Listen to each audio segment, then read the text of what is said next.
Hey everybody, and welcome to episode 19 of the Deadly Playthrough series. In this episode we go to Echo Chamber and then on to Decrepit Wood following the voice storyline, and then we go to Burning Mountain, which is one we've actually already done already, but the goal here is now going to be to hopefully retire this group of mercenaries before we kind of go into the final run, if you like, of doing some of the final bosses and things like that. Try and unlock as much as possible, and yeah, let's not kind of end this preemptively. Let's sort of carry on a little bit. Maybe we can get another full party out of this before we finish the game.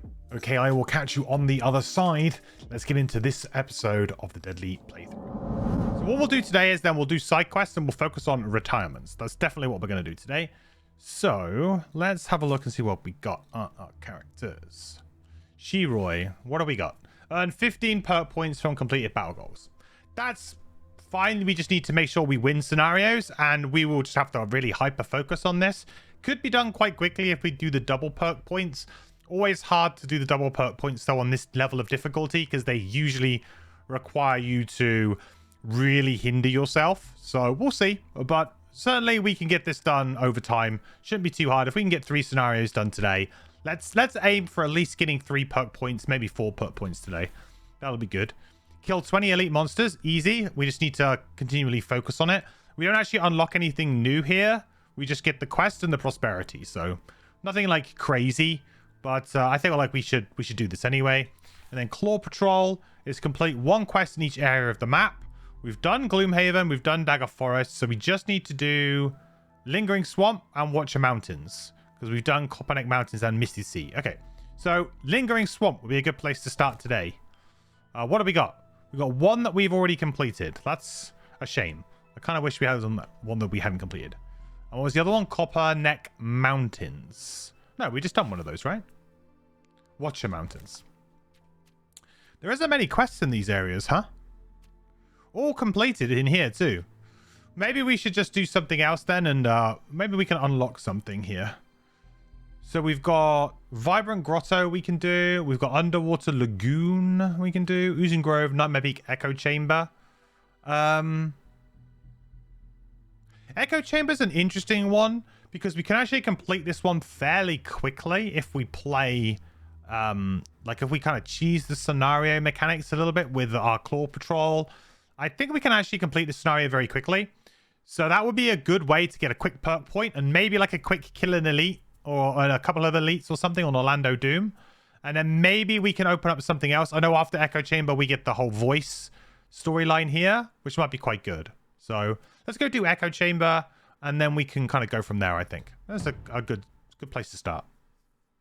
Yeah, voice quest line. Yeah, I think we'll go do voice quest line and well, at least progress it a little bit. And this is a nice, easy quest for us to start off with today. Right, let's do a poll. Which option are we going for, chat? Make sure to your vote. Twitch, please give an option for me to save polls. Service error, please try again. What? Alright, polls are broken. Oh no, is it working? Oh, it is working. Weird. I got an error on my end. Okay, you're off the main road when you see a small band of Inox approaching from the west. You try to divert your path to go around them, but they are moving directly into your path. In a few minutes' time, they overtake you. You've wandered into our territory, travelers, the biggest one says. We don't much like visitors. You stare at her blankly. Such acts can be forgiven, but it will cost you. Do we, option 1, try to reason with the Inox, or option 2, fight off the Inox, they'll get no payments from you. We do have Inox in our party. Whether or not that means we're good at diplomacy, though, is probably not the case. But maybe we'll, like, you know, we're brethren. 2, fight off the Inox, they'll get no payments from you. Only just. All right. You raise your weapons and state that no payments will be made this day. The group of Inox snarls and attacks. After you land a few solid blows, though, they break off and run away back to the west, leaving you to tend to your wounds. Each character starts the next scenario suffering 3 damage. Interesting. I'm not sure whether or not that was... we could have done anything with You the step Berserker? into the cave, heeding the I mean, call probably of a not. voice Diplomacy's in your not her head. strong suit. It is alluring, with an edge of danger. You could be walking into a trap, a hapless lamb in some sinister game. Reading these fears, the voice issues you calm assurances. Everything will be fine. Just continue descending into the darkness. It's Against fine. all reason, you continue. It's fine. In flashing images and thoughts, the voice attempts to explain itself. It has been trapped by some powerful force deep in the earth. It needs your help to get out. You express curiosity about who imprisoned it and why, but the voice falls silent at the thought. And that silence is troubling deep in the dark. You are hopelessly lost, until the voice returns and continues to direct you with no answers to your questions. The voice flashes images of the monsters placed to guard it, and it gives you a plan. If you can connect all the rooms in its chamber, its voice will be able to resonate and take form once again, giving it the ability to banish its captors. The voice tells you you are near. It tells you to prepare yourself. Okay, easy. Right, Executioner. So this is important that we get this one correct. Kill an undamaged monster with a single attack during the scenario.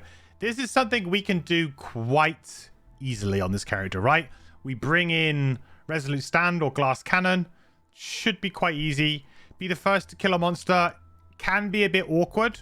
This, obviously, we can do at any point, and we just need to find the right thing. So I think we'll take Executioner, because it's something we can control a bit more. This one, sure, we can control it, but what if we miss, and then, like, they attack, and we just want to kill something? This, we can always just pick our spot a bit better. So we'll take that one. Orlando Doom, gain 13 or more experience points during the scenario. Probably not going to happen, just because we're going to try and get through this one pretty quick. Loot 5 or more gold piles. Also, probably not really going to happen, but... let's go for this one. Maybe we will. Hey, Ori. How's it going? Good to see you. Never allow your current hit point value to drop below half your maximum hit point value. Very easy on this character because, well, we're not the ones getting hurt. Usually it's the bear. Okay. Let's make sure we got a card or two to actually do what we want to do here. Which is Resolute Stand, right? It's kind of the one that we want. We also just have, like, Flurry of Axes and other things. Like, we have ways to just make this work. Maybe I should bring Glass Cannon, Glass Hammer just in case. But I don't really want to drop myself to no health. I would much rather just use Resolute Stand. Yeah, let's just do that. We'll just make sure that we're strengthened or whatever. That should be fine.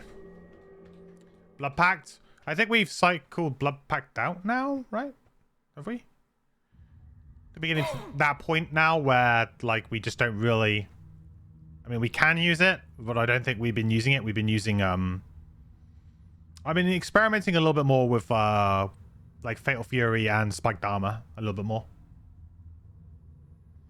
Also, think Blood Pact loses a bit of value when you're not playing, like, Cauterize and other cards like that.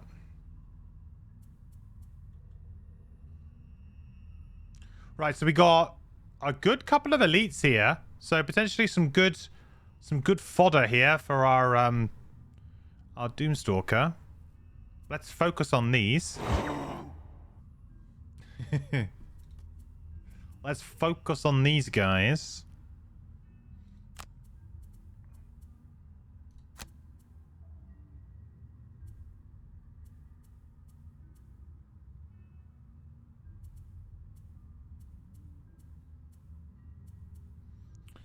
I think we know we're going to need to do...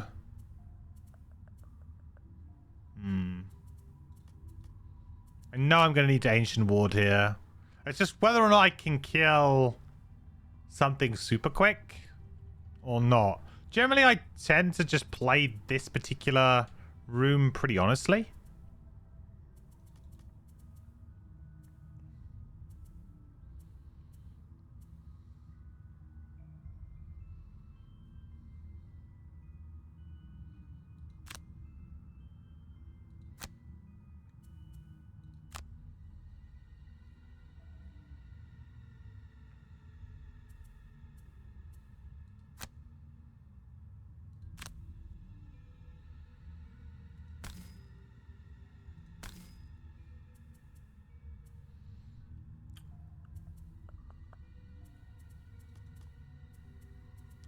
A little bit awkward. Let's do less than this. We'll put the bear there. I like the bear just going and pressuring the ooze. I think that would be pretty good. 6. Okay, that's a pretty good draw though. That's actually pretty good. I'm pretty happy with that because they don't do anything and they'll be disarmed for the next round anyway. Rad Batik, thank you so much for the follow. Welcome to the quest. Welcome, welcome. Hope you're doing well. How good the Berserker really is? Answer, yes. She's very, very strong.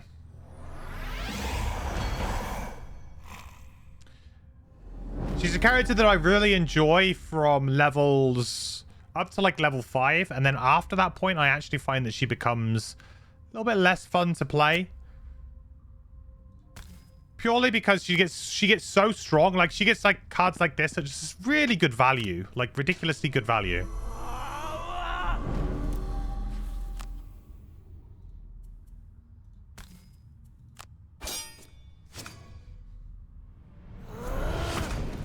Oh, look at that heal.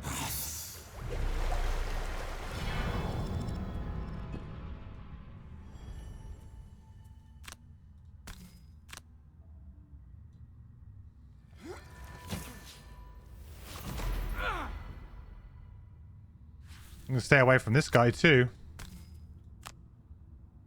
I might stun him here. Actually, I might just immobilize him. He doesn't do a ranged attack, but this will just stop him from doing anything next turn. Makes a lot of sense. He's just gonna stay there then.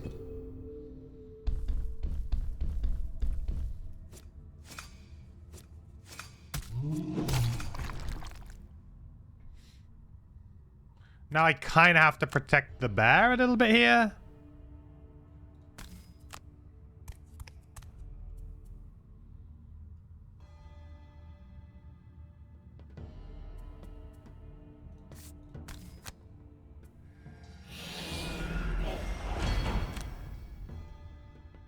Considering that these guys are strengthened, I think I would much rather just disarm them for next round.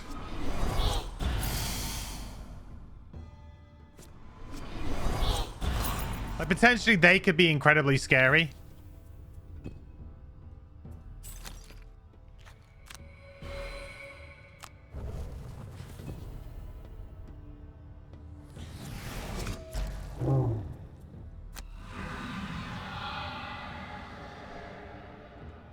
Okay, great. So now we can do Burning Hatred and get a lot of things here. We know that we need to kill something from full health. That's not going to happen here. I think for the full health kill, we're going to look to probably use Resolute Stand on something like a Living Spirit. Need that extra target on Ancient Wards? Yeah, we do. Hopefully we'll be able to get it fairly soon.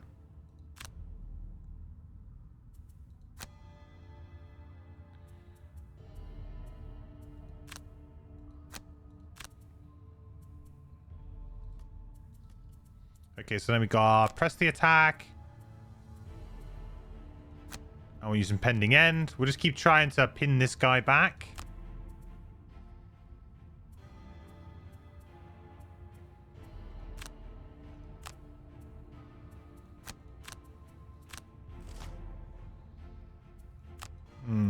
Ooze's splitting is interesting. I guess it won't really affect things too much here. Except for this guy.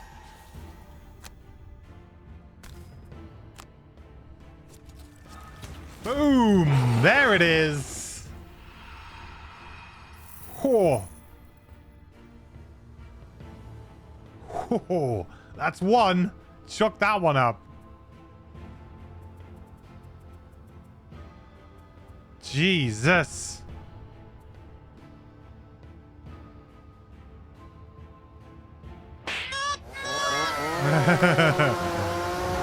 Wow. Now that's a lot of damage. Piercing bow should handle a spirit, no problem. Yeah, I'm hoping so. An advantage, of course.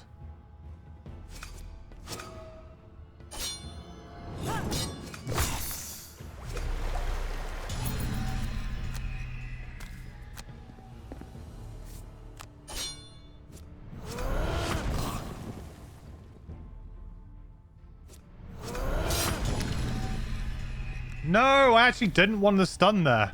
Come on.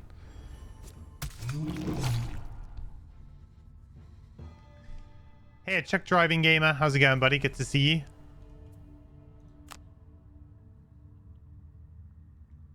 Oh, yeah, this is a bit awkward, huh? I mean... I gotta leave this for my Doomstalker.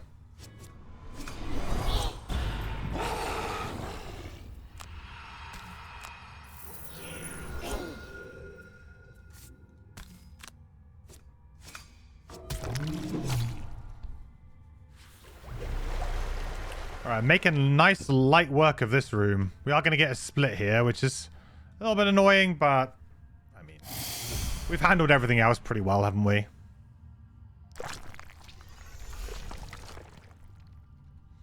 Why does the bottom spiked armor attack one at a time, but none of the others do?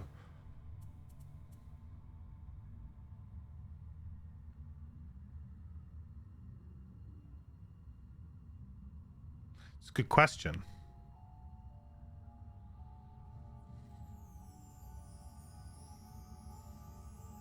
It's a very good question. It's almost as if it's being treated like a target 2 or something, or a target, 3.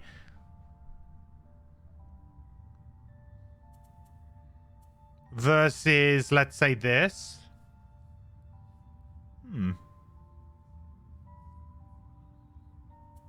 That's interesting. You're right. I don't know.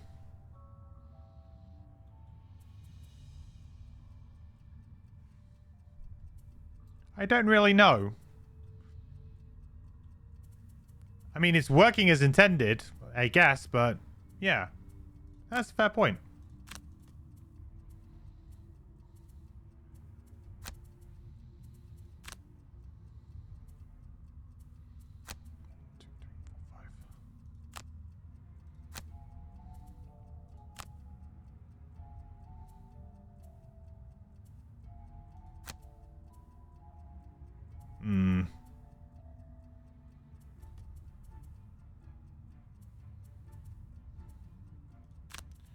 We go for this and this, maybe. I know that I need to be the one to kill this, which is a little bit awkward here, but we'll see. Let's go for Bone Breaker. Let's move with this, maybe. Sounds reasonable. I'd like to maybe do Flurry at some point. Dude, there is so much more to do in Frosthaven. It can't come soon enough. I know, right? It's actually insane. The amount of stuff that they're putting in this game.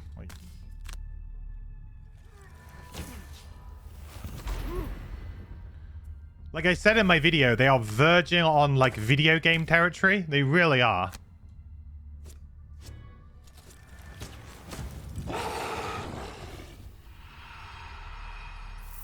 Like where does it, where do you stop, It's crazy.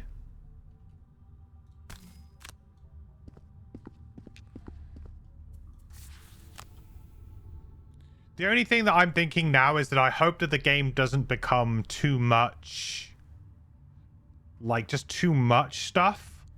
I don't think that'll be the case. I mean, it would be very... I think most people who are like used to playing the game now can handle the extra stuff, which I think is what they're kind of going for.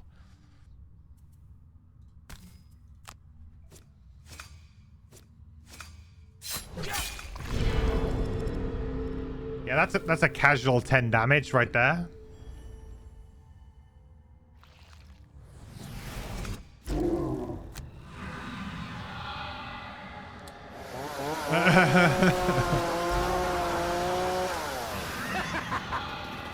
That's a lot of damage. It is, Phil. It really is.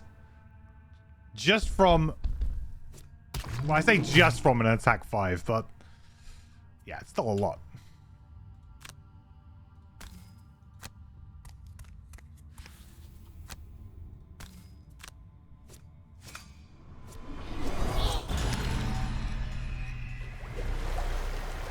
Yeah, it was a bit of a waste. Hopefully it was going to get the kill there. Didn't. A little bit annoying.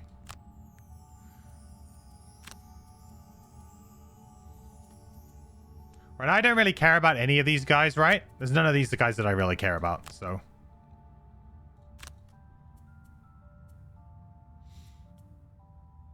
I think I'm just going to start making my way towards the door here.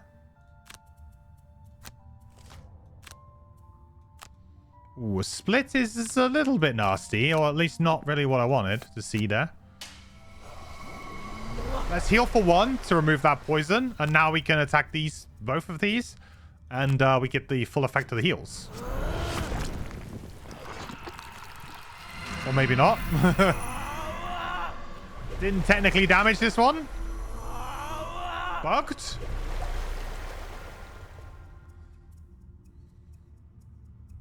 The wording of this really... technically didn't take any damage. Technically. Bugged? Yeah. It's one of those kind of ones where it's one of those kind of ones where I could see it maybe being kind of okay, but... you know?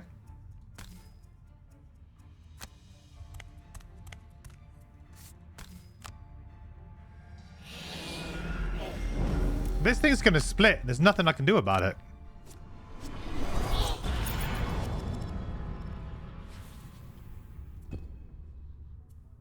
I mean, I guess I could just hit it. Feels a bit stupid. I wanted to put expose up, but... sure, maybe I just hit it. I am strengthened after all.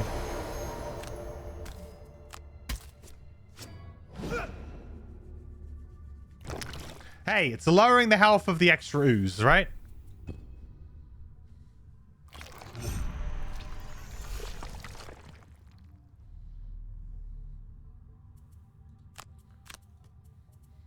What I want to try and do is I want to try and get to a position to be able to camouflage in the door. That's kind of what I'm working towards here.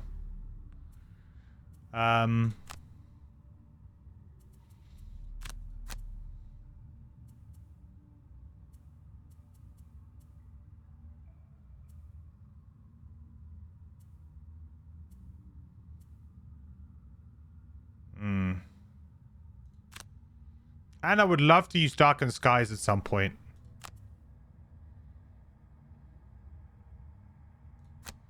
Maybe I'm just going to have to rest. Maybe I'm going to have to rest before I open the door. Didn't really want to have to, but I think maybe I'm going to have to. 54.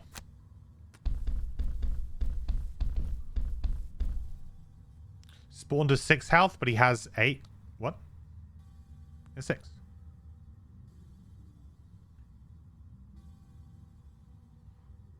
Remember, he had wound, right? And then he took the 2 damage, then spawned, right? They're both on 6 now, which should be right. Right? Showed 8 for a bit? Oh, okay. That is weird.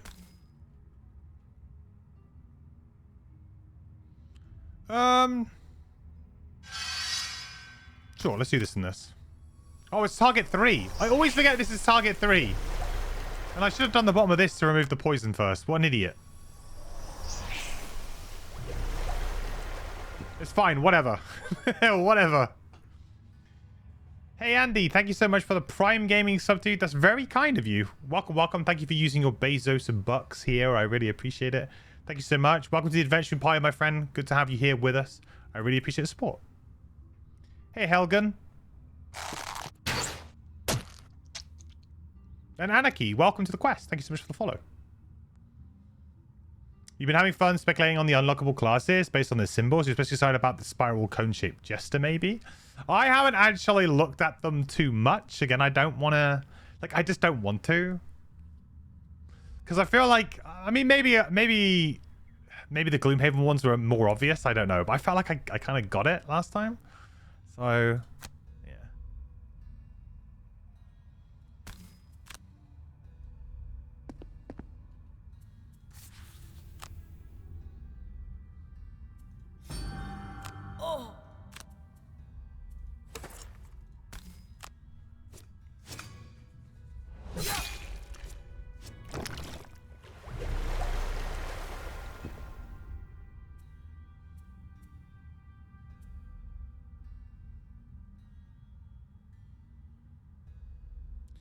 Move plus X.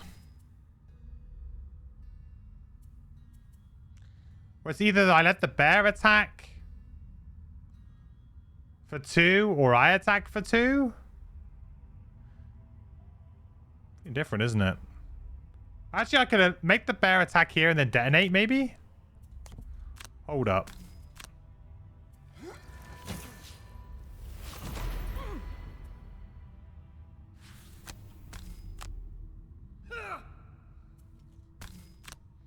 This might be better.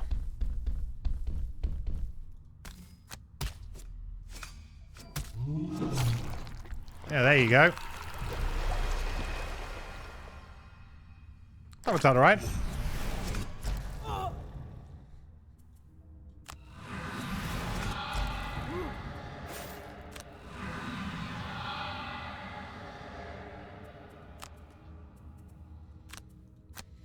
One, two, three, and go invisible on the door. And we long rest here. That's all good.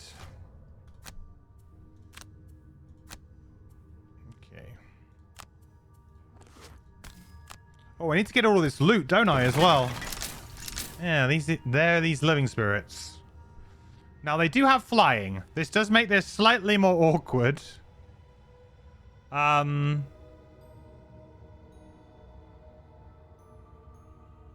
can generally get to me wherever here, right? I think they can, yeah.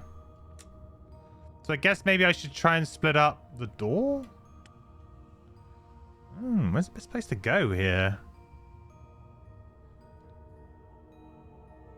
1, 2, 3, 4. You here? What kind of range have they got? 5?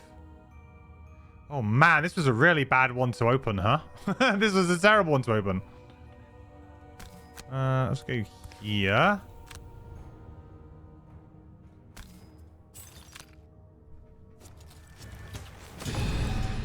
We'll get him stunned up. I don't want to be dealing with that. Plus, that's this guy, the Doomstalker's guy.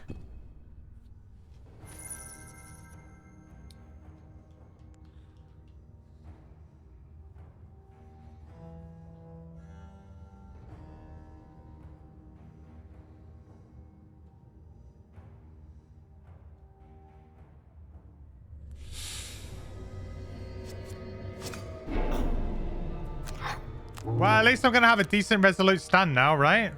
Right? I immediately regret this decision. It could have been worse. All part of the plan.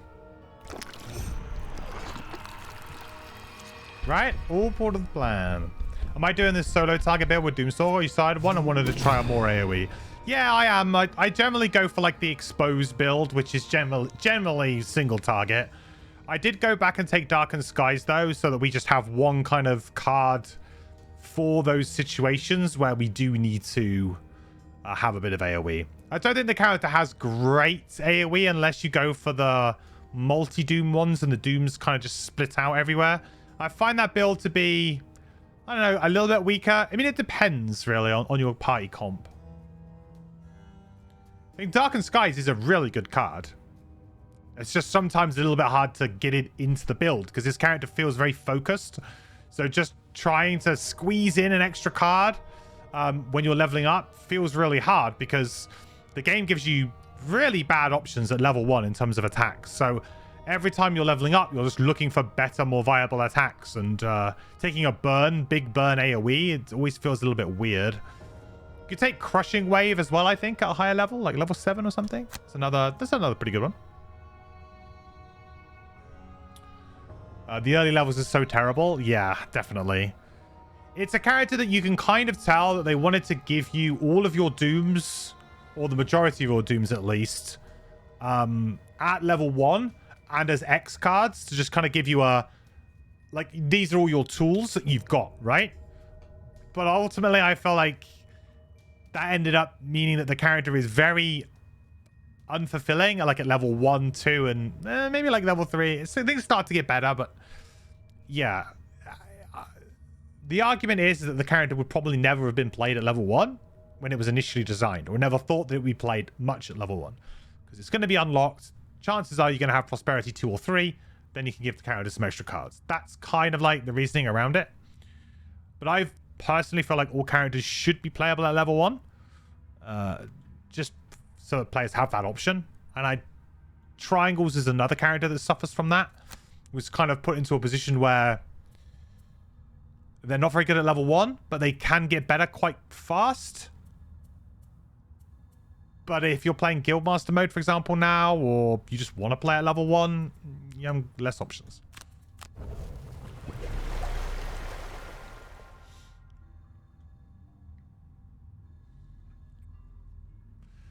Especially because many of his attacks are burn cards plus bad modifier deck. Well, the modifier deck's not terrible. That's why you need to get the bless on the bottom of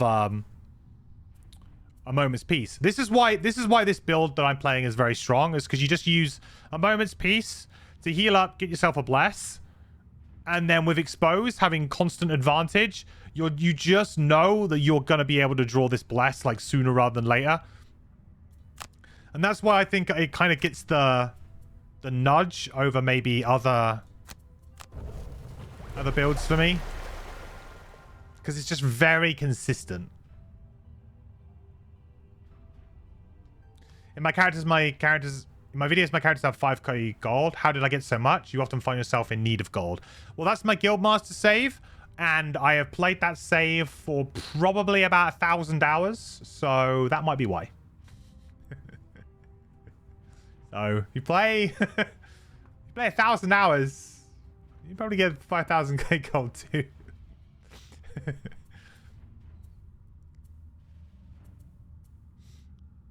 Every time you tune in, I'm trashing Triangle.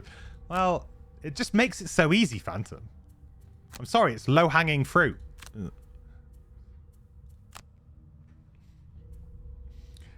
Do I loot half too much? I don't really loot that much at all. I mean, in Guildmaster, I never really loot that much anymore because I'm comfortable. And it used to be that you could refund, you know, unless I'm creating character guides, the gold doesn't really go out of the economy because you can refund your enhancements for 100% of the costs. So, like, at a certain point, you have enough gold that really you don't need to worry about ever having to get more gold. Like, you just don't. I don't really play that save at all anymore. I really don't. The only time I play that save is for showing guides because I want to show everything. That's it. I only play campaign really is for fun now. I might go back to playing it a little bit when Jaws of the Lion comes out because then it might be a good sort of place to do my guides on those characters.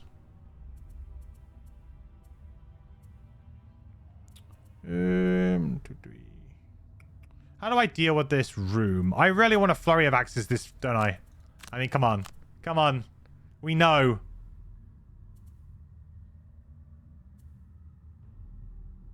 It's got to be, hasn't it?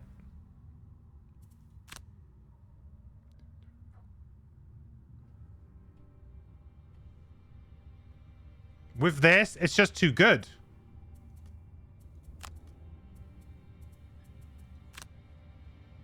It's just too good.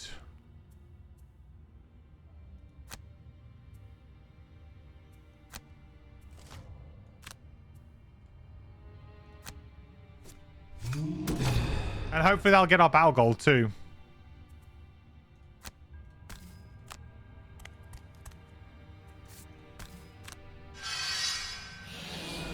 The incompetence here is hilarious. Happy to share mine as well. Hey, Professor. Thank you so much. I really appreciate it, buddy. A little bit spicy. I think I appreciate it. I'm not too sure. Welcome back, buddy. The quest continues, my friend. Good to have you here with us. My villain story is I hate all triangles because he failed trigonometry or something. That's a good origin story.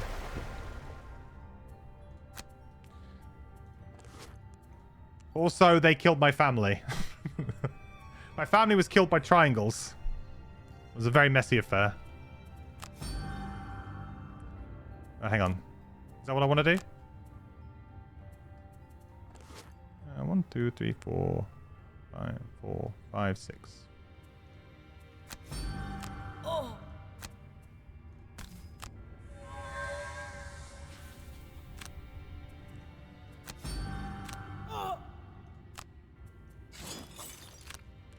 All right, here we go. I just need some good flips. Yeah, there you go. That's a good flip. Ooh. Perfect. Actually perfect.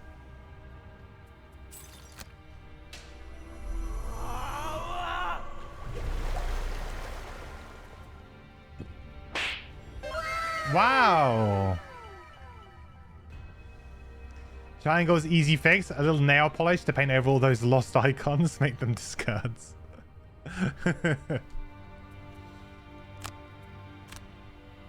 I think just maybe having the, what is it? Is it Formless Power? The one that creates an element at the end of your turn, but you get -1 attack. Maybe paint over the -1 attack part of that. I mean, that's pretty good.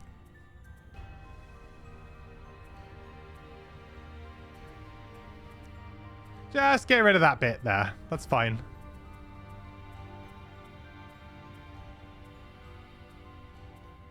Should I get rid of... I might just get rid of Wild Command here. I really just don't... I'm not feeling it. Shaping the Ether, but then you don't get your multi-target stun. Yeah, I know, but at least then it's like... I think that's the thing, is that character feels like it should be a damage dealer character, but when you're playing like level 1, you're just not playing damage dealing character. I don't know. 1, 2, 3, 4.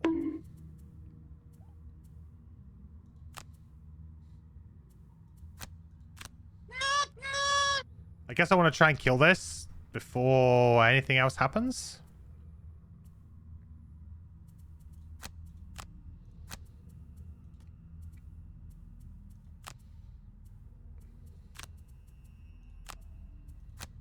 Hopefully. Hopefully. You don't need the elements when you plan. No, I know, but I think it would give you the flexibility, right? The thing is that it's very locked in to what it does. So just being able to generate an element would be a bit more forgiving for players in general and would give you a bit more flexibility to mix up the order that you play your cards at early levels. I agree. I think that the aim of the character is to get good at that. It really is. But the problem is that you need to be amazing at it immediately. Otherwise, the character falls flat. And a lot of players maybe don't have the patience to do that.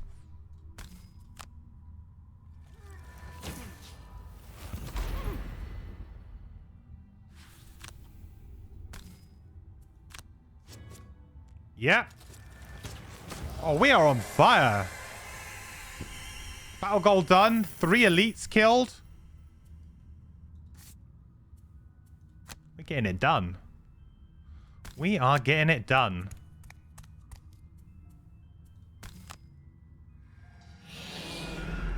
I don't know whether or not I'm going to be able to get all of this loot here, though.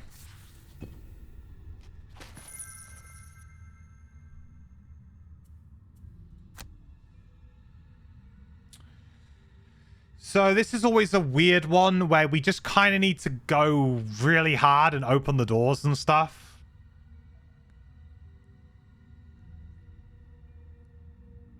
I have invisibility, don't I? I do. All right, let's go for it. Move 5. 1, 2, 3, 4, 5.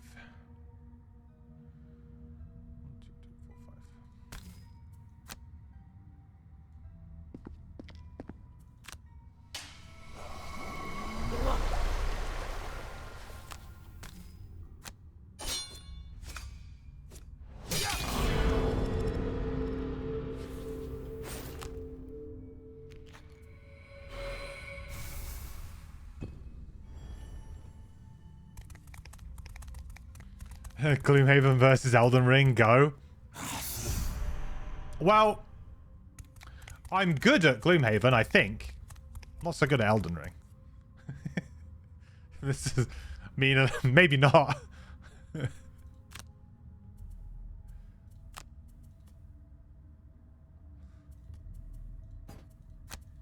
Maybe not so much.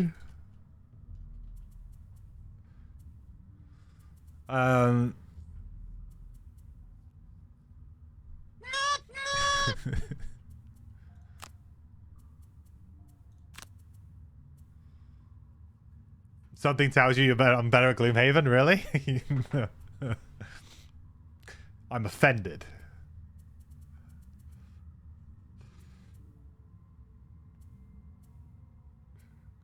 Do we just try and pin this guy down a little bit? I think we probably do. Pin him down. Pin him down. Don't really need to do too much more of this, though. 1, 2, 3. We're actually in a really nice spot here. I don't think I need to really do too much with these characters, right? We're in a really nice spot. So I can either just attack these two, or I can go here to get this in, but only attack. I mean, I feel like I can kill this with one attack anyway, which is this. So I guess it kind of makes more sense to do this here. It should hopefully die to this. With the wound as well, right? And the strengthen. With the goggles. Should do. Might not, but should do.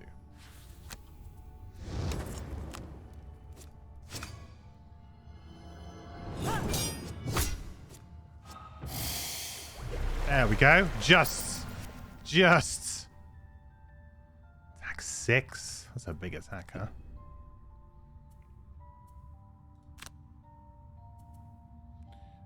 Range 5. If I was to get close to this. I'm hoping the bear's going to kill this. If I was to get close, can I get like 1, 2? Do I get line of sight to that guy from there? I do. Alright.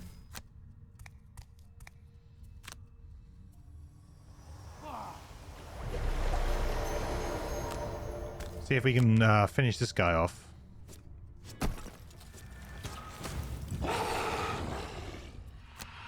Better to be lucky than good, chat. Better to be lucky than good.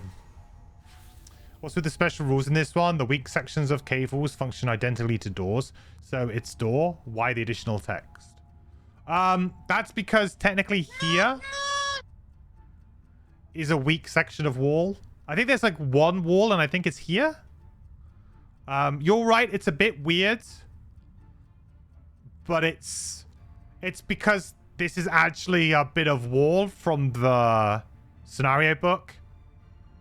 In digital, they could have just made this a door. Probably no one would have even noticed. But no, this is, I think, from the scenario book, right? Yeah, there is the scenario with the destructible walls, which is Harrow Hive. That one exists. And so I'm guessing it was in the game already. So they just, yeah. I mean, that is, I think, the section there. I think all of the others are doors.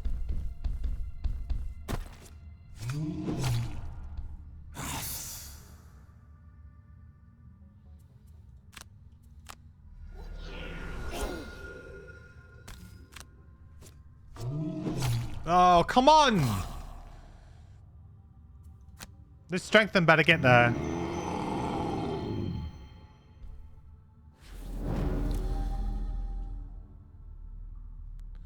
Too many isn't fun there. Move commands are neat. Are read? Oh, you mean like bad?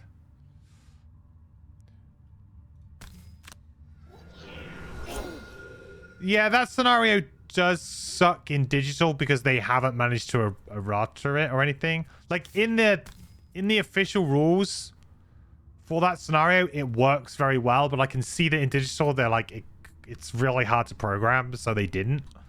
I get that. But it is a bit of a shame.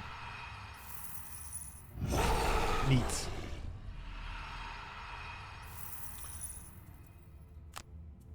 Alright, well that was very clean. Very, very clean. We're doing well. We've got our battle goal done here. We haven't got it done here. There's so much loot on the ground. I just don't have a loot card. Oh, I do. I have Memphis Peace. Can I loot there? What's possible? I am going to be retiring this character, though, so it's not like, you know, a real priority to get loot on them right now.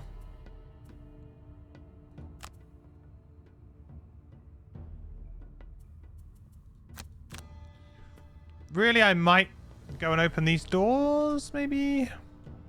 See, these doors almost look like cave walls, right? They're like sunken in. They're like almost like real doors. Okay. Probably play expose. Some loot. We'll just see how we do here.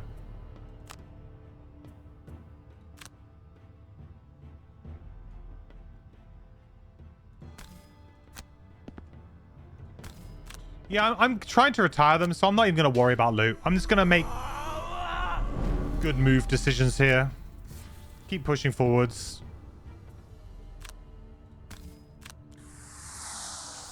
We don't need loot, right? Now, in Frosthaven, you're definitely going to need loot. This is where I think the difference will come a lot in Frosthaven as well. Is in these kind of scenarios where maybe you're doing quite well and there's a lot of loot tokens on the ground, you are absolutely going to be prioritized in Frosthaven to get them. Like, it's a big swing to come out of a scenario with a load of loot. You get so many materials or stuff to help you build up the town or craft an item that you really need, or it's just so much stuff you can do with it that I think, like, I would definitely be min-maxing my loot because it's just campaign progression. Like, loot now becomes campaign progression a lot more, whereas in Gloomhaven, loot is not necessarily campaign progression because sure, you can donate to the temple and that pushes your prosperity up, but that's about it. Like, everything else is just you personally bettering your character, whereas there's going to be the whole element of you contributing to the town, so that is pushing the campaign forward in a different way. Fix their lever, fix the city quest with the primal demon. It is really broken. I mean, I hope so. I don't know for sure. I know that they've got like a patch coming up that's going to have quite a few fixes in it. Maybe that might be in it.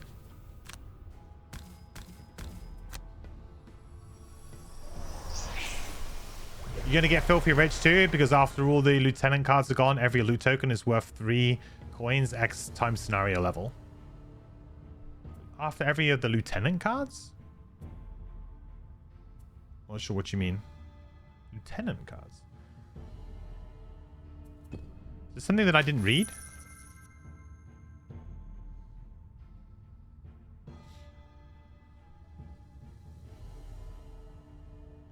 The door never opens on its own. Oh. Probably unlikely. That's probably, like, that's not just a bug. That might just be actually a choice that they have made.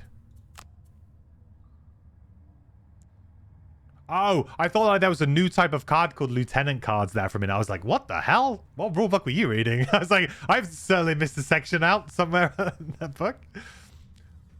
Yes, that's true. But do you not think it's going to be maybe capped out? I mean, that's a lot of loot, right? I think each deck is made up of like a substantial amount of cards. If you think about how many loot tokens you might pick up on an average scenario, you might only pick up like 5 or 6. I'll tell you what's interesting, as I don't think you change the number of cards depending on the number of players, right? And I didn't look at that, actually. That's something that I need to look into. I don't think that was clarified anywhere, or maybe I didn't read it, didn't see it. That's an interesting point, because if you're playing with 2-player, there's going to be less loot on the ground, which means that you're going to draw less cards. But I think they have, like, inspiration as a way of dealing with that. I don't know. Because it feels like you're going to be slightly behind, right? 20 cards? 20 cards is quite a lot. I mean, how much loot do we have so far in this scenario? We picked up some, right? So we've got none there. 12 there. And 12 there. So what's that? That's 2 piles? Because it's 6, right? Oh, no. Each pile is 12. So, oh no, that's 6, 12. Oh, these must be, these are doubles. Oof. Should be getting those, really, shouldn't I? Those are doubles? All right, maybe I should have gone back. So each one is 6. So that's, you know, that's only, what, 4 so far off the board? And it could have been 4, 5, 6, 7, 8, 9, 10, 11, 12, 13, 14, I suppose. That's quite a lot. That's getting scarily close to 20, and I know there's a lot more enemies in this scenario. But this scenario is not really designed for you to win by killing enemies, right? It's more designed for you to just get the scenario done. That's usually what you try and do. So after like 17 rounds, you finally let the monsters knock the door down. If they are elite archers, don't kill everything in range, and the primal demon spawns and instantly dies. Huh. Interesting. Yeah, they probably will never change that, to be honest, Jobu. That's probably something to do with the way they program it in digital, and it just doesn't work for them. Like, speaking to the devs a bit more now, I felt like they're generally in they're quite happy with where general stuff in the game is. Like, they're aware, obviously, there are bugs still, and that they're going to be fixing them. But I think in terms of, like, big sweeping changes, like, potentially that, you might be waiting a while, because they're at that place now where it might take them days of programming or whatever to try and figure stuff out to fix problems like that, when they'd much rather be spending their time on, you know, Jaws of the Lion. So it's difficult now because the game's out. Things like that are probably less likely if they're not broken to the point where the game doesn't work, like the game just, you can't play the game, then they'll fix it. But I feel like if it's something that's like just a directional change that doesn't break the game, it's just you need to be aware of it, then it's probably less likely to be changed. Now the game's out. If it was still in early access, I think there might be a chance. But because the game's out, they now need to focus on like DLC and extra things that they want to try and do with the game, right? Hey, Gripe, how's it going, buddy? Good to see you.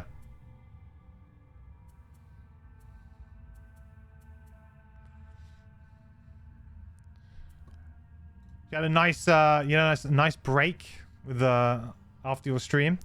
If people don't know, Gripe, by the way, I will shout you out, dude. Gripe Away is one of the Frosthaven devs, and also streams on Twitch. And he usually streams a bit before me, and he's been playing Deadly too. And very, very good player. Done lots of guides as well. Some amazing guides on Reddit. So go check him out.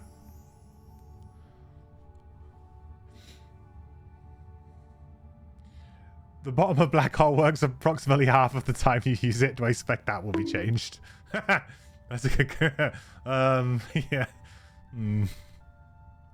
I mean, how many people play black hole? it's I guess... it's the awkward... It's the kind of awkward conversation. I would like it to be fixed. I remember that I took black hole one time just because I think Myth came into chat and was like, he was like, oh, so have you played with black hole yet? I was like, no. And he was like, you should play it like at least once to see like the animation and stuff, because they did like, you know, nice effects and things on it. And I was like, yeah, it looks really cool. Just a shame no one's really going to use it or see it.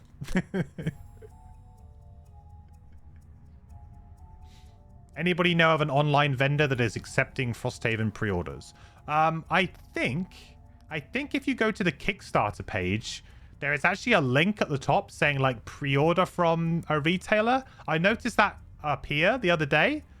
Maybe if you go to the official page, but also if you just contact your friendly local game store, I'm sure they'll be able to, you know, pre-order stuff for you.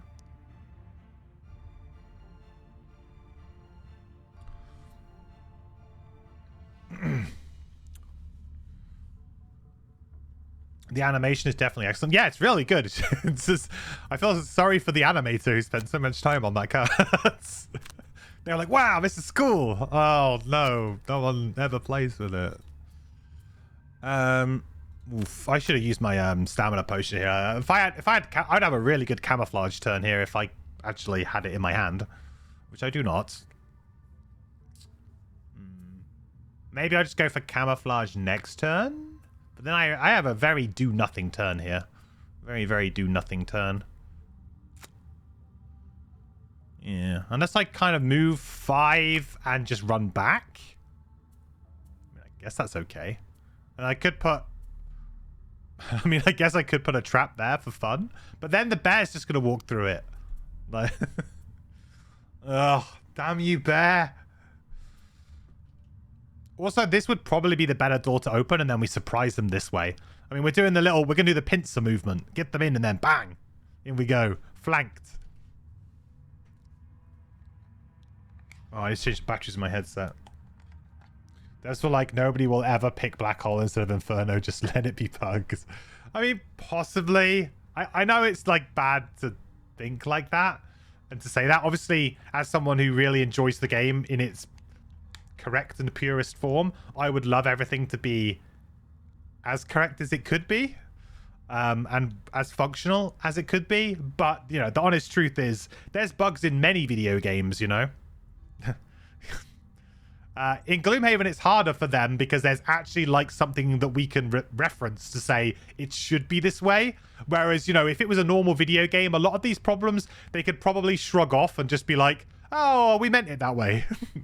But unfortunately for them, you know, that's not the case when you're expanding on something that already exists. You guess the Doomstalker can also solo this scenario from this position with 100% surety. Probably, yeah, if we just continually use the invis stuff, right? I'll do a do nothing turn. I want to keep Darkened Skies in my hand because I want to try and pull it off in this next room. That's the big Darkened Skies turn. It's coming. It's coming. So we'll just play these two and maybe we'll just Major Stamina Potion. Feels like a little bit of a waste, but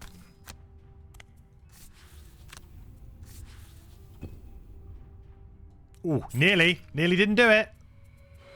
Nearly didn't do it. Give the old moment's piece. Skip that. It's not a bug, it's a feature. Exactly, you know? Exactly. Disintegration Beam is pretty cool too. I think Disintegration Beam is my favorite animation in the game. I think it is.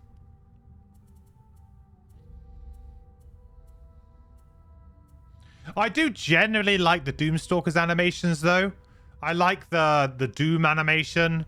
And just like the attacks are just like really sleek. There's also some really nice ones with the Berserker. Like Flurry of Axes is pretty nice too, right? Falcon. That's my favorite summon. my favorite item summon. Maybe favorite summon. I mean, probably my favorite summon is the Pog Frog. I mean, it's got to be. Come on. I mean, it's actually just genius.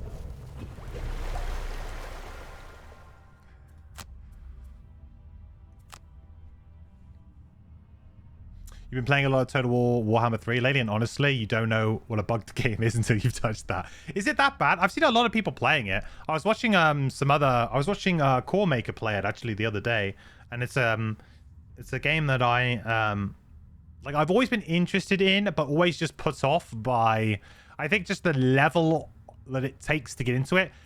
Like for that kind of game, I'm okay at Civ. Like I understand Civ. So when I'm in the mood for that style of game, I guess I end up usually going for Civ because I just know it. And it's one of those things, once you know one of those types of games, I just find it easier to pick up and play one of them rather than learn a whole new kind of game. But it does sound really good. Is it time to get rid of spiked armor? Maybe it's time to get rid of bounce back.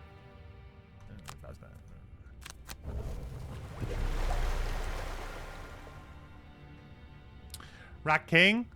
Yeah, Rat King is pretty good. But they missed the trick. They didn't give him a crown in digital, right? We said this. Like, they could have given it a crown. Why did they not? He needs, like, a little cloak and a clown and a crown. It'll be great. I'm disappointed.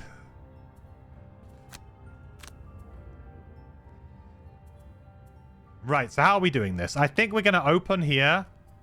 Camouflage, moment's peace. That's fine. I want to go late here. I guess I just play this and we see what happens. Hopefully they go before, but to be honest, there's oozes and I think there's a bit of everything in these rooms. I think there's a bit of everything. And then naturally we want to go quite late here, but really, not having any late initiative is not going to be good. I guess we might end up using the boots here to go to 47.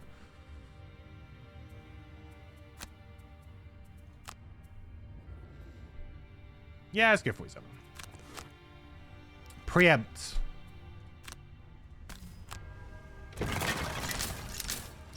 Six, 61. It didn't matter. After all of that, it didn't even matter. Any elites for us to kill? Yeah, one elite at the back there.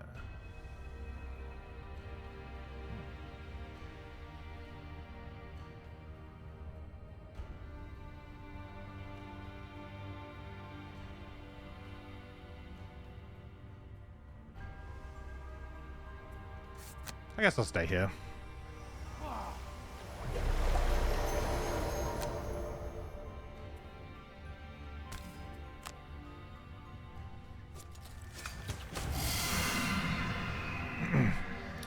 Whose spirit of ending Drake is this room?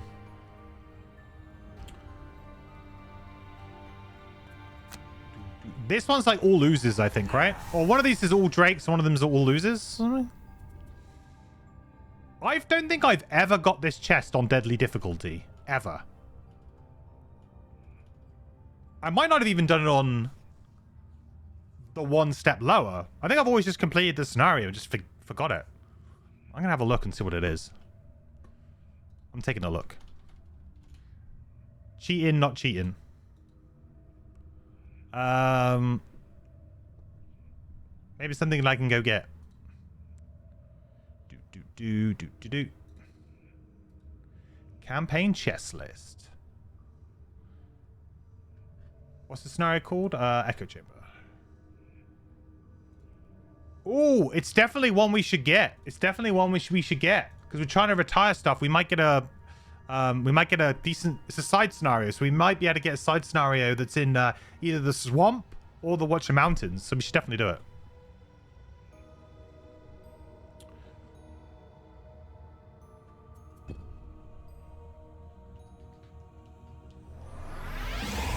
Will Jaws of the Lion feel too basic if you've already played Gloomhaven a lot?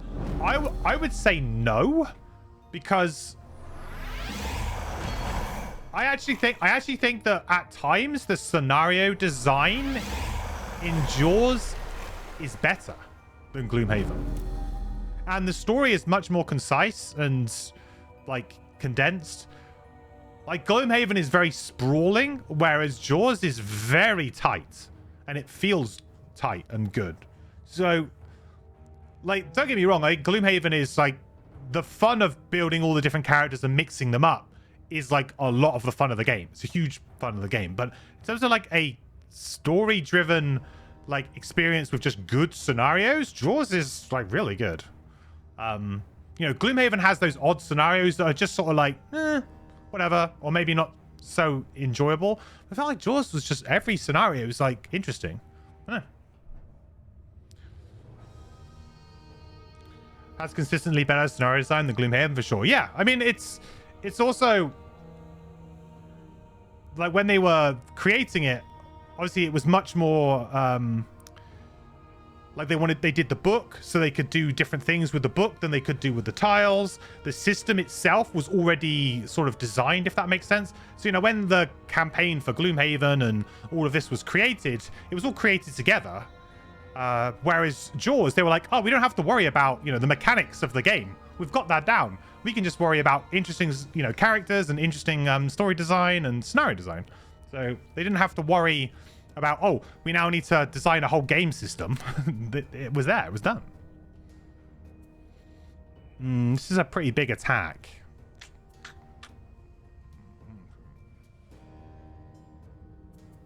Little bit worried that they might be able to get me here. 1, 2, 1, 2, 3, 4. Guess they won't be able to get me if I go to there. 1, 2. 1, 2,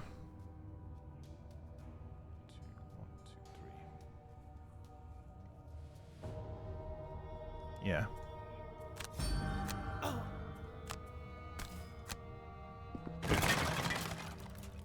Whoop. Surprise.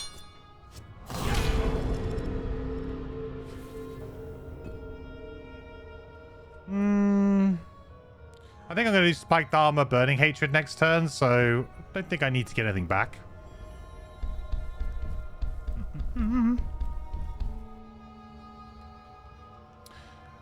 Personal quests are missing in Jaws 2. They can be satisfying. That's a good point.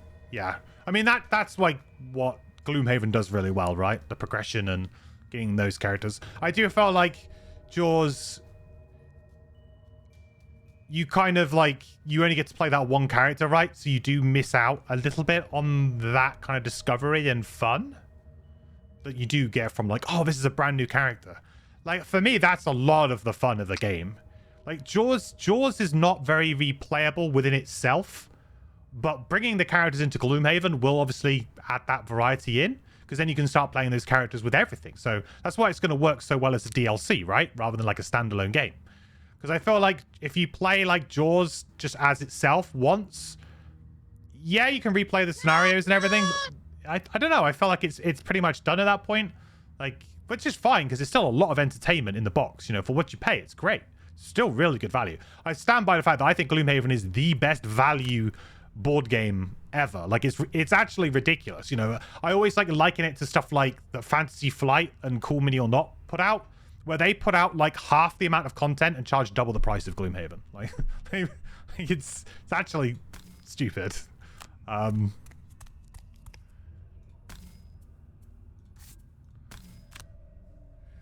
But I think Jaws the Lion is one of those things. You probably play through it once, and then if you want to take the characters out of it to play in Gloomhaven, then you've got that option. But if you're not doing that, I don't really see many people, unless obviously maybe you played solo and played 2 characters and you want to play the other 2. But if you want to play like a 4-player, everybody played 1, I don't know. Maybe not. This guy's immobilized, so I feel like I might be able to walk away from him. So what's on this one?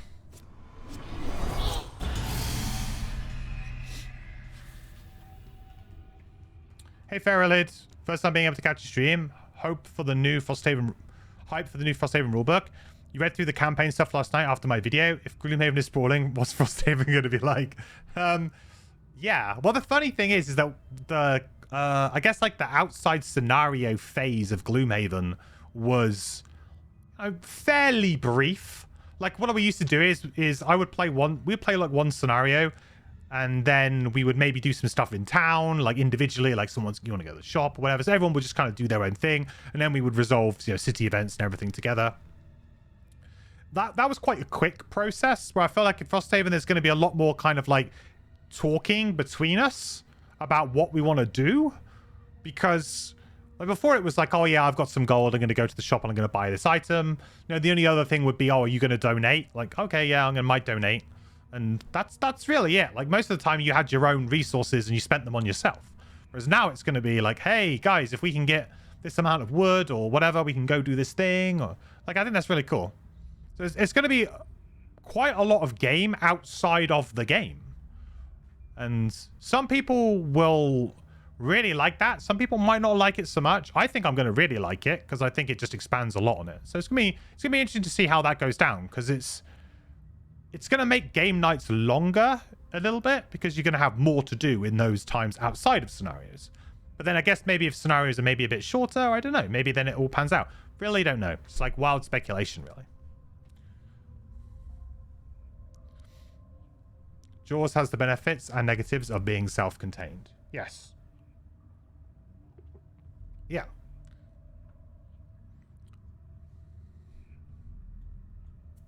I have Ancient Ward, so I do not need to use my my stamina potion.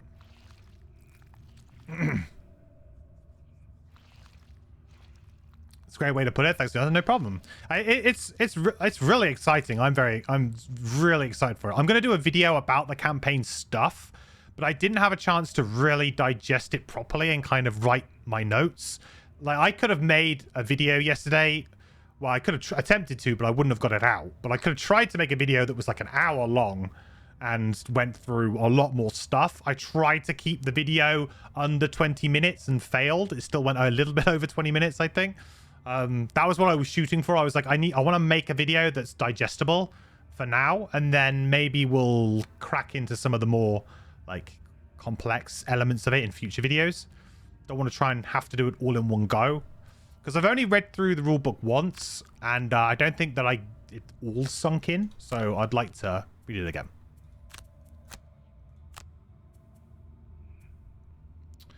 Yes, we move here, attack like this. I'm a little bit scared by these guys. I think now might be the time for Darkened Skies to come into play, right? We are strengthened. So now would be the time. We don't have jump, though, so this trap is looking a bit bad. If I can go after... If we can kill something here, maybe? I need to open this up somehow, don't I? How do I do that? Oh, I could swap? Ooh.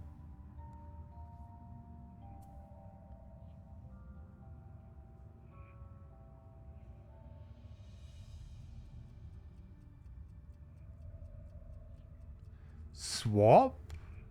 I feel like swap's the thing that I use to just win the scenario, though. Might be a good way to get this chest.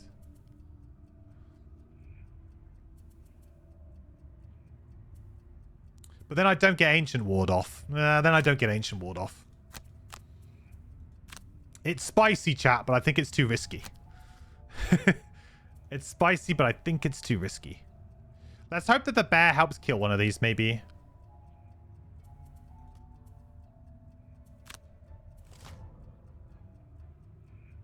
Alright, that's a little bit awkward.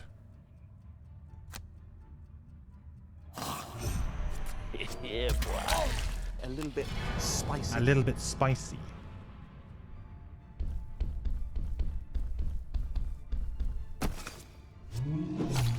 Oh yeah, now you're really wounded.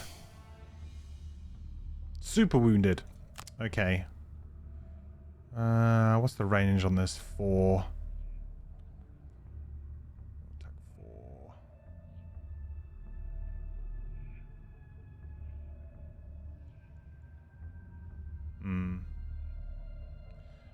I guess there's a chance that the spirits die, but it's pretty unlikely. It is pretty unlikely here. Let's go here. Let's shield up the bear. It doesn't really make much sense, though, because we're going to be in the firing line here. But I think I want to try and stop the poison ones. Poison's a lot more worse than muddle, in my opinion. Muddle we can deal with. Poison we do less good at. Moritz, thank you so much for the follow. I really appreciate it. Welcome to the quest. Hope you're doing well.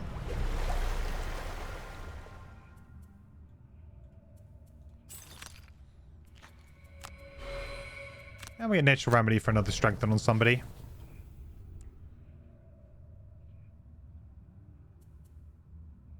Could go invisible here, I suppose. Got not much to lose by doing so. I'm not going to be invisible, though. I'm very much doing an all-in kind of play here right now. But the bear will tank this otherwise. And that might be good enough.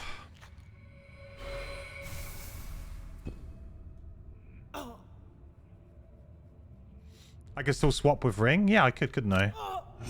I don't think I'm pressed into needing to quite yet, though. Oh, this is awkward now, huh? Oh, yeah, I needed that spot. I was not thinking.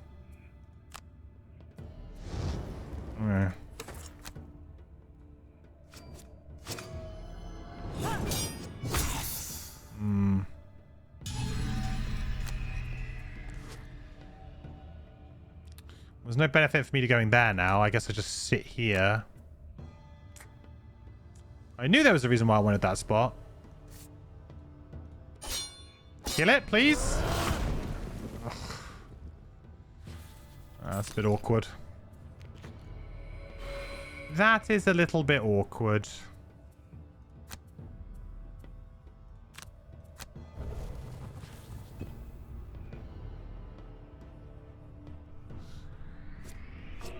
Hey, Iron.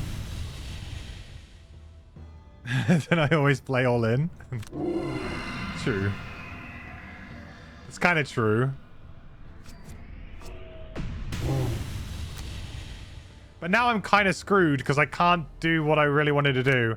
I probably should have used the ring there. Because now within range 3. I mean, I can still get a good amount of stuff. I'm just going to be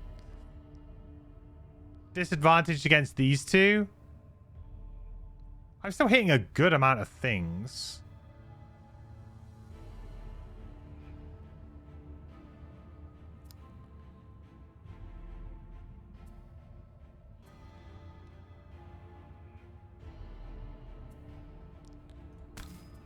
I'll try it.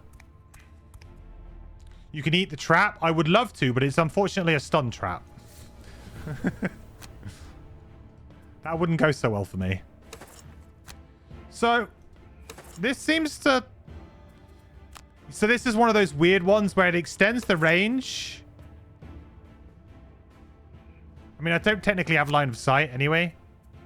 I wonder if that actually works. Does that make it range 4? There's some weird rules with some of these where it doesn't actually technically work. It's like when you do ones that specify a specific range. It doesn't work. It does work? Oh. Well, unfortunately, we don't have line of sight anyway, so...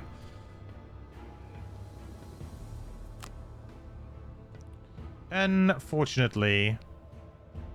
1, 2, 3... Oh, if we net this guy, then we don't take any damage from him.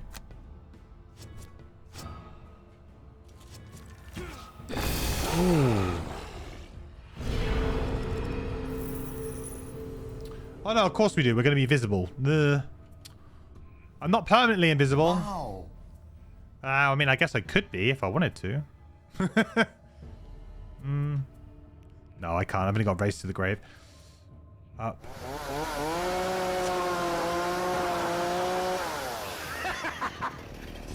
Now that's a lot of damage. Now that's a lot of damage.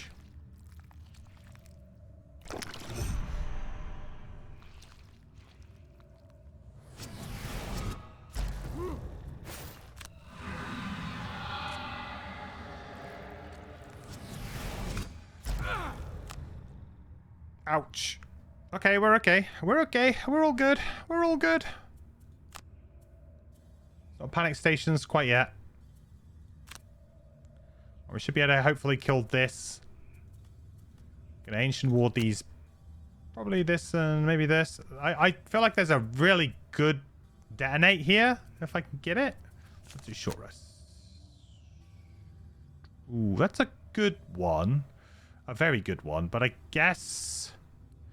I just don't want to lose camouflage. If I do, then I feel like the scenario will infinitely become harder. So let's just accept... Let's accept our fate there. That'll be an attack 4 with advantage. Should get it done. And then maybe we do rampage. Or maybe we do energizing strike. We've got a bit of value to that right now. I don't need to move. I've got everything I need here. So yeah, let's do that. 39. Okay.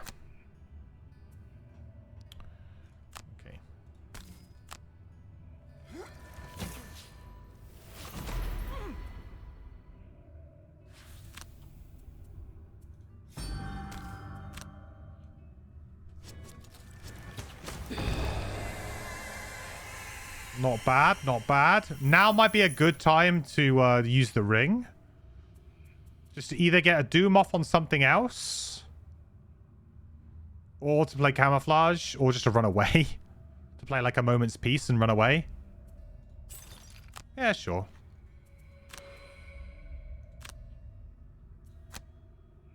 Do we have to open this as well? No, it just says open every room. It's not every door. Yeah.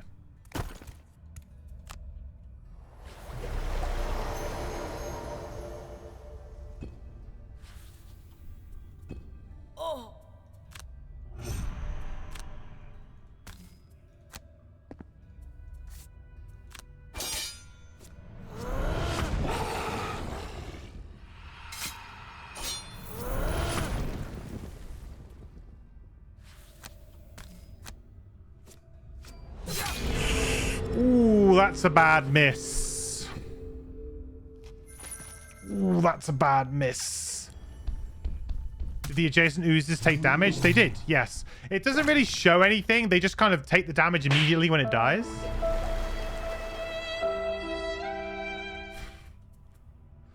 Yikes. Range 2. Let's get it.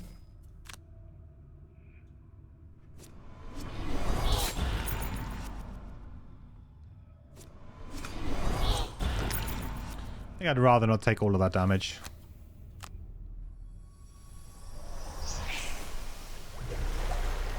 The bear's got to be the hero here. The hero we need.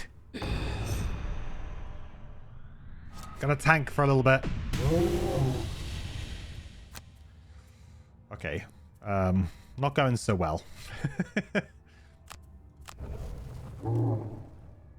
Not going so well.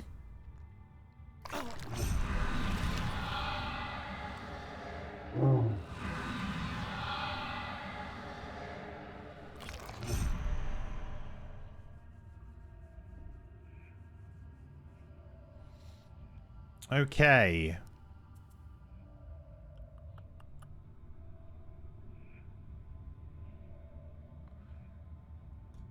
The only other battle goal I can do really now is this one, right? What have we got? This never allow your hit point value. I mean, we've been doing it. We're okay right now. I really need this chest. I really want this chest.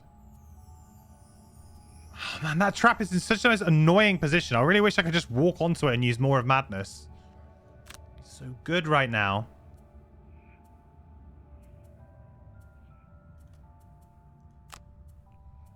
I should, in theory, be able to kill... I mean, Impending End will most likely kill this. I've got a good chance of killing it. Then I could Impending End... I could Race to the Grave this. That kills two things, possibly. Perhaps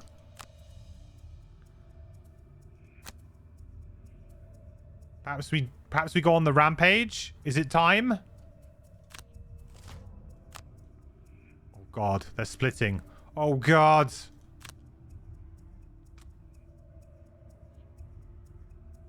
Well, that can't split if we leave that loot there.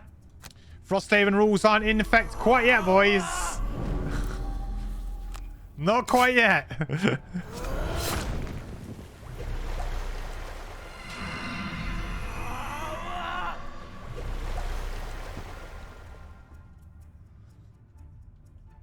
Nobody panic.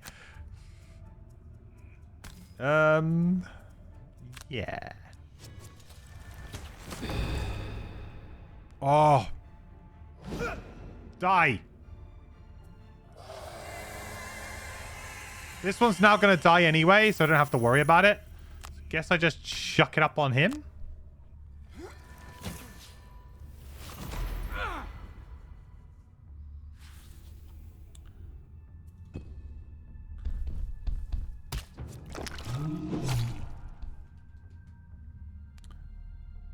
Beast Tyrant needs that loot.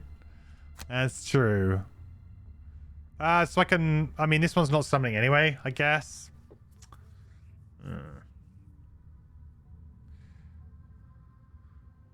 Maybe I just go towards the chest now?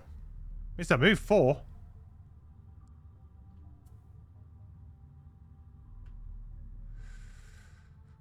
I could... Oh, I tell you what I could do. I could Disorienting Roar, swap this and this.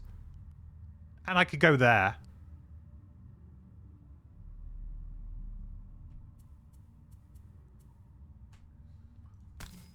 That works.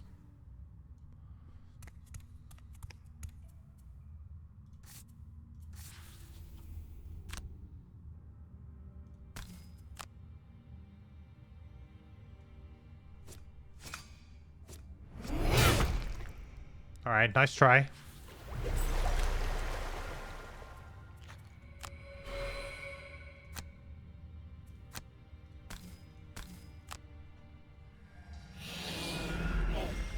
Aha! Outplayed! Outplayed!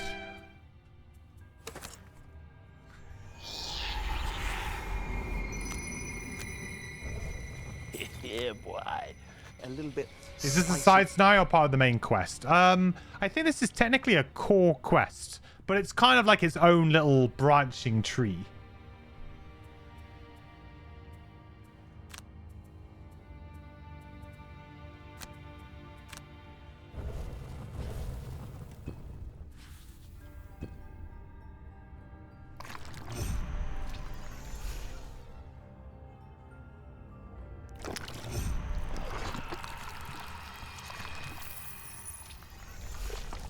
I need 2 little guys to worry about now. That's fine. This is probably the first time I've played this scenario and I've actually dealt with it. Usually I just nope right out of here. There's still a room full of enemies here and a room full of enemies here. I am absolutely just going to open these doors. I'll get this chest, open these doors, and that's it. I'm not going to do anything else. I don't see why I would do anything else.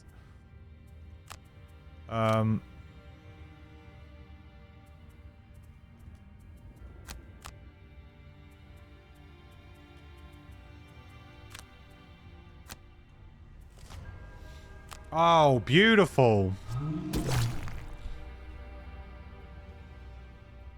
Mwah.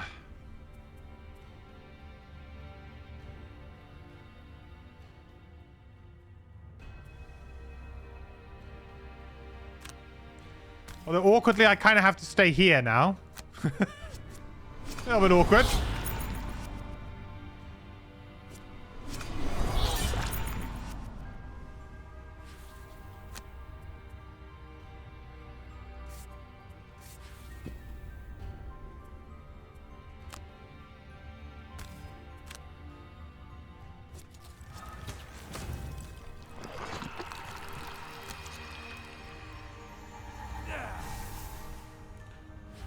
Alright, there's still time to get that loot. Only 2 more piles to go.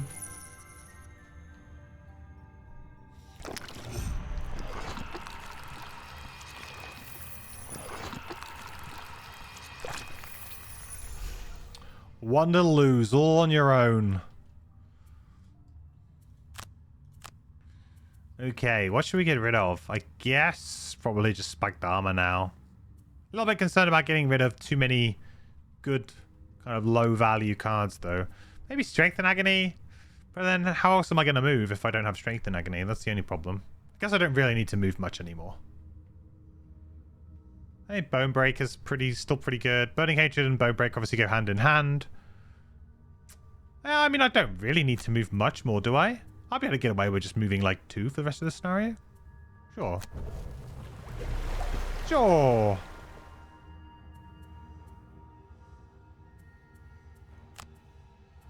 Of course I will.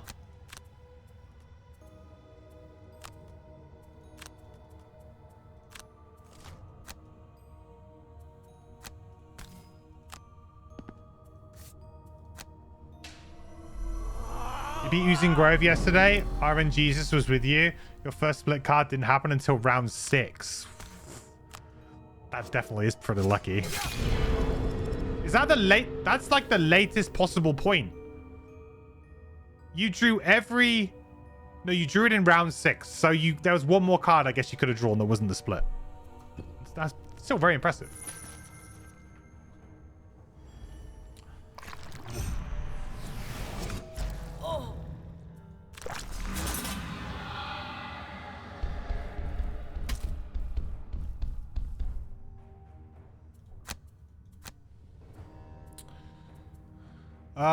We are getting close to the end here, aren't we? We're going to need to finish this off.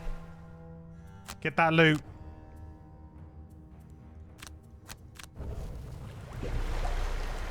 Get that chest and get out of here.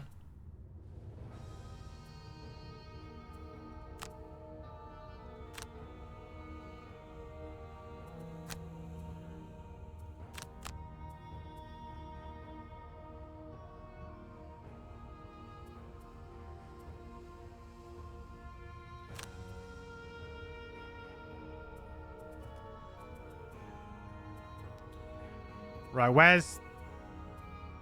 I mean, I can probably go and open that and go invisible. And if I do that, I should have a plan to loot this chest this round. I don't think I've got a good move here, have I? No. It might have to be the Doomstalker to go and get this chest. Not really who I wanted to go get it, but 1, 2, 3, 4, 5, and we got the movement. Yeah, we're all good. In fact, actually, I could just use Moment's Peace to loot it there instead. Let's do that. Well, is saying that I wouldn't mind trying to finish this battle goal off, so maybe I should leave that just for now. Let's leave that for now.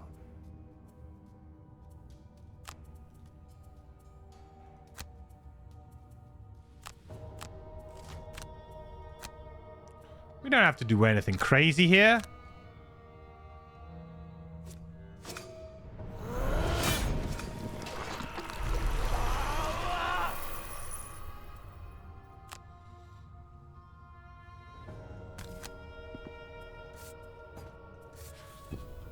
Pick up a little bit of loot.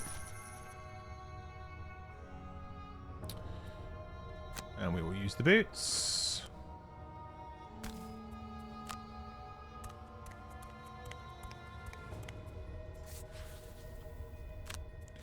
Skip that. Windswept Highlands. Ooh, where's that? Where is Windswept Highlands?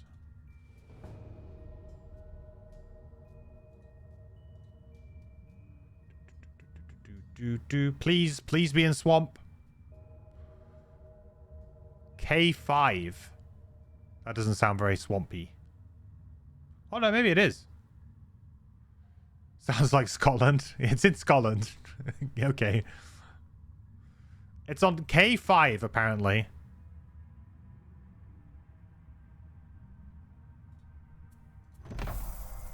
I'm not exactly sure where that is on the board, but that would be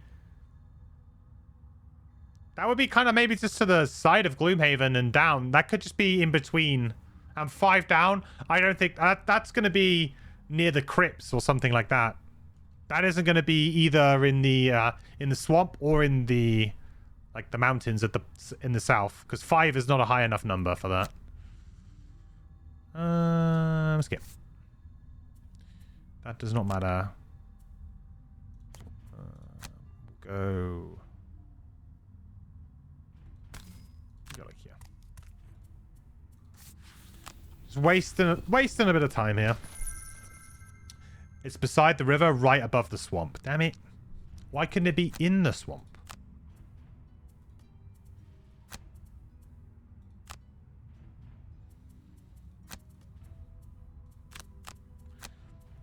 Alright, we're just gonna burn a few turns here.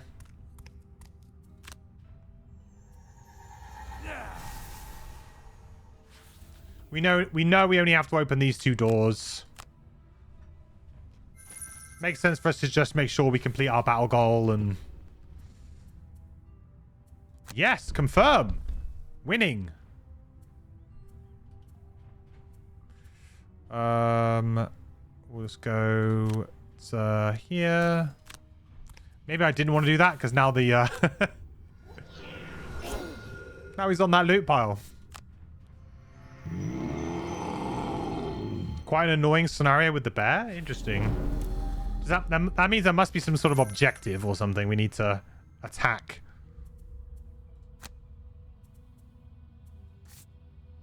And generally, those are the most annoying ones with that character.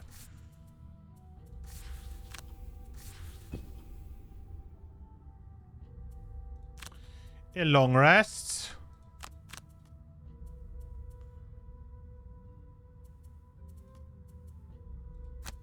Just long rest on everybody here. Yeah, why not?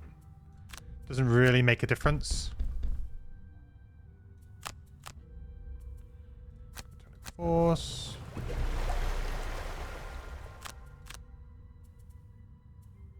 Really, we're just going to go for the win next turn.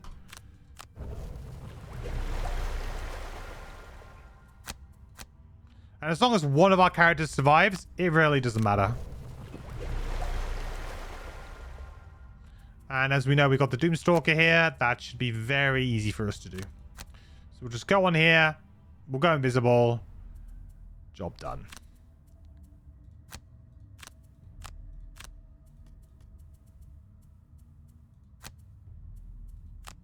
We run in and try and do as much as we can with everybody else.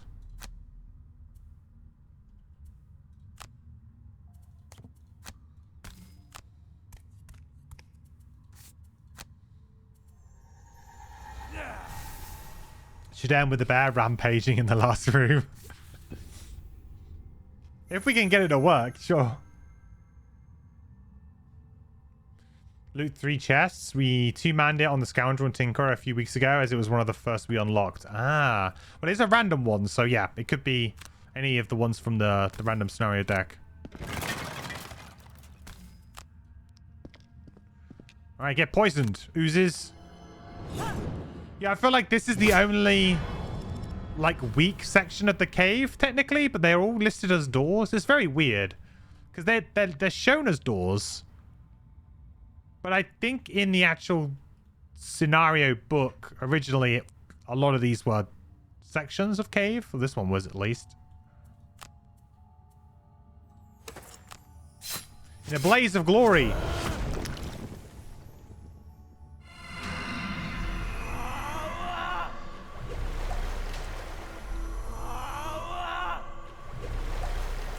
Might survive.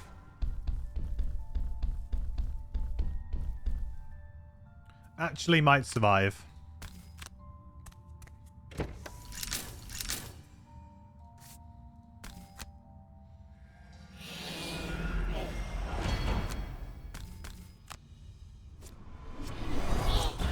Oh, I needed to get one more pile of gold, didn't I? Whoops. Oh, well, it doesn't matter. It doesn't matter. Bring along all my command cards, it sounds like. Yeah. Well, the benefit of playing the active tyrant is that you really don't need to worry so much about those scenario types that maybe aren't well suited. Because you generally don't bring a lot of command. You generally only bring a couple of, like, bear cards anyway, and you don't depend on the bear. You kind of play... The last of the fog dissipates. Play your own game. And a wind immediately picks up, circulating throughout the chambers of the prison. Its speed grows rapidly, starting as a breeze and escalating to a cyclone in a matter of seconds. And then you hear the voice. The voice. A sound carried on the wind, a great and terrible sound. There is a powerful cry, and all the remaining monsters are destroyed, disintegrated and scattered among the storm. Thank you, my friends. It is good to finally be rid of those pests. The voice rattles your bones as it speaks. And now that that is done, I ask you to aid me again. I am still a prisoner here, trapped in the wind. In order to take a more corporeal form and leave this It's very land, demanding, isn't he, this voice? I require my vessels of power returned Very demanding. to me. You fall to your knees as the sound subsides, your head ringing from the vibration. The voice just destroyed your adversaries as if they were nothing. You cannot imagine what it would be capable of if you were to give it more power. Might be a bit dangerous, Do yes. not worry. I have no desire to bring calamity to your land. I only wish to be on my way, to be free and unencumbered by this plane. I give you now a vision of where you can find the first vessel. They thought to hide it from me, but I can see it as if it were right in these chambers. Please bring it to me. All right. Oh, we did do it. Oh, interesting. It just didn't update at the end there. Yeah, I thought I counted that right. Nice. Okay. Good. Some good stats here. Berserker. Flurry of axes, basically. Although saying that, we did do Doom's Skies. I mean, it's not as Darkened Skies. It's not as good as Flurry of Axes, but it wasn't bad. Berserker doing work. Unbonk. You can't take it back, sir. Once you have been bonked, you cannot be unbonked. That is not how it works. In a show of goodwill, the voice directs you back to the entrance of the cave. Far away from its influence, you have a decision to make. Ooh. You can do its bidding, or you can try to get to the bottom of what exactly the voice is, instead of just meddling with powers you do not understand. I think I might just help the voice this time, because last playthrough I didn't. This time I might just help the voice. Got to get the piercing bow in Orlando. Too much shield for a really effective Darkened Skies. Yeah. I mean, we didn't run the bow initially because we were just going for exposed build, so it didn't feel like we're too single target to really worry about a bow. But now we do have Darkened Skies. That is a good reason to use it. Shrine of the Depths. Decrepit Wood. Ooh, is that in the... Hello? Is that in the... Oh, no, it doesn't look like it is. It's like, it's so close. It's so close, but yet so far. Made good progress on our battle goals, though.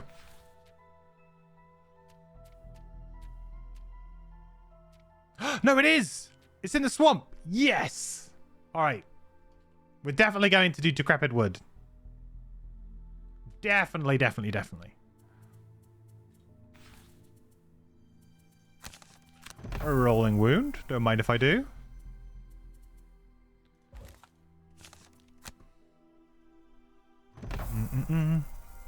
Oh, yes. The level 9. The level 9. So I've always found it funny that the best summon in the game is for a character who doesn't use summons. up to this point. I mean, I guess you can use some of the summons. Like, you know, we use the Falcon a little bit at level 1 maybe for fun. But the Warhawk. But let's face it. This summon is like the summon to rule all summons. It's 5 health, which it doesn't really matter. This thing could have, you know, 2-3 health, and you probably wouldn't really care too much about that. 3 movement, 3 attack, 3 range. That's the big thing. The 3 attack, 3 range, and then poison. This thing is just going to constantly just keep outputting damage for you reliably every single turn. Now, there is some situations when, you know, it can be a little bit weak because of multi-target enemies and things like that. And we are playing on like higher levels of difficulty, but the thing is that we're now such a high level that the difficulty curve has gone away. This is one reason why you want to reset your party pretty often when you're playing on Deadly, because you know, the game only has 7 levels of difficulty, essentially, or 7 scenario levels. So once you kind of cap out, it doesn't matter what difficulty level you're playing on, it's only getting easier from there. So we do definitely want to reset, because we're not really playing, like, it would be a bit different here. Like, for example, this guy, we're at max difficulty now. This guy, if we had like a level 9 Doom and then like everyone else was level 1, it would be pretty, it could be pretty bonkers, but it's pretty fair. I think it's still just insanely good. Like, any kind of ranged summon is just insanely good. And the move 3 keeps it going with you as well as a summon that you kind of want to play fairly early on, which I really like. Cobra's pretty sick. Yeah, absolutely. What's great about this summon is that it's the one class that doesn't have enough cards to burn. That's kind of... I mean, you do have a 12 card hand, and you might burn... I mean, with this build, I burn Expose, maybe Darkened Skies. That's it. Like, I don't burn anything else. So, realistically, I could comfortably burn Expose and this and still have 10 cards to play, so I've still got more cards than a Scoundrel. Yeah, and I've got a summon on the board and I've got permanent advantage, pretty much. Thank you. I think I will take it.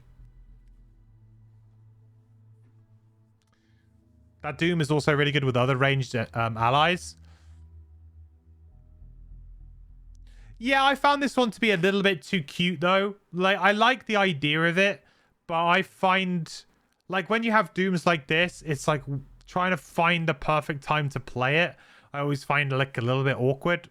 Our 86 initiative as well is not a good initiative for this, right? You need to play something else. I guess you've got plenty of good attacks early to put it on. You could use it with, like, press the attack or something, right? But yeah, I like it. There's a lot of text on it, and you can make it work, and it can be pretty good, but really? Just play the Cobra and forget about it? Should enhance it with Muddle. Okay, no. The other card is Lead to Slaughter, which I don't think is a bad... It's actually not a bad card. I don't mind this card. Attack 4, range 6. Force the target to move up to 3 hexes directly towards the closest hex adjacent to one of its enemies. So it's like pull, but it's pull towards potentially a different target than you. And that's what makes this kind of interesting. Again, another one of those cards with almost a little bit too much text on it, because it makes it quite situational when it can be good. Sometimes it's just going to be a pull 3. Other times it might be like able to get through a trap or something like that, right? You can position yourself. It's like a pull, but without the downside of perhaps them coming really close to you, which you don't really want. It's not bad. It's okay. The bottom is move 3. Transfer all active doom effects from their current target to one enemy within range 4 of you. This is definitely the last piece of the puzzle for the double doom build. So you're playing the double doom build. This is quite a nice way to get that doom to jump. Like if you've got 2 sets of enemies and they're a little bit more than, what is it, like range 2 or something, I think is the... What's the one that jumps? Yeah, this one. So the bottom of the resume is range 2, right? So you have 2 groups and they're more than range 2. You can kind of like move it on. This is a really good like door opening style thing. Like you've almost finished with that room. You want to like open the door. You want to transfer all of the dooms into the new room. And then you want to start doing damage there. So I feel like it's got a really nice tempo to it. But it is really strictly for that build more so than it is for any like regular build. We're going to take this because it's the best summon in the game. It's no Cobra, yeah. It's no Cobra, that's definitely for sure. The power level of this alone, you could ignore the other half of this card entirely, and it would be worth it. But you also get a pretty usable, if not maybe a bit weird, Doom to use as well.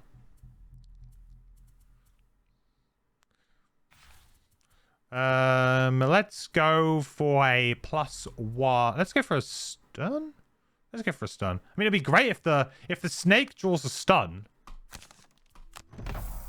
I'll be very happy about that. Okay. Let's go city encounter. That level 9 card must be bugged also, as nobody plays it. Yeah, possibly. I think I have tried it. I think I tried it. I tried it one time in a build, a trap build, and I don't think I really liked it. I did try and do like an all-in on trap style build where I just had every character that had something to do with traps. And that's what I played with. And I think I played it so that I was trying to get them to trigger certain traps. And I don't think it was very good. I don't think it was very good.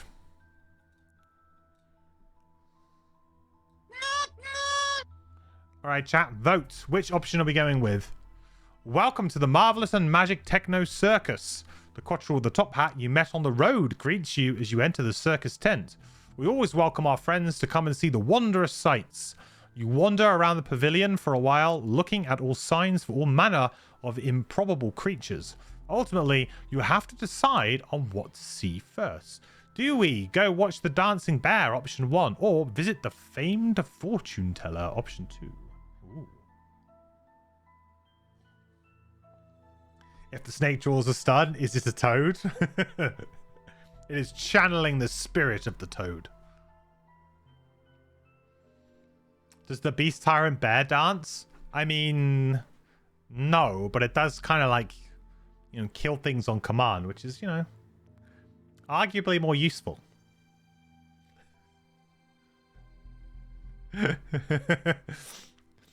Oh, everyone, like, that's a strong majority of people there wanted to go watch the dancing bear.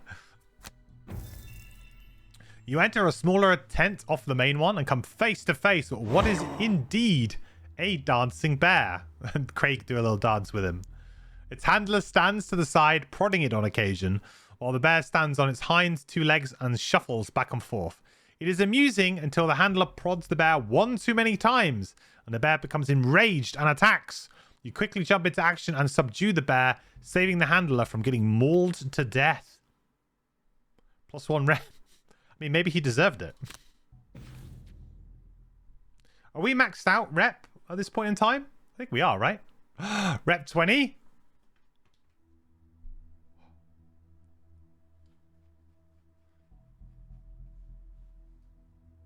Does that mean we're going to get...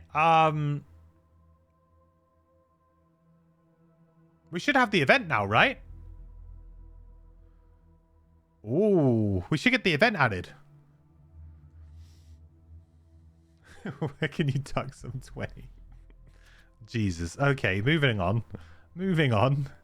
Let's go to do Decrepit Wood, shall we? Because that's one in the Lingering Swamp, which we need to do for this retirement here. And then we get triangles, everybody's favorite. Yay!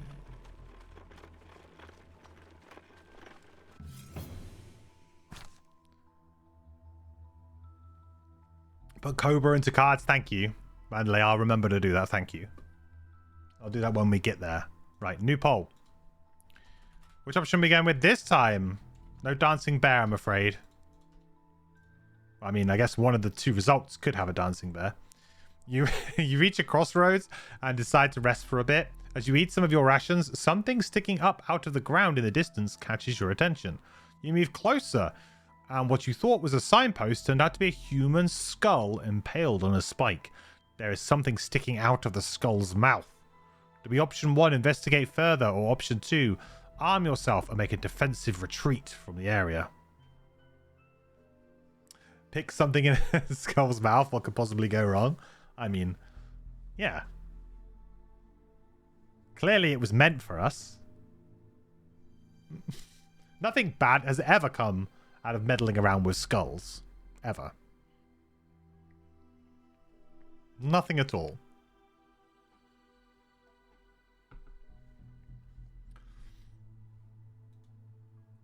What a surprise. Everybody wants to go 1. What a surprise.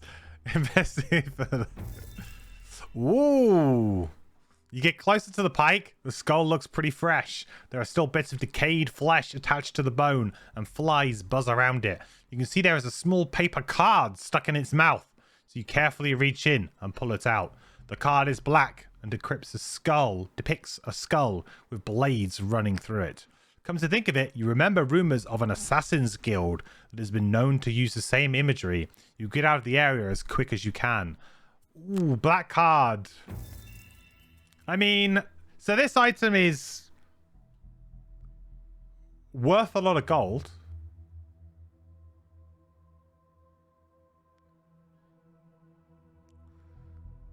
So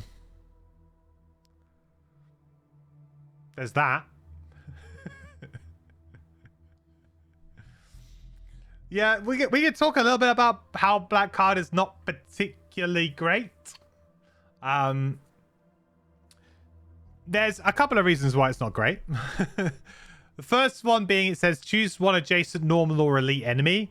I think this actually would have been quite a cool card to be allowed to be used on bosses, and I think it's a bit of a missed opportunity. I kind of understand that maybe it might be a bit too good. I don't know, maybe, but I feel like that's a missed opportunity. As if it could just be anything, then that might make it more fun, or at least like thematic to keep in your supply. And then when like you go on a boss mission, you bring the black card, right? That could be fun. But the other reason is that it's a burn. It's a small item, which means that you have to give up a small item slot, and most of the broken mechanics in the game revolve around using small items. So all of your stamina potions, like, would you rather have this, or would you rather have a way to get back an attack and do another attack again? You know, one of your best attacks or your best stun or something like that. So it's in a very difficult situation because it's an item that's in a slot that's very populated by lots of really good items. So it just becomes quite hard to use it. You feel like the name is cooler than the actual card. Absolutely. Yeah. The 75 sale price must be because the shopkeeper thinks the skull looks really cool. Yeah, maybe he's just really into skulls, you know? Yeah, the guy's just really into skulls. He's a collector. Maybe that, or he thinks it's like a Pokemon card or something. Maybe this is like Gloomhaven's version of Pokemon. Maybe this is like the Charizard of it's a first edition black card, guys. I mean, it's a collector's item.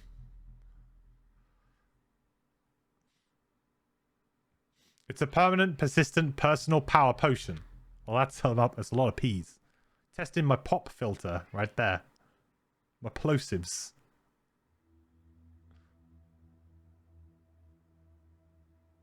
Yeah, I don't really know about the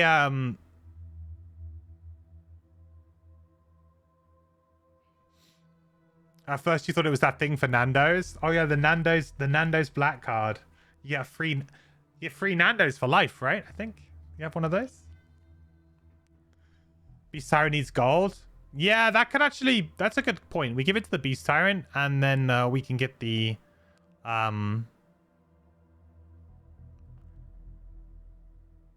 Ancient Ward enhancement.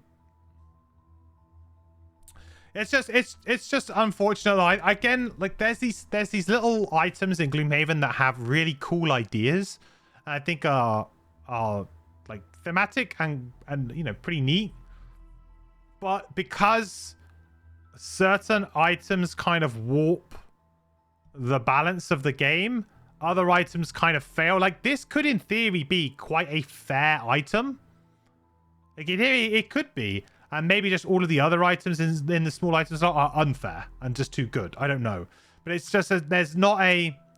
The power level is so wonky with different items and things in the game that cards like this, which are thematically quite cool, just don't really work.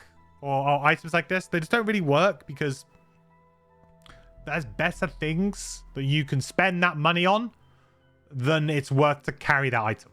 Right? And that's the kind of problem.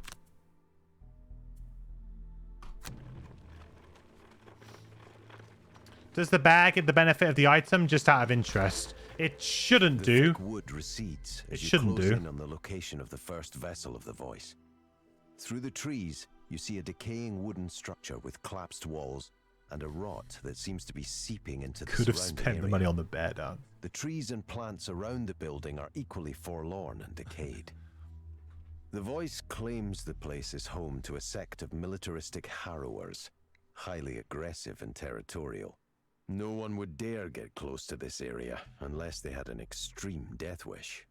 So there's nothing left to do but kick down the door and find the vessel somewhere in the Harrower's coffers.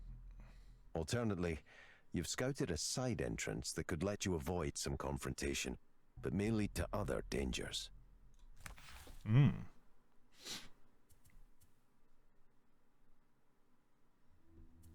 Right. Take only short rests. This is really important that we get the battle goal right for this character. Take only short rests during the scenario. Awkward, but we have a lot of control over that. Kill a monster during the scenario by causing at least 4 or more points of damage to it. Easy. Simple. We'll probably do it within the first few turns. So, Dynamo, easy pick. We don't hamstring ourselves by having to play something that's like, you know, do short rests all the time, which is maybe suboptimal at times. Allow none of your allies to become exhausted. Use no items. Let's do that. Kill 5 or more monsters during the scenario. Sure. Let's get the snake. Let's get the snake. What should we get rid of? Well, command's becoming a bit better. I guess detonation comes out now. I probably don't care too much about that. Do I have a slot? I do. We may as well equip it. It's already bound. We can test it out with command and the bear. It shouldn't work, but maybe it will. Maybe we can find a bug.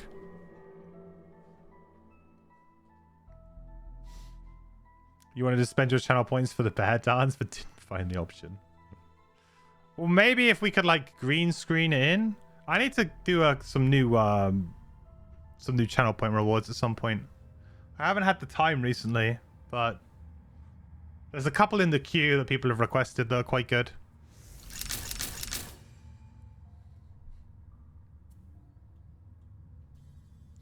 Right, so kill all revealed enemies. Reach the back of the Harrower's shack and loot the vessel from the Harrower's coffers. Oh, we did this one last time, didn't we? With I think we did this on Community Save Sunday, not too long ago.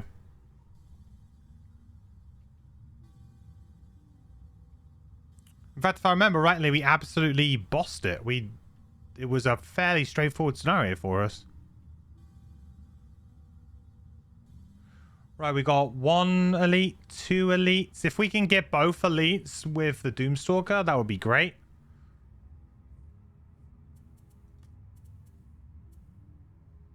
It's regular there, huh? One of the big problems is with the bear in this one. It's just gonna move into range of this Deep Terror Elite. So we need to kind of keep the Deep Terror Elite constantly disarmed. Because otherwise the bear is just going to do it anyway. The bear will just do it anyway.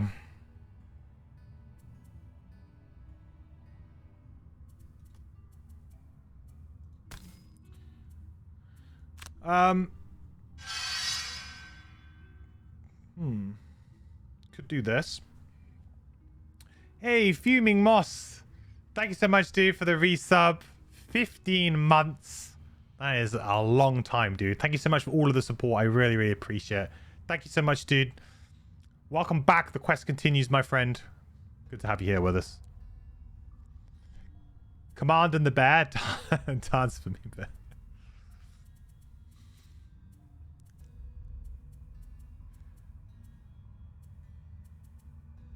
Do we just play this? Do we just play the Cobra on the first turn and just race the Grave It? I mean, seems pretty reasonable to me.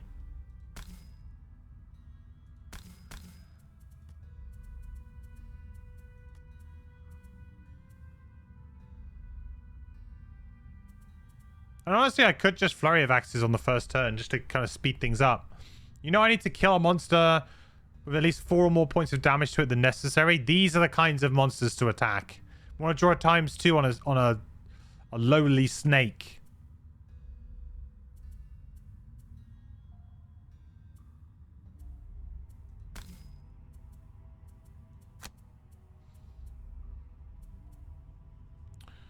So this will be 4, 5.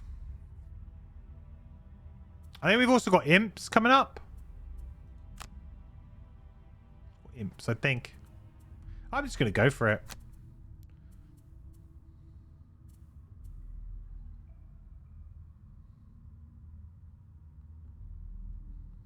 Honestly, I just need to go there too, right? Range 3. 1, 2, 3. Yeah, I just need to go there. I'm going to go for it. I don't even care.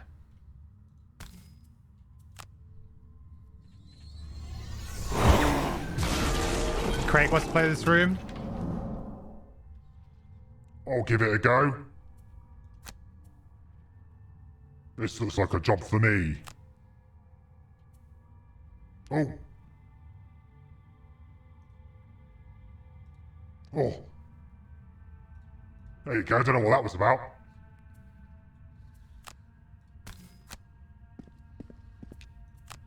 Right.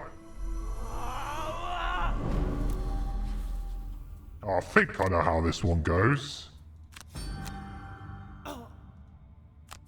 Hear that? Yes. I mean, I don't think that's how that's supposed to work. But I'll take it.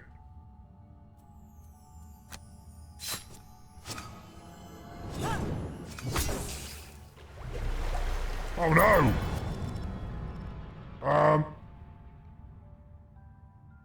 We'll do it again.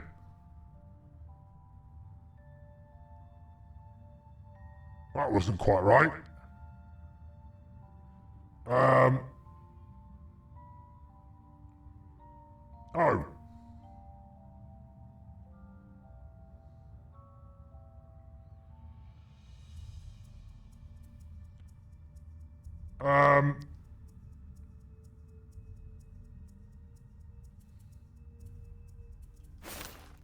Okay. Plan B.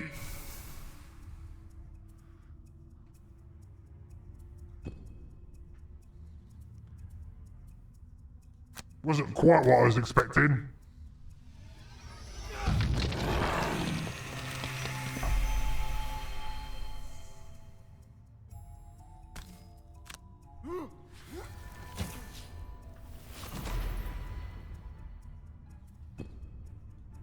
Not quite what I was expecting there.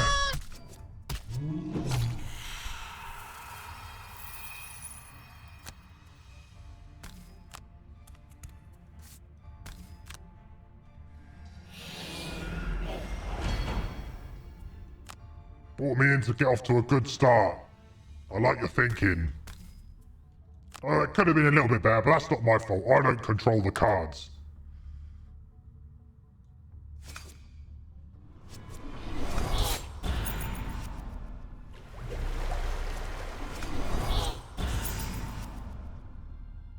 Oh, it's a 1 now.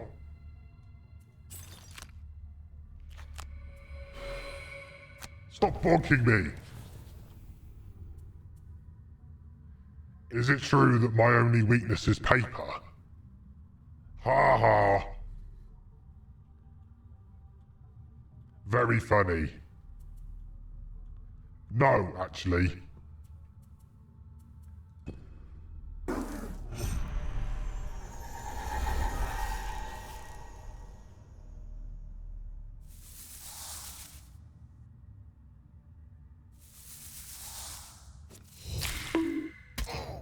Stop it! Get out! I don't deserve this.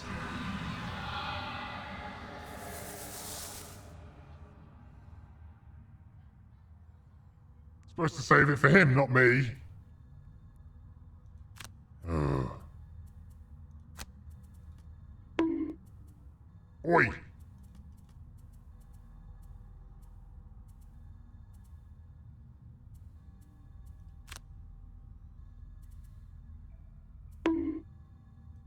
Right. That's enough, you lot. Have I had much acting work since What's a Fantastic Four?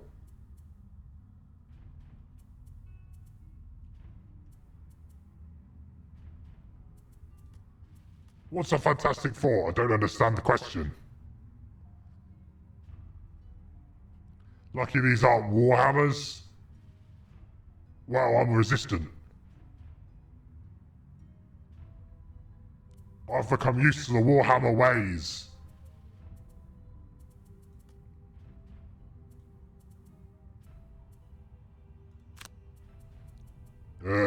Yeah, I'll do. There you go. I'll even do an extra round for him, free of charge. How about that? How did I like Elden Ring? Well, I didn't really play. I just watched MQ play. I'm quite thankful that no one actually brought me in. That would have been very awkward. It looked quite hard.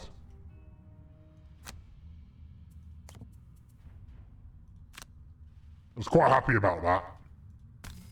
Right, we need to draw, I don't know, ×2 or something. Rolling.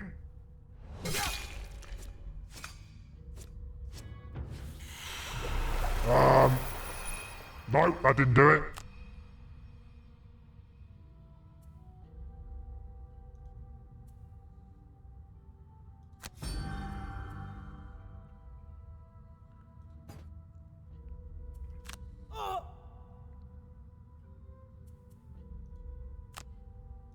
That one. Yeah, there you go. Right. Surely that did it.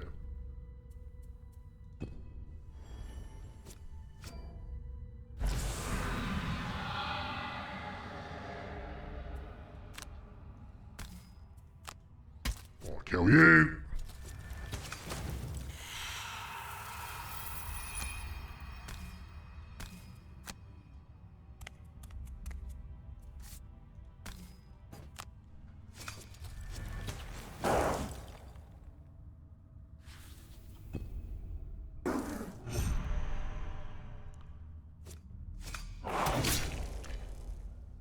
I'm better off not knowing, considering the last movie.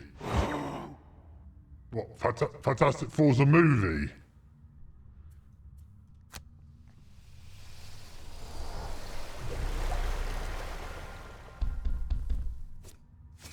I can't say I watch too many movies.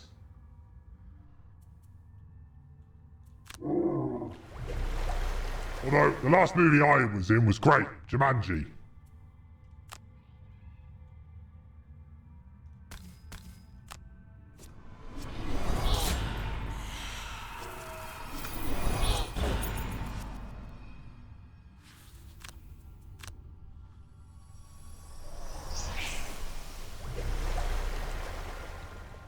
Is my favourite type of seat a rocking chair?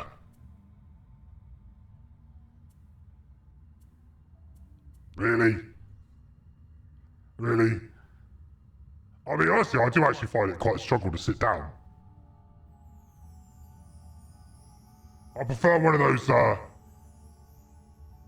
standing desks. You know, but MQ doesn't let me have one, so... I much prefer it.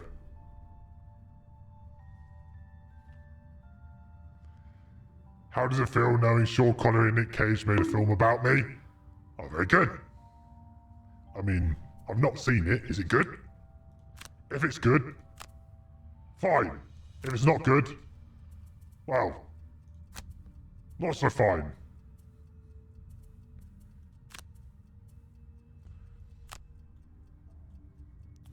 Okay. Let's keep on moving, shall we?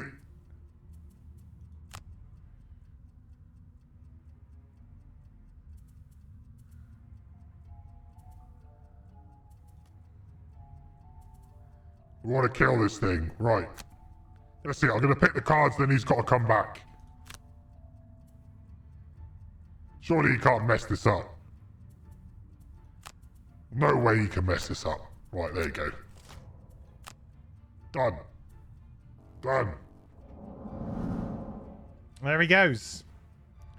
Thoughts on Dwayne Johnson? He loves Dwayne Johnson. It's his favorite actor.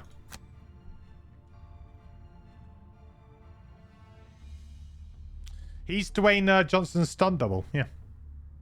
Pretty sure.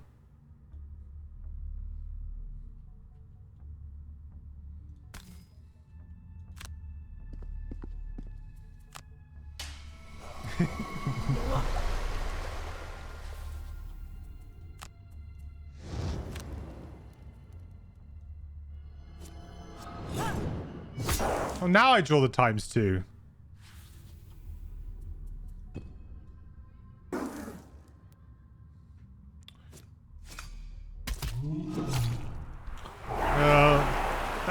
That's one elite miss there. I didn't really calculate that very well. I probably could have done that a bit better.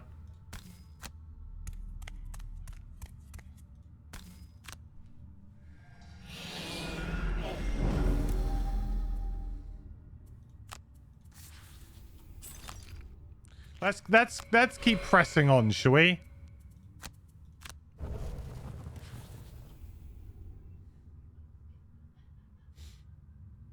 Burning Hatred is funny. Didn't see your Berserker run that.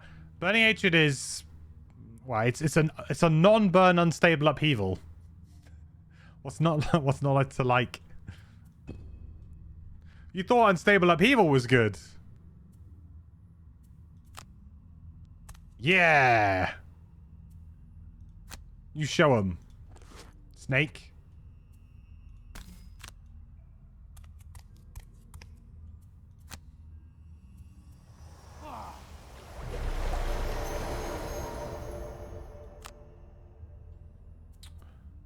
Oh dear. It always seems to devolve into rock puns. I wish the questions were a bit bolder.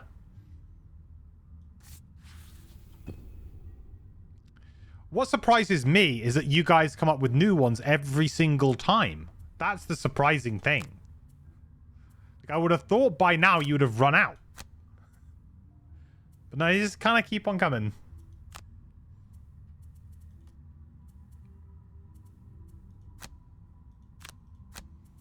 Somehow they just keep on coming.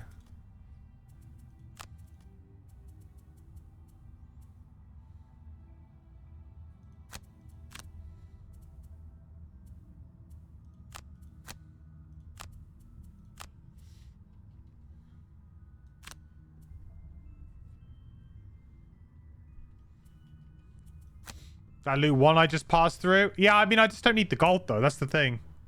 Like, these characters are retiring very soon, so I'd much rather just kind of, you know, get through the scenario. Get new characters. I don't really need the gold to succeed or anything. Let's go for this guy at the back here.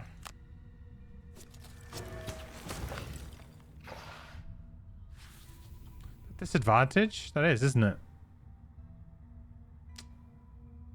It's kind of awkward.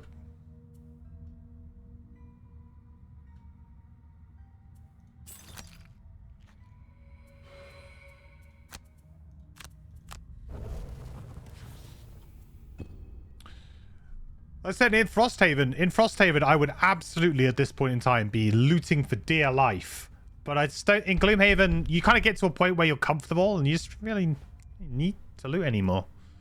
I mean, sure, I could get really broken enhancements, but my characters are already doing well, so it just feels a little bit unnecessary.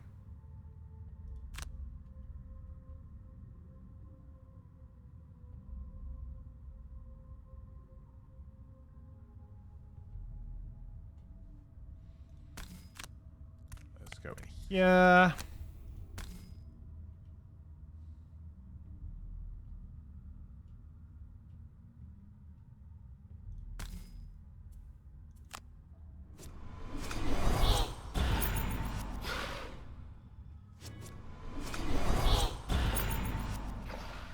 This room is awful. It's not very nice, is it?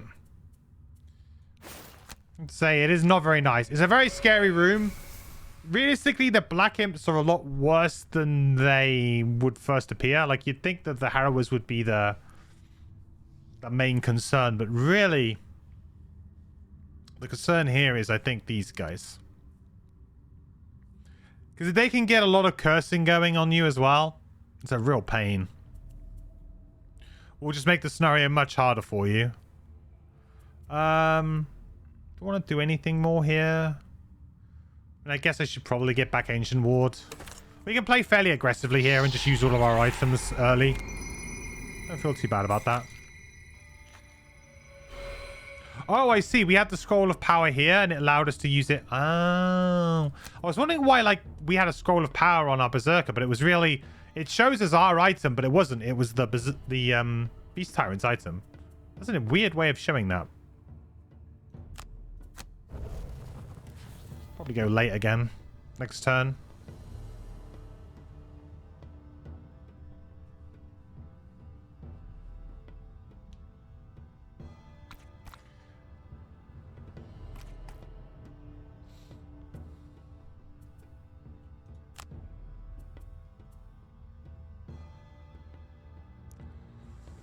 I mean, what do I attack here? There's a lot of retaliate. I think I maybe have to do some damage to the retaliate guys.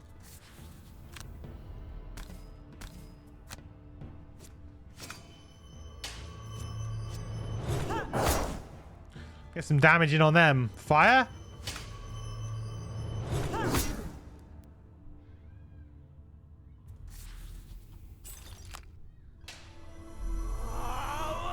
We'll heal up now. Because poison is coming, so...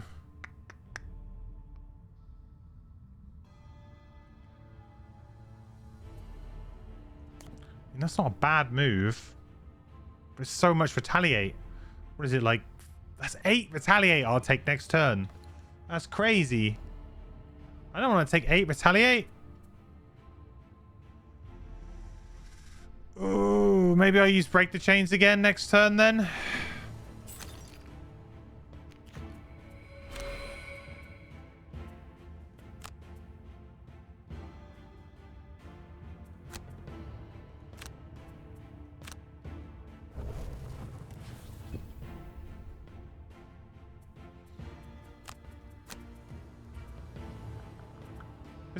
This is actually a pretty scary room right now, chat. I think it's time for Darkened Skies. I think it's coming in. I think we have to.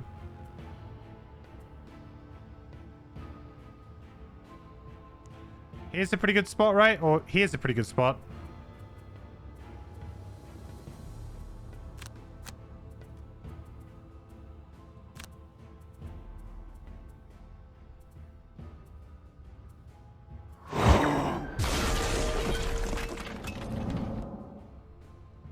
What do you bring me back for? Oh, is he in trouble? Oh, wow. Yeah, okay. Yeah, I can see why you brought me back. Yeah, that doesn't look so good, does it?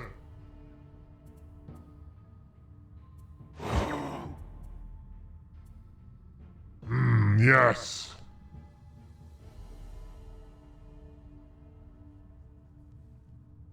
I mean, maybe I could do something with a swap here. No, I need to get out of the way.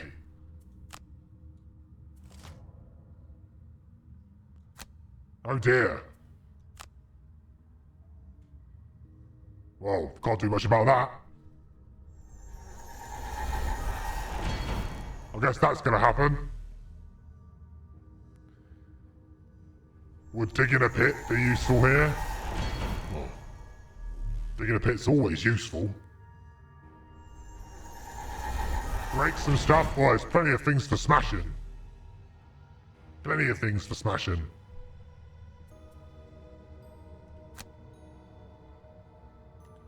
It's ranged retaliate now, is it?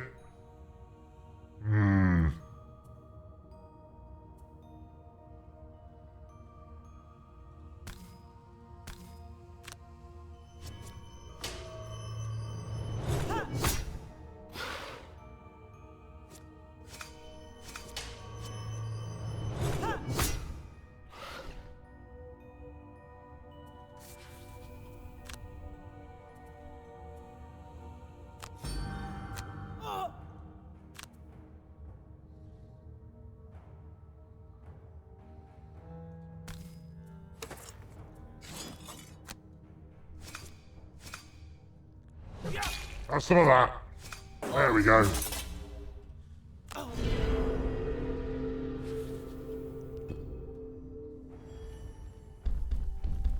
Now we're cooking.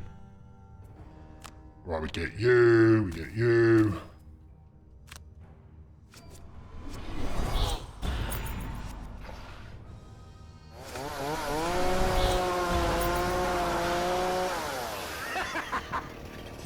Now that's a lot That's of a lot of damage. damage. It is. That guy's right.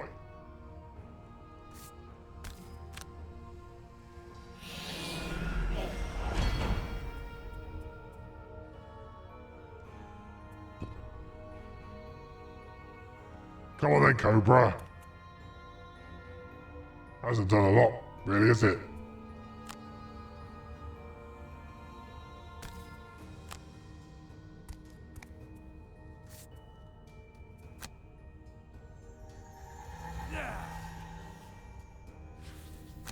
Not such a good turn for this either.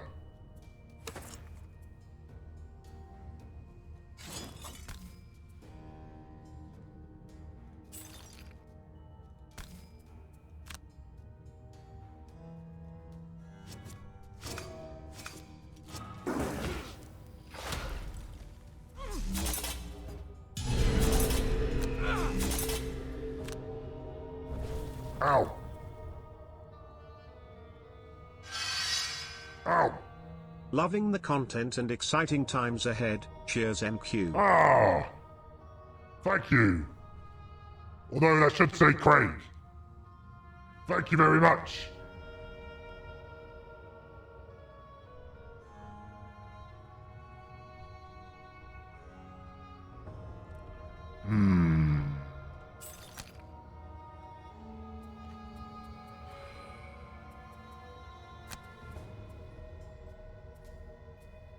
What can we do here? Yeah, excuse that.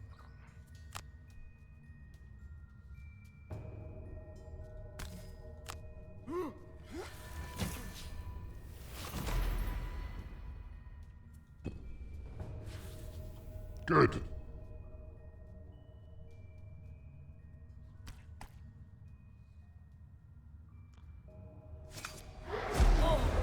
Ouch.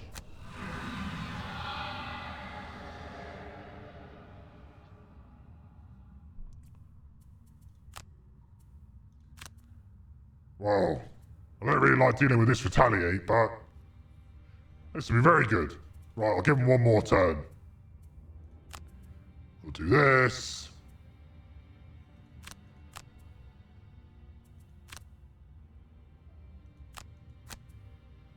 Hopefully we can kill some things.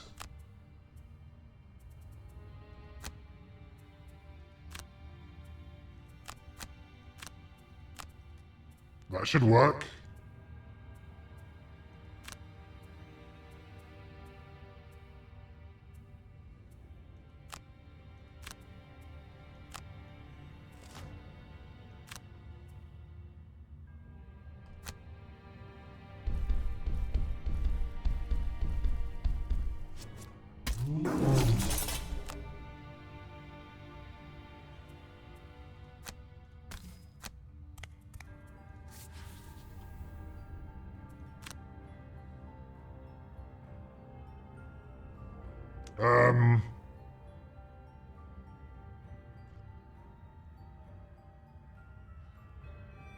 It's quite a nice straight line.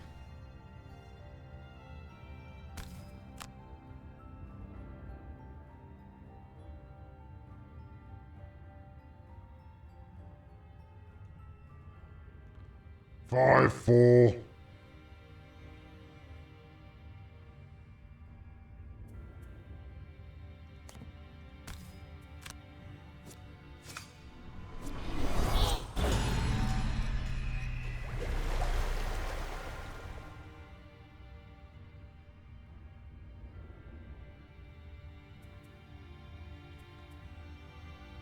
Maybe you swap this guy in.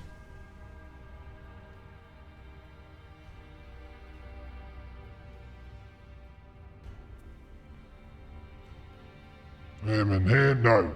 Him and him.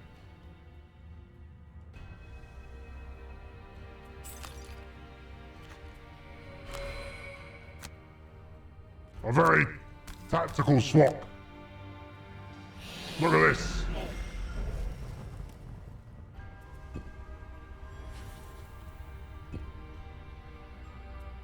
Very smart.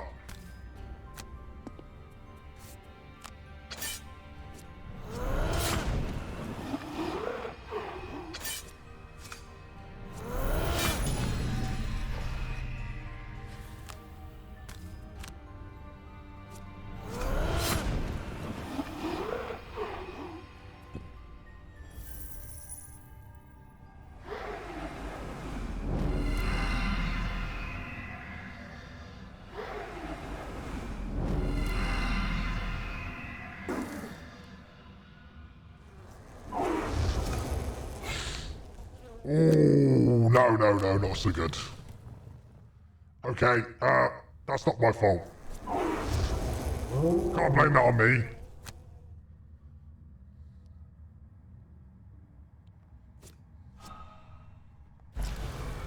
Oh, there we go. A cobra doing its thing.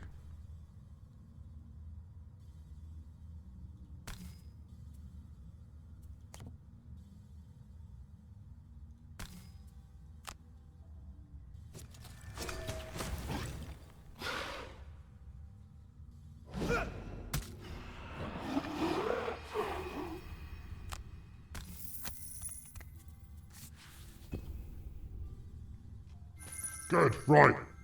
You can't lose from here now, surely not. Wow, I don't know, Craig.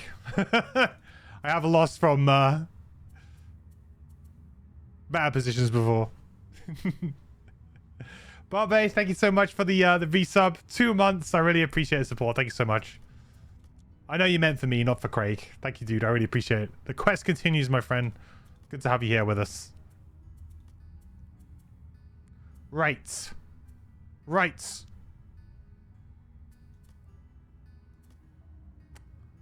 Short rest time, I guess. It's an awkward one, but we can get rid of it. We can get rid of it. We can deal with it. We can deal with it. There's no trouble.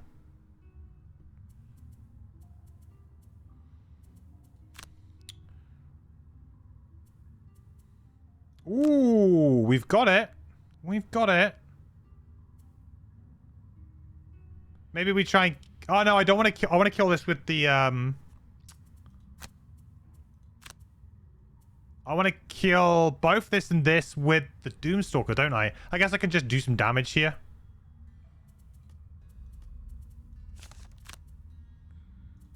That's fine.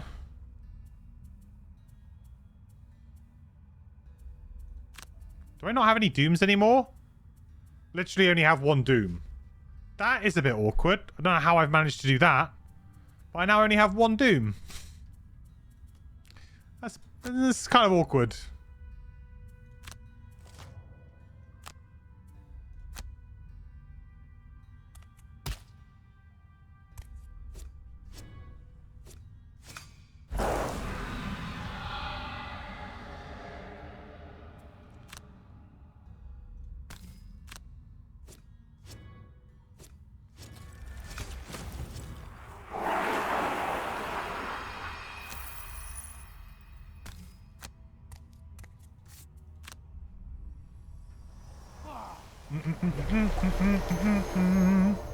Have I finished all the achievements yet? I don't know.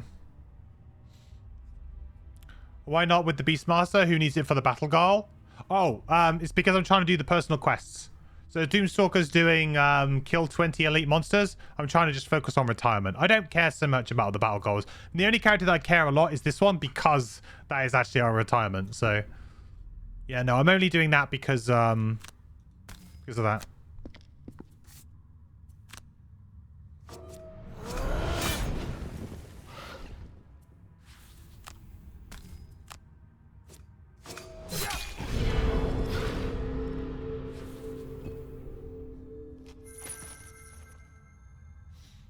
Now for the Doomless Stalker. Yeah, that is definitely happening. Luckily, we don't have much more to do. We're actually fairly close to finishing this scenario now, so...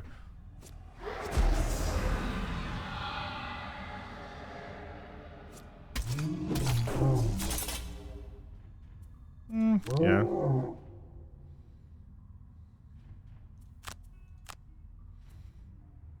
There's still a decent amount to go. Let's get rid of Earth and Spikes. What's in the room to the left? So, this is like a kind of maze, is I guess the best way of saying it. There's some traps. There's a lot of obstacles. It's like a maze to try and get to the other end. Less enemies, but maybe a bit harder for movement. So you very much can either prioritize, like, you know, if you're a good damage dealing team, probably best to go this way. But if you're really good with your movement, this way would probably be quicker and better. Depends on your team.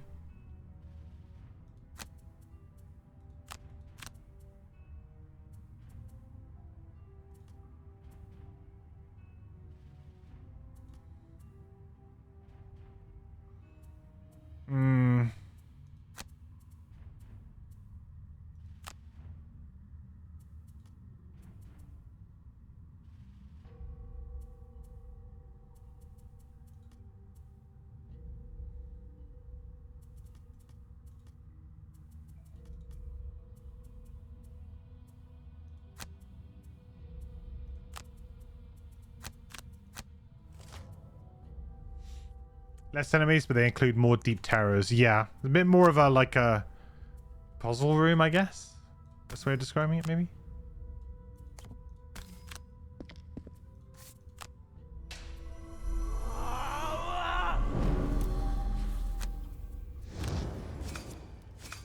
No, don't keep drawing.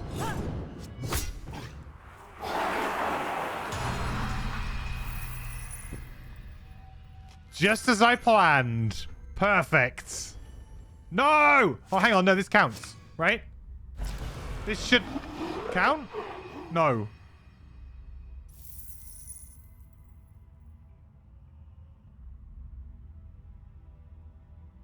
I don't think it counts. I think technically in the board game rules it does, but I don't think it does here.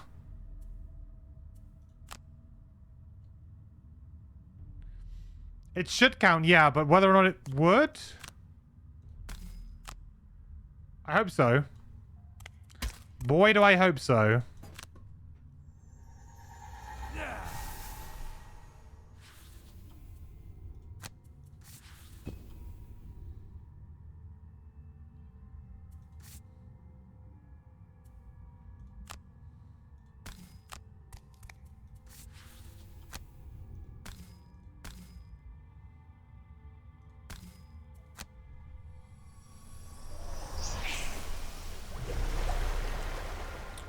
think it does. I was at 14 or 15 before that. We see after it updates at the end. Yeah, hopefully it does. I mean, it only says 12 now, but we know it doesn't. It's a little bit annoying that this stuff doesn't update during the scenario, especially considering that it does still count, right? It doesn't... If you lose the scenario, you don't lose personal quest progress, so... You lose battle goal progress, so I can kind of see why sometimes the battle goals don't always do it, but... We just have to win.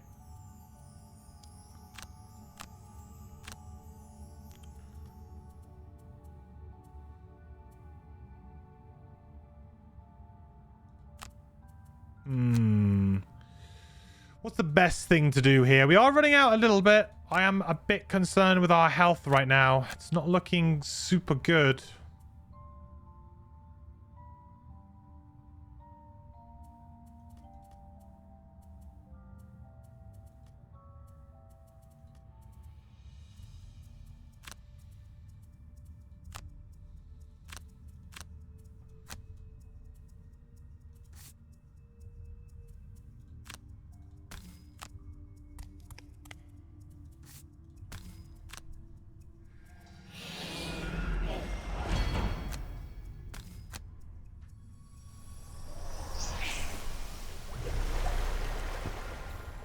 Still got that black card though, chat.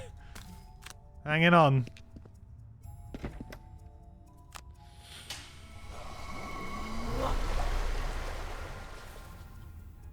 And there's quite a lot of enemies right now.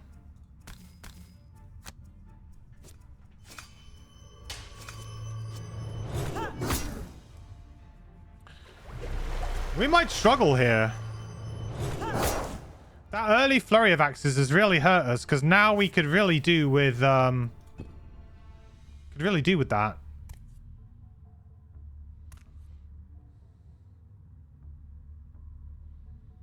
It's going to be difficult to kill this number of enemies without an AoE, which we don't have really. Apart from Burning Hatred, I suppose that's really going to be a very key card for us to hold on to from now on.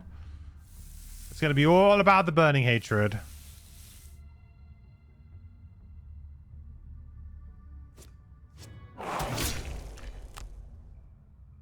Need more Craig? Yeah, we could definitely do with more Craig.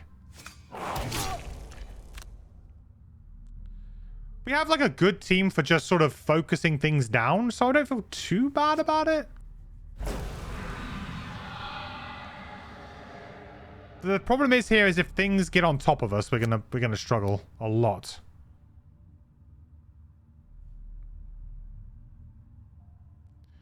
We should take one of these normal snakes.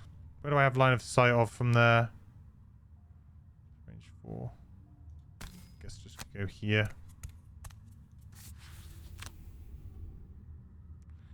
You never know. Hit a big ×2 or something.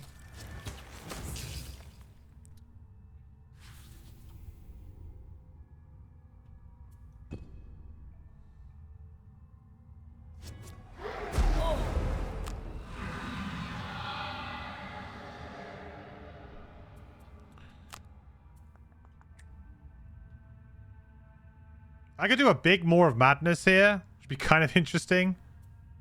But then these guys have got to retaliate, so that is actually... No, that's actually completely off the table right now. I'll have to figure out what I'm going to do with you in a minute. I think we're going to be short resting anyway, regardless. I've gotten a little... I've been a bit cocky here.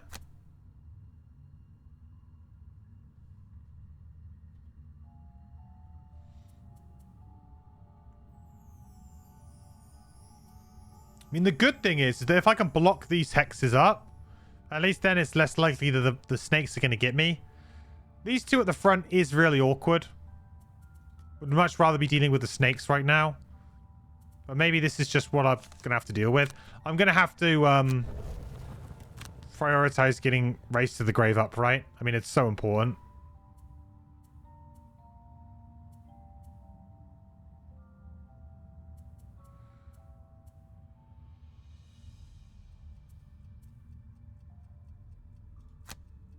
If I could somehow kill this snake, jump over Maw of Madness everything, or Burning Hatred everything from that point, that'd be pretty good. I would have to take retaliate damage from this, but, I mean, we know that's coming.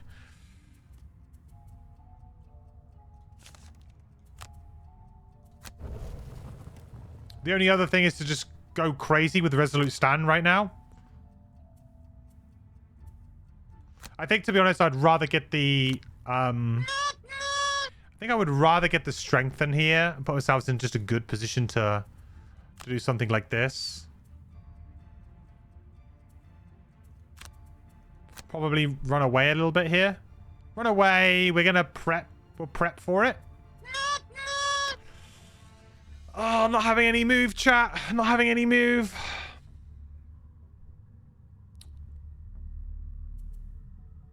Ooh. Newts are not going to get me out of this situation.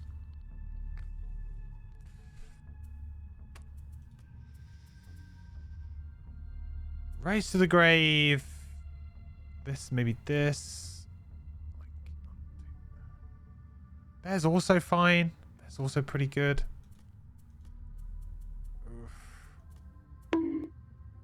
Bonk. I just need to keep these blocked. So if I do a swap, that could work.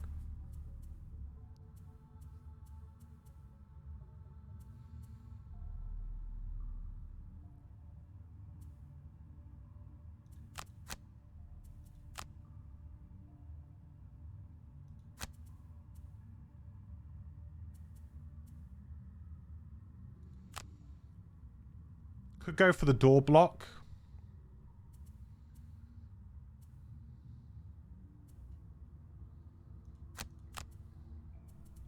Go for the door block. Okay, don't need it. That's actually pretty good. Strengthen Resolute Stand on the Harrower. Get the ×2. You may lose, but you'll do it in style. It's true. I think that is probably what we're going to end up trying to do. But I need to get that strengthen first, right? That's the problem. I think I'm just going to have to attack these guys and kind of be done with it.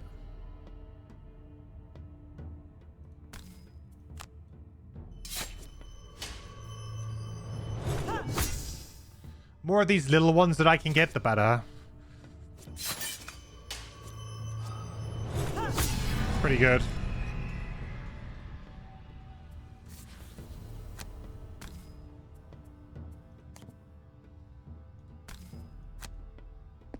I don't want to be too far because I've only got move 2s now. If I go here, then suddenly I won't be able to get back ever again. That was a really nice round for us, though, with what they all drew. Really nice round. Does this game have a magic double jumping horse you can summon at will? Oh, unfortunately not. Imagine.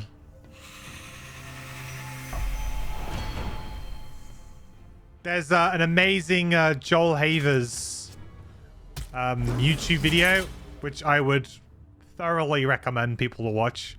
If you've never seen any of his stuff, I'll link it in the YouTube. He did a sponsored Elden Ring video. And it's amazing.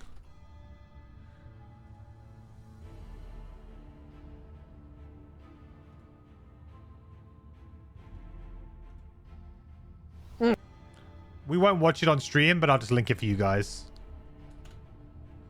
And all his videos are just really funny.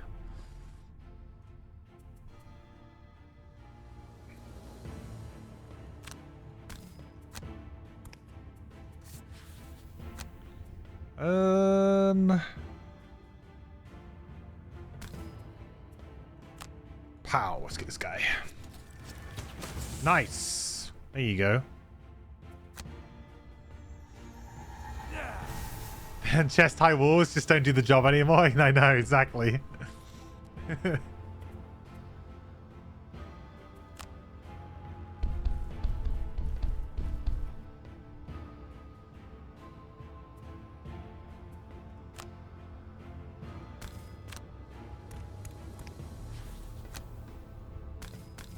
I don't care about your retaliate 3. Make my range 4.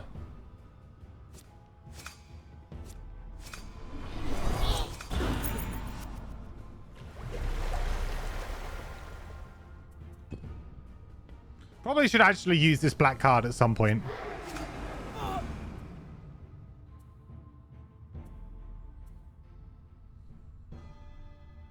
This is an interesting one. Because I can't really attack the retaliate guys if I'm down to that. But I guess I can't anyway. Guess I'm kind of screwed anyway.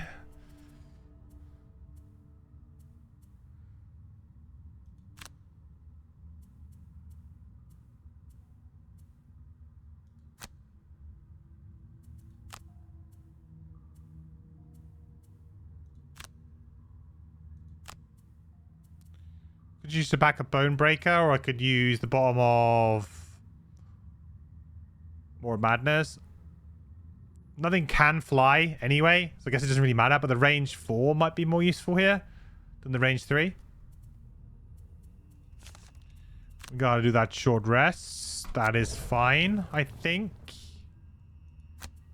We're gonna do this heal here. So this is where I need to try and blow one of these guys up a little bit more. It's just awkward right now. This guy's gonna die. Obviously, it makes sense for me to go super late here.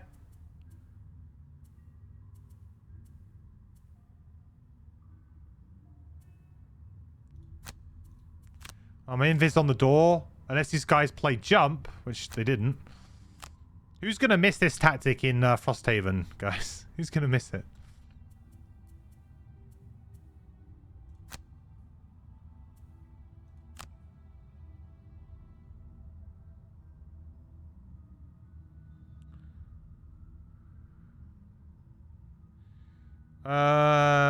Maybe I have to move away now, actually. What's he doing? Unless I move forward myself. I was going to heal, though. What's the range on this guy? 4? Yeah, maybe I didn't really plan that very well, did I?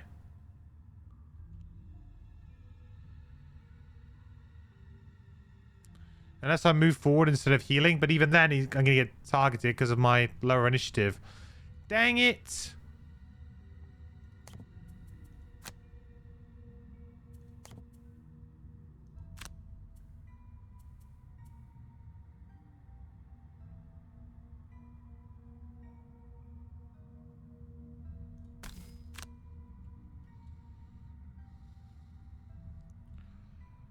Oof, it's going to have line of sight anyway. Well, I guess I move forward. Oh, no, I'll just do this.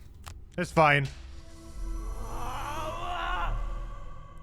Just one more hex filled and it would work again unless the rules changed. Again. True, I just need to fill that up.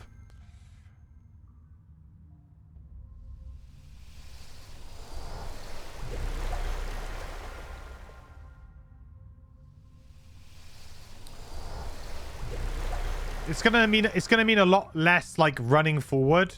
Like before, it used to be someone could run forward, go invisible on the door, and then everybody else could stay at the back of that previous room, really. And if that person played enough movement, they could go, all right, I'll let them through or I won't let them through. Whereas now it's going to be like they're coming through regardless. So you don't get that kind of, I guess like that kind of safety net, if you like.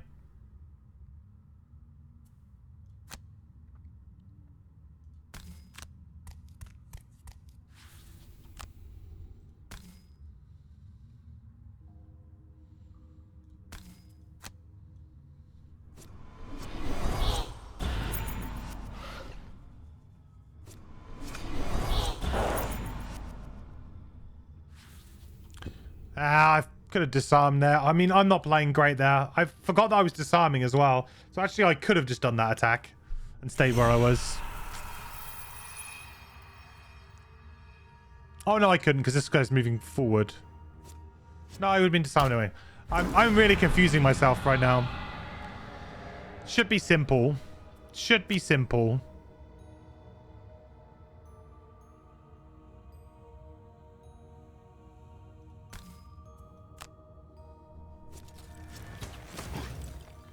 Just keep it nice and easy.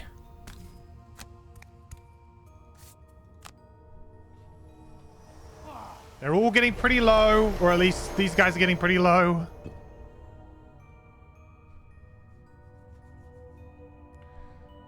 We know what we want to try and achieve.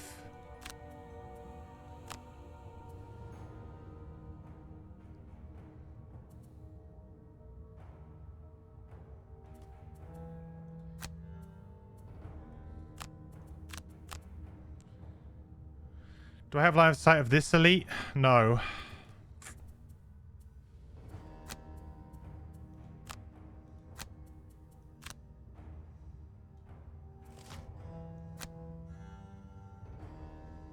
All right, boots are coming out.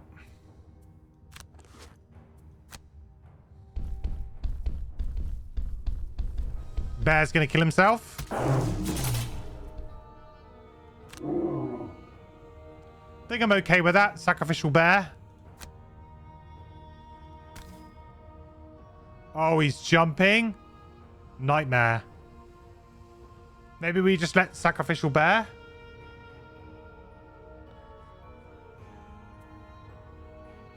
One, two, three, four, five. Can't get anywhere useful. 1, 2, 3, 4, 5. Can get somewhere useful. Can't get anywhere useful.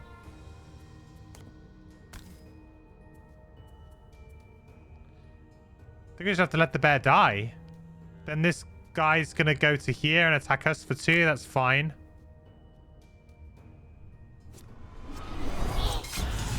I think that's fine.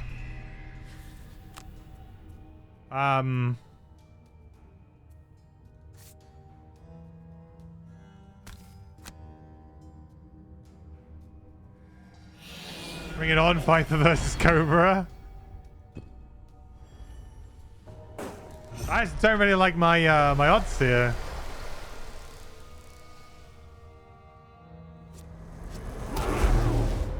I think we have to let him die.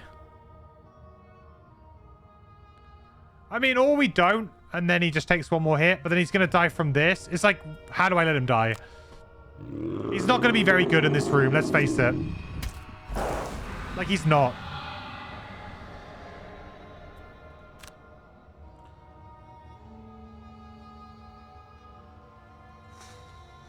Do we just hope we draw the +1? We got a lot of +1s. We got a lot of good stuff in this deck. There's 3 cards that we can pull that won't kill it. Oh, actually, it doesn't even matter because it's the 3. There's less than that. Because of the poison. There's 2 cards. Risk it for a biscuit.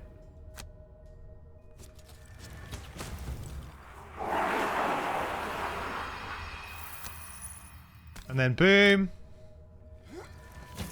Alright, we got to path through. We got to path through here.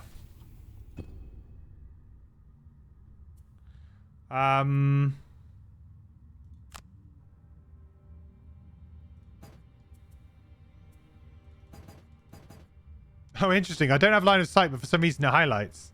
It's kind of weird.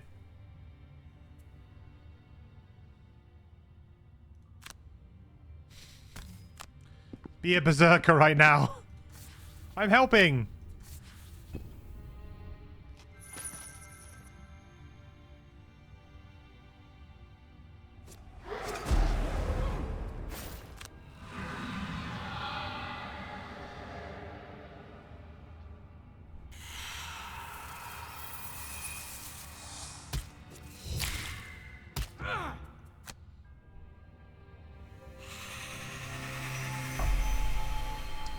Okay, so now it's just really... If I can kill this pretty quick, these 2 shouldn't be too much of a problem. Famous last words, but, you know, really? Should be okay.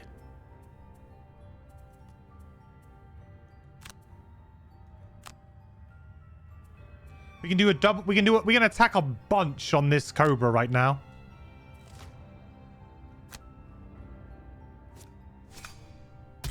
Oh, clutch. Absolutely clutch.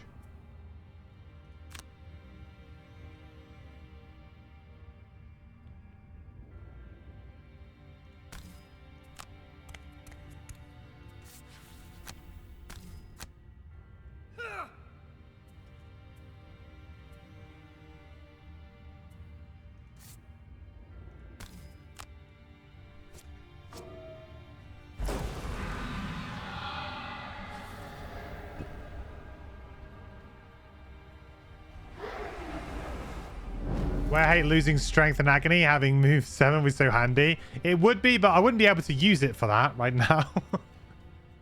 Unfortunately.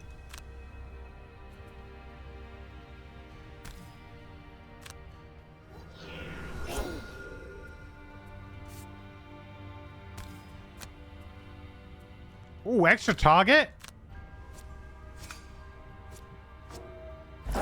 Good draws. Good draws. This is why this Cobra is so good. I think the added poison effect too is just ridiculous.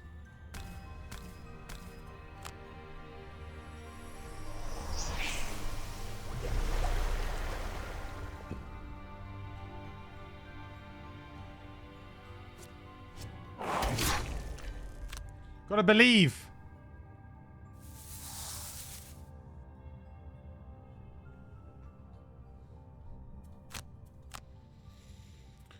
Okay. Probably spiked armor because we can't really use it anymore. The retaliate and stuff. I guess maybe in the end of the room it might be quite good there. I actually feel like we might be able to get back into this with this character now. We might actually be able to do something. Now, I need to make sure that I kill the elite again. So I guess we short rest. That's fine. Like the one card we can't really get rid of now is Race to the Grave. That would suck. So for you, let's short rest. That's fine. We know we just want to keep Ancient Ward up. Probably do Rampage bottom again. We're all in on the Cobra, man. We're all in on the Cobra. Cobra's just winning us this scenario.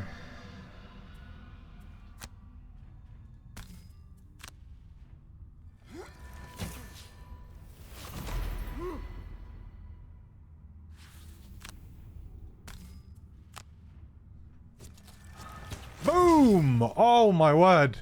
One damage short. Why couldn't it have been?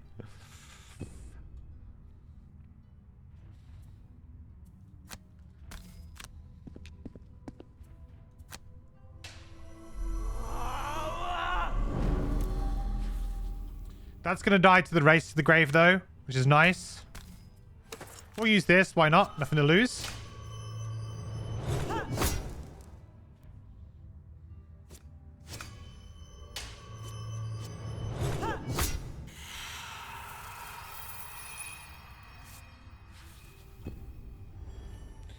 Still get credit if Doom takes it outright?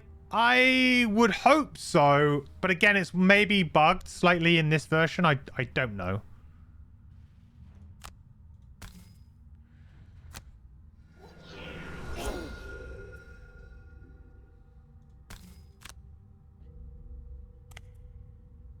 Snake on a mission?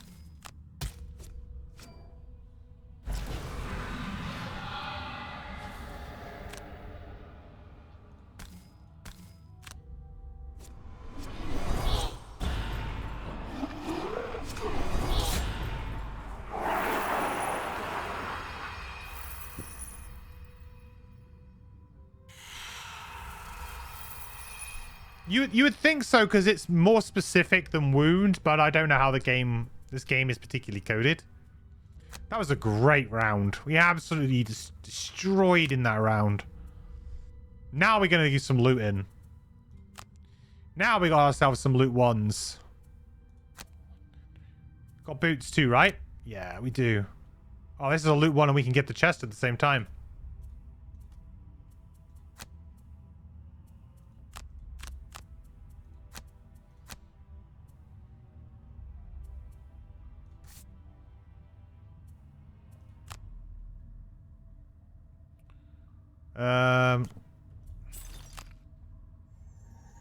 Rip black card test. Oh yeah, we never even... That shows you how useful that was, I guess.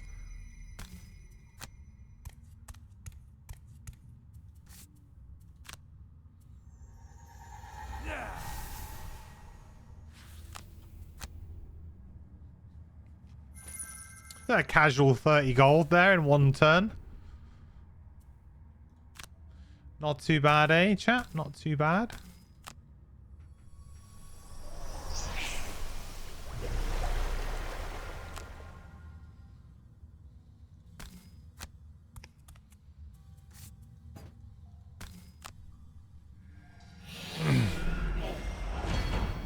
Scenario end dodged. Yeah. This is one of the nice scenario end conditions, right? Because you actually do have time to get every bit of value out of it that you can if you want to. I do like that.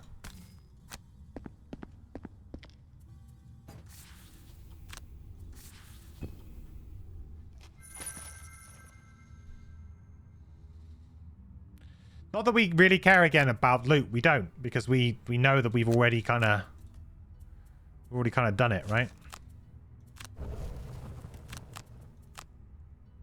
So I'm not going to take too much time doing this. I'm just going to get this bit of loot, be done with all of this.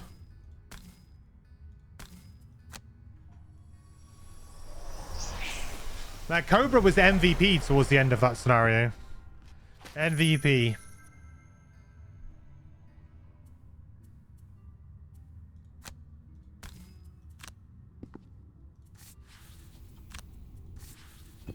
And this and this.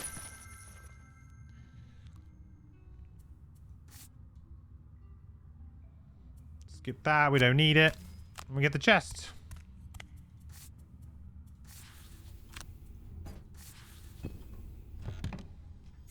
Nice. What a good end. The Harrowers proved quite difficult to take down, but in the end they fell just like any other foe. Feeling the rot of the place seeping into your bones, you hurriedly ransack the dwelling and locate the small earthen pot shown to you by the voice. When you pick it up, the voice fills your head. Good. Yes, excellent. The infestors were but one guardian employed to block my passage. I give you now the second location. Please bring the vessels back to me. I will reward you greatly. Spicy challenge. Open the next room. No. Although this is one of the easiest scenarios to troll in multiplayer for sure. You just run off and open the room. Just to spite the rest of your team. Alright, good. Good progress. Let's see how much progress we made to that elite kills. That's going to be interesting. What didn't give you credit? I believe it was coded the enemy that dies with a doom gives credit to the Doomstalker. That's good if it does. I just wasn't sure if it was. The thing is that we don't know Lothal, right? Until we get back now. And then we'll get to see. I mean, I didn't count them. But I could probably figure it out. I think there was like 1, 2, 3. We should maybe go up 5. We should go up maybe 5.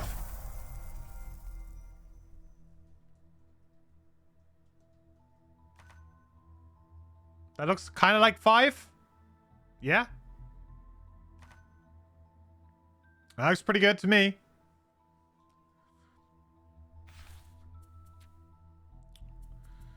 It's one of those, because you don't see it during the scenario, it's sometimes difficult to know whether or not it's counted that one or not. And also we had a summon kill as well. I don't know whether or not I counted both of them, but that was pretty good. I'm happy with that because it means that we haven't quite retired, but we're close.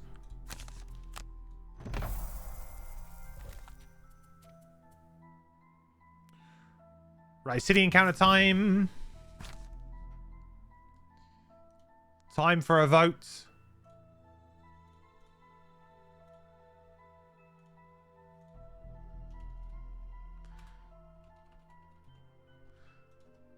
Option 1 or option 2, chat. Cast your votes. So walking through the crowded streets of the Ward of Scales, you suddenly hear a commotion behind you. You turn to see a gruff, shirtless man badgering a male orchid. I assure you I did nothing of the sort, the orchid says calmly. Calling me a liar now? Bellowed the man. I think somebody needs to teach you a lesson. The man careens forward with his fist and knocks the orchid to the ground. A gasp emerges from the crowd. But very quickly, the attitude turns to excitement and encouragement. Nothing like a good fight to get a crowd worked up. Do we option 1, intervene on the orchid's behalf?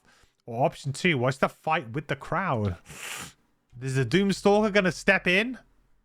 Going to step in? How about his brethren?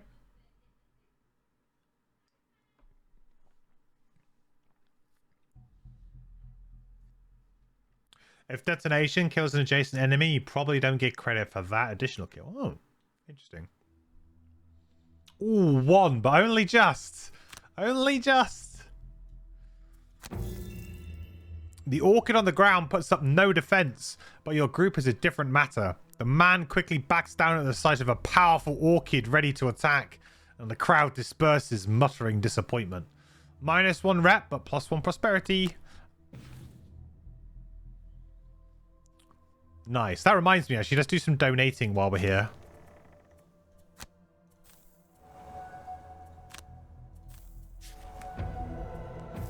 Devotion level 10.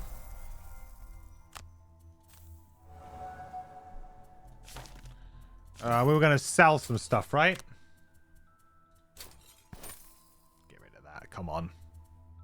Maybe we can get the extra target now on Ancient Ward, maybe? How much is that going to be? 110? Oh, I should have donated. Is there anything else I can sell? Got anything else kicking around that you don't need? I mean, I guess the Scroll of Power is just a bit over the top. Sure. Let's do that. We might only play this character like once more. Let's at least play with the strong enhancement, right? There we go. Same kind of deal with Orlando Doom here as well. Feels like maybe we should do something more with him. What kind of enhancement should we get?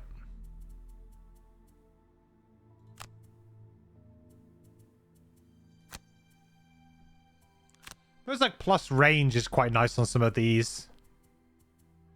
Makes things a little bit easier to hit, maybe? Without having to move. How cool would it be if you could actually enhance the Doom, though? Imagine if you could enhance this to be like 3 damage a turn, but it would have to cost so much. Darkened Skies? Ooh, good call. 320? That seems pretty good. I guess +1. I mean, you're going for like a big attack on everything. I guess +1. Like, the idea is to try and kill everything, not to poison it. So, I guess you go for that. There you go. Sufficiently busted. We don't have enough for the extra strengthen on here, which is a shame.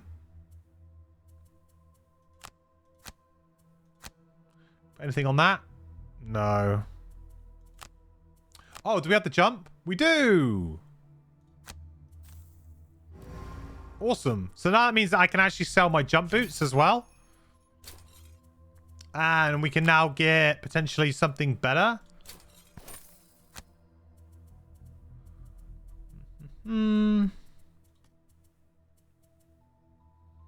Ooh. Endurance foot wraps is actually kind of spicy, but maybe it's better we just go for like a boost of dashing here. Actually, we got loads of spots here. That'll be 35 and we'd have 5 left. Let's go for this. And then we can get a miner.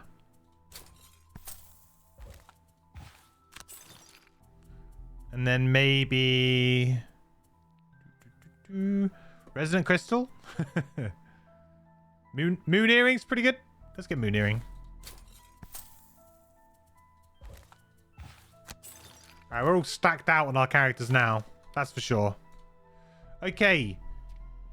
So, we have Windswept Highlands, which doesn't really do anything for us. In terms of retiring, we still got, you know, at least 3, I would say. At least 3. More likely, probably 4 or 5, really, with Shevoy Jenkins. So she's going to be hanging around for a little bit longer. But we've done a good job of getting a perk point every time. Orlando Doom could retire this scenario. Claw Patrol potentially could if we went to the Watcher Mountains and just did one. Which we could do. We could go and redo Burning Mountain, Harrow Hive. Like, it's something that we could do. I'm not a huge fan of doing that, though.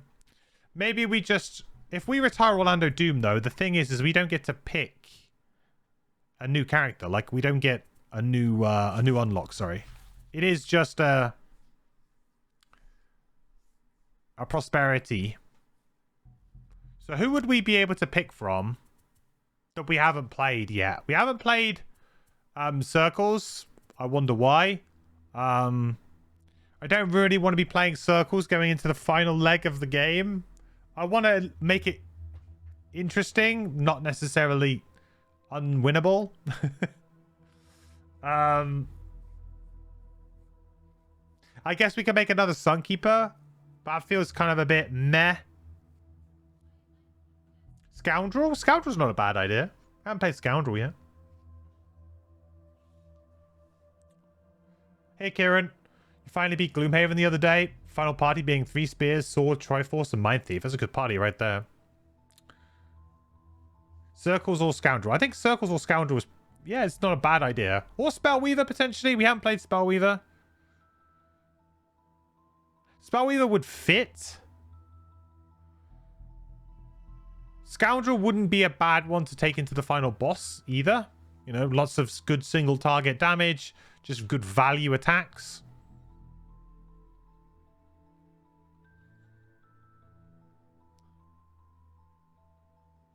Sounds like a poll.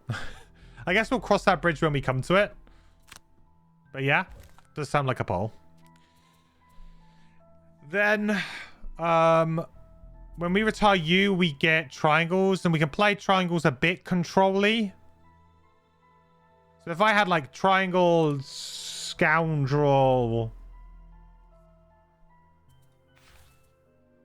Oh my god, notes? Notes, triangles, scoundrel does not sound good. That does not sound good, chat. That sounds awful. It sounds like we're gonna lose.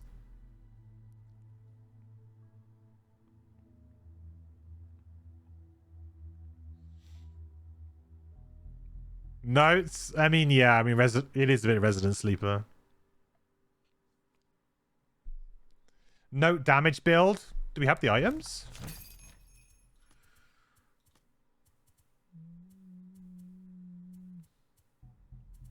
Got the dagger. Don't have the sword, but daggers, you know, gets some of the way there. Some of the way there. Rat Smacker, thank you so much for the follow. Welcome. Hope you're doing well. Welcome to the quest. If anyone can, you can. True. So we try and kill the end game boss with music note damage build. Oh my god. Am I actually saying that out loud? On Deadly. Is that what we're gonna try and do? Music note damage build, triangle support, and Scoundrel Spellweaver doing something. I don't know. It could be interesting. I could try more than one. I mean, if it doesn't work, we can always just create new characters. Like, that is possible.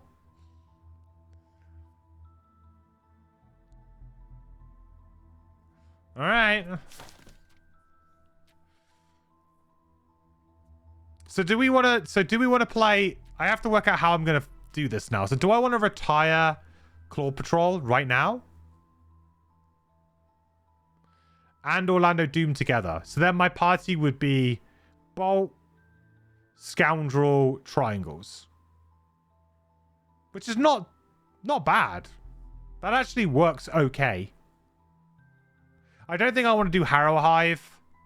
I think I might just do Burning Mountain and run and like just cheese the scenario really, really quickly.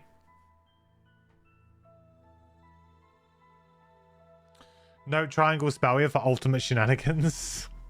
Possibly. Possibly. But the thing is that those shenanigans work really well on certain scenarios, but not necessarily the last scenario. Like, the last scenario of the game is really, really well suited for this party, but that's kind of why I don't want to play it, because I just feel like it'd be too easy.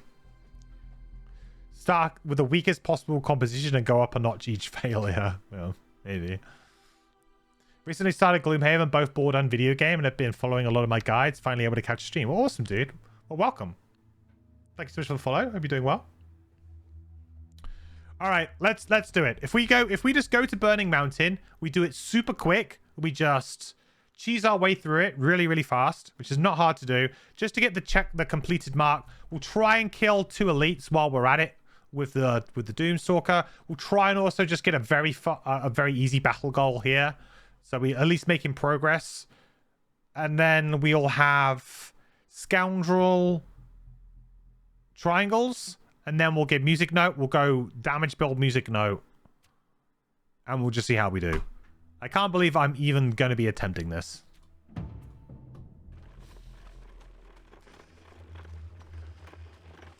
And we still got a lot of scenarios left to go if we wanted to do all of the side ones too. A lot to do. Okay, new poll.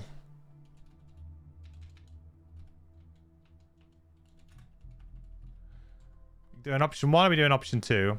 You got a minute. A single vermling jumps out of the brush at you, surprising you briefly. Within moments, though, you have your weapons out and pressed against its throat. Yeah! The vermling drops his weapons and cowers. No attack! My brothers in the bushes say you had stink of city-dwelling outcast on you. I wanted to be sure. The vermling waves his hands. It's not bad, just curious. Being stinky city-dwelling outcast is fine. Please don't hurt me. Do we option 1, move on, leave the strange vermling in peace, or option 2, kill the savage little beast? Music note makes circles viable in the last scenario. Well, not to the scenario effects. It doesn't. The reason why the last one is bad is because of the scenario effects. That's why circles is so poor.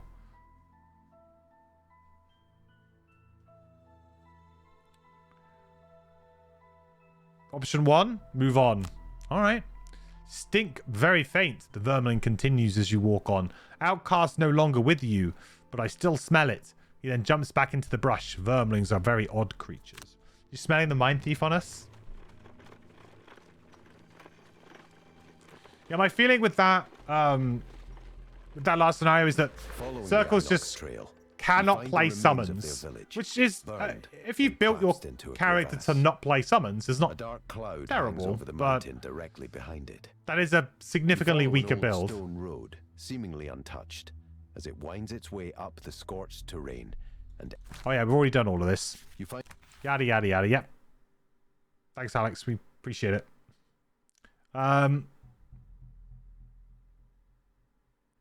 Ooh. Did we just luck into the perfect goal for this? Because we're just going for it. Like, I'm just going to go get the item and I'm going to run out. Like, I don't care.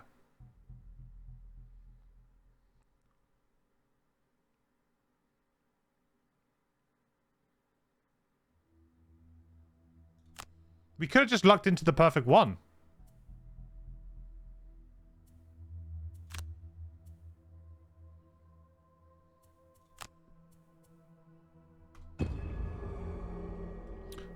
Okay, so now we still have to kill things to open doors, right? I think you open a door every time you kill something. So we need to kill a couple of things to open the doors that we need opened. Then all we do is we swap one character, maybe like the Doomstalker, into that room, and then we get it, and then we just run, and then we're just done. Right? That's all we need to do. I say that with like so much confidence. So I think we just go for big stuff right now, straight away. Like there's no reason to not just go for like big stuff. There is an elite here though, so I need to make sure that we get the kill credit on this.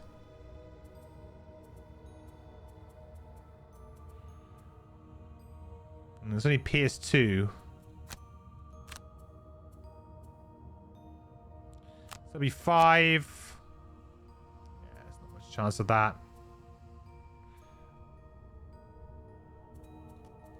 I think we just go for it really hard, really quick.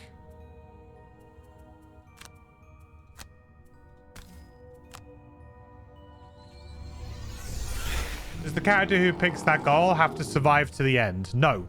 You just have to win the scenario, having that has happened.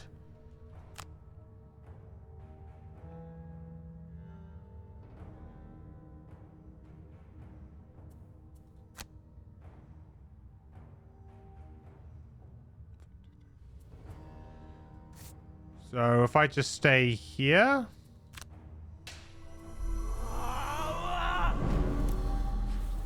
Obviously, this is a little bit... You know, I wouldn't really recommend people do this normally.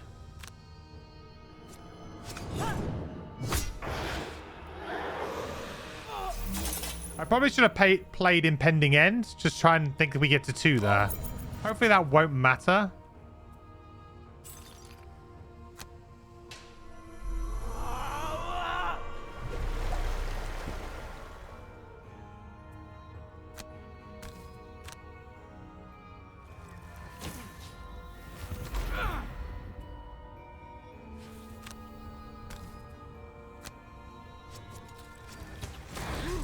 You're gotta be kidding me, dude. I chose like the wrong Doom? All right.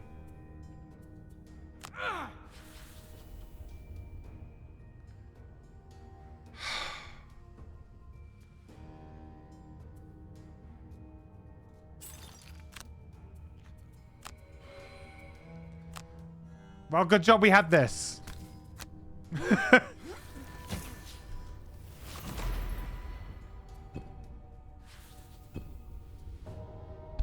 Unbelievable. I love the way the Gloomhaven is like, no, you're not going to do that. No, that's not happening.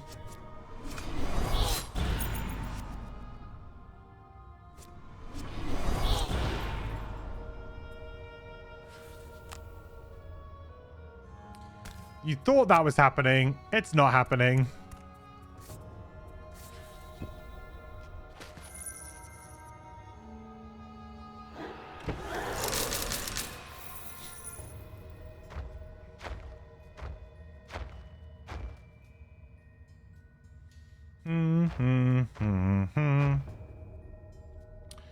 Right.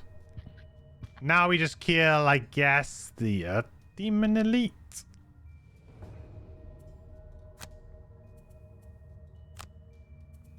It's very freeing when you're playing Gloomhaven like this. You don't really need to worry about like surviving or anything. It's like, nah, we're just doing whatever. It doesn't matter.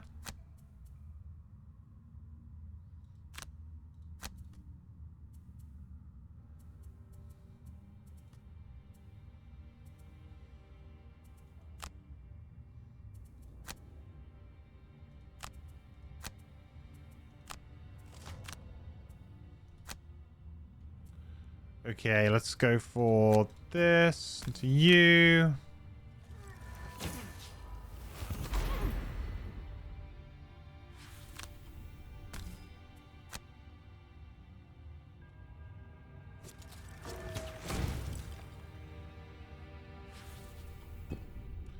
Maybe I need to get some get that Doom back, I think.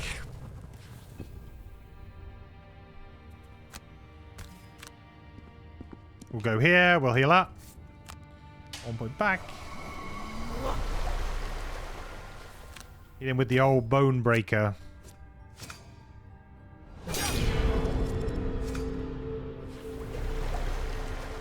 That could have been an awkward rolling into miss if it wasn't for the fact we're using the house rules. Or the new rules, I should say.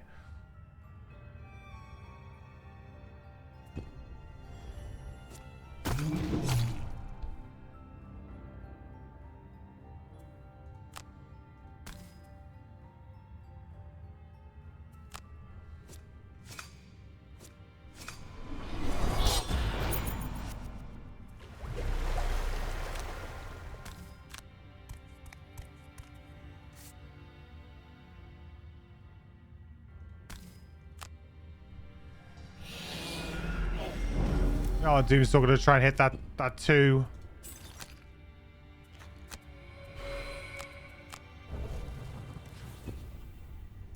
The new rules are so much better. Advantage in original Gloomhaven made no sense. I agree. I house ruled it myself. I did house rule it myself originally. And not by any, like, means of intentionally doing it as well. It just kind of happened. Like, I think we came into that situation. Obviously, we've been playing quite a bit of Gloomhaven. And then at some point, somebody got rolling modifiers.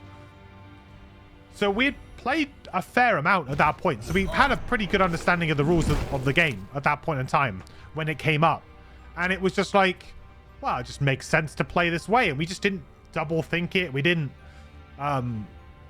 even check the rule book or anything. And it wasn't until I think I came across it, I don't know, forum thread or something later on. I was like, oh, we have definitely been playing that wrong.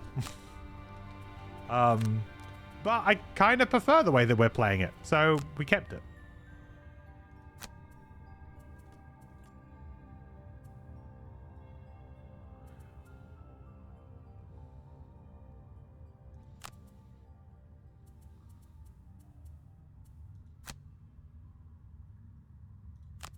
I kind of want to put another Doom on something. That's fine.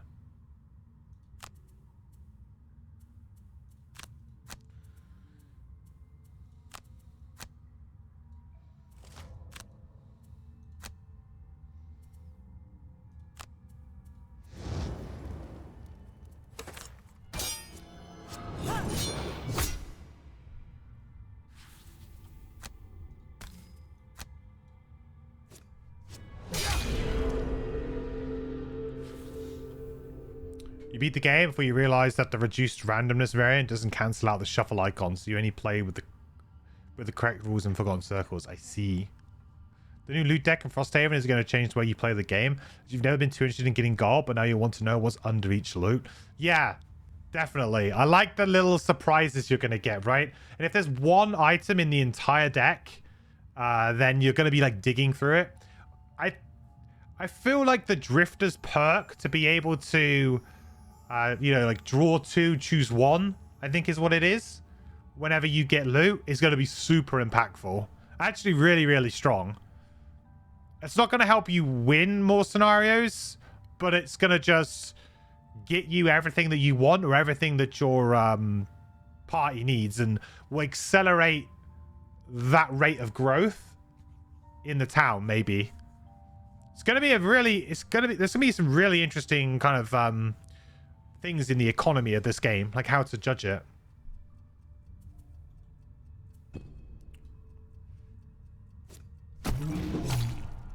Can't even buy items till you build a building. Exactly. I feel like that's a really big change too to the way that the game is. Like, because you get starting items, right? That you have an opportunity to buy some and then they're gone. Kind of like these are the items that you bought to Frosthaven with you. Like you're traveling to Frosthaven and you're like an adventurer who comes in and you've got some items to begin with, which I thematically quite like that idea. And it gives you at least something to start with. But then you're going to have to actually build all of these things to be able to even buy anything, like with gold. So gold's going to be like pretty much useless to begin with. I mean, unless gold is something that you need as a resource too. I don't know. I haven't looked into it that as much as I want to yet. Like I said, I really need to get stuck into the campaign side of it a bit more and really yeah, get to grips with it.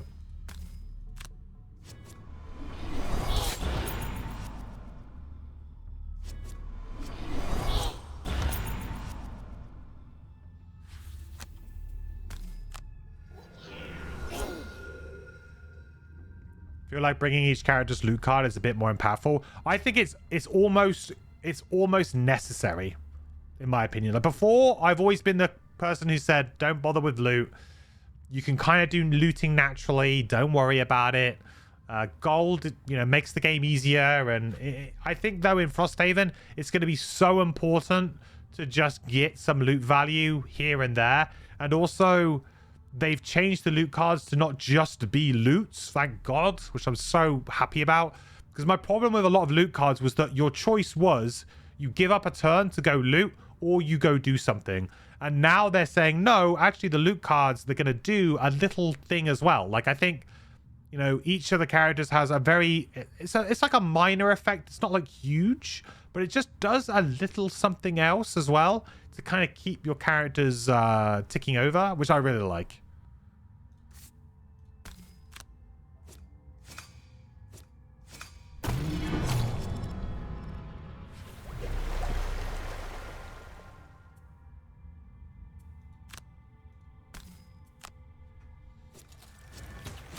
All right, that's 2.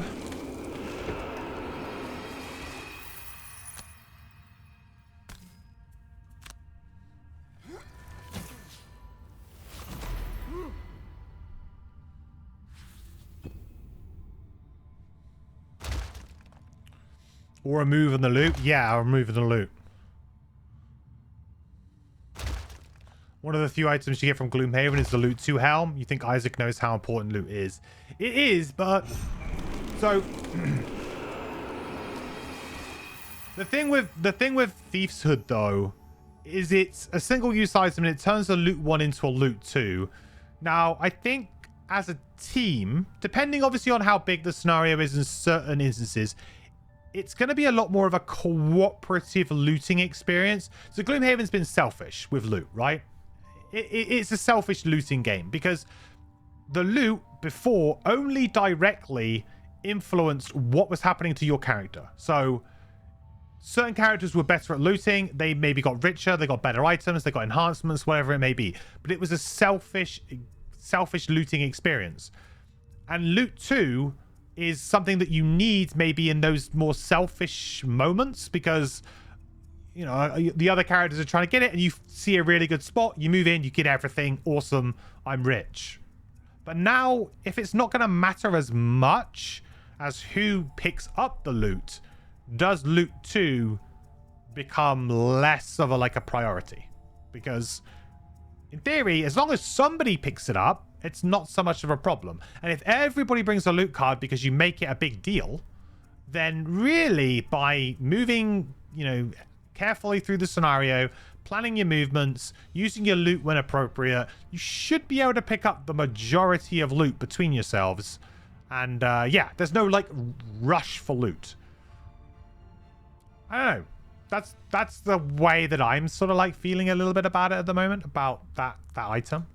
Is it really that needed?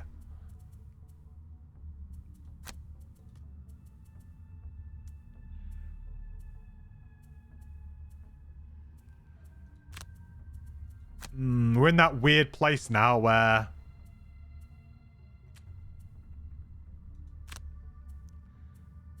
I don't really have a great thing to play. I mean, I guess I play this and this.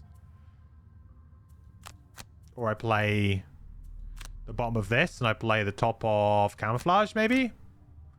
It gives us a pretty good buff. And I also have some other things I could play, like this. And this.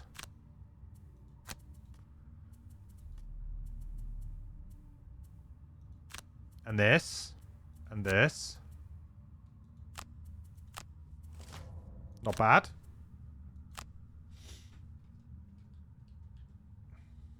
The bit that hurt your brain the most was around defending Frosthaven from attacks, but I guess it all makes sense when you see the cards. Yeah.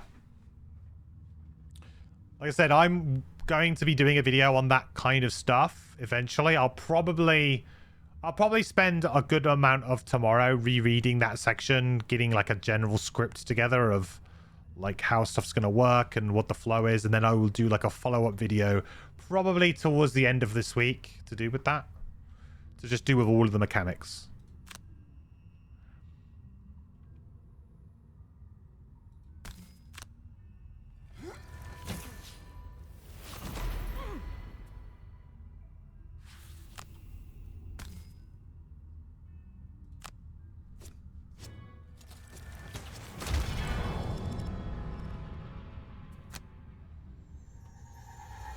That's a good wound. That's a good target for a wound, for sure. Good bear. That is exactly where I wanted you to go.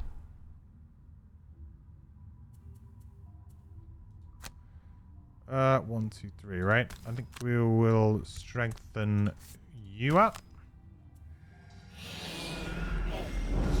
10 of the 20 loot cards in the deck will be coins, though, from 1 to 3. So it's still primarily money. Yeah, that's true. Well, that's particular scenarios, though, right? Or is that every scenario? I mean, I haven't looked into it that much. I assumed that each scenario will be different, right? If you're facing up against, let's say, some forest-dwelling enemies, right? You're against wolves or bears. It doesn't really make sense for the bears to be carrying around loads of coins. But it would make more sense for you to be able to get hide, for example, right? Or leather and stuff like that. So would those particular scenarios have a different distribution of cards? And I'm not clear on that yet myself, because I haven't really, like I said, I haven't read the scenario.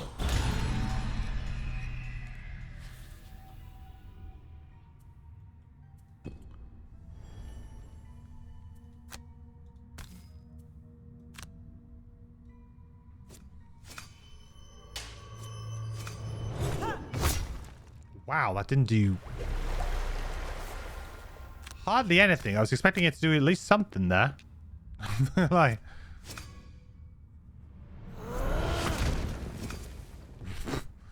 well, that was a lot of rolling. That was a lot of rolling. We got Devil Horn, Strength and Agony. Yeah, it's okay, I guess.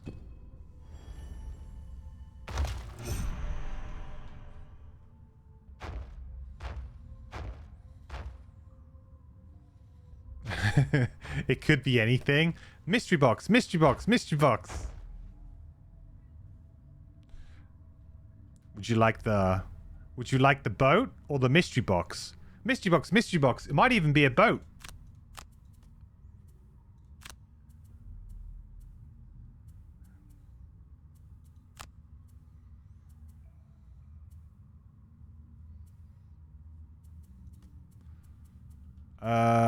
Okay.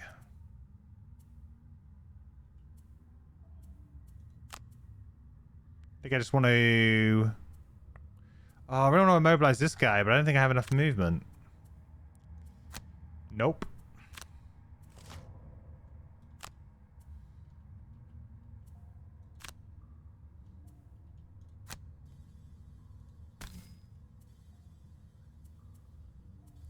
So what? I mean, I think I'm playing this Doom wrong, aren't I? Yeah, this is only giving me like +1. It's not even giving me +1. For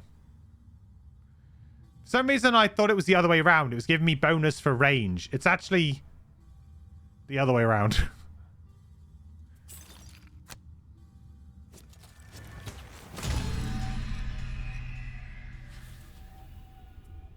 Yeah, not so good. We'll put this one back on him.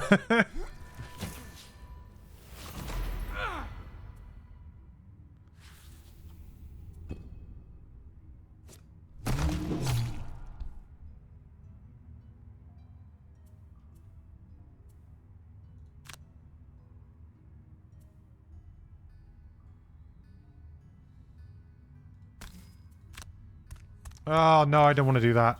Oh, I've done it now. Dang it.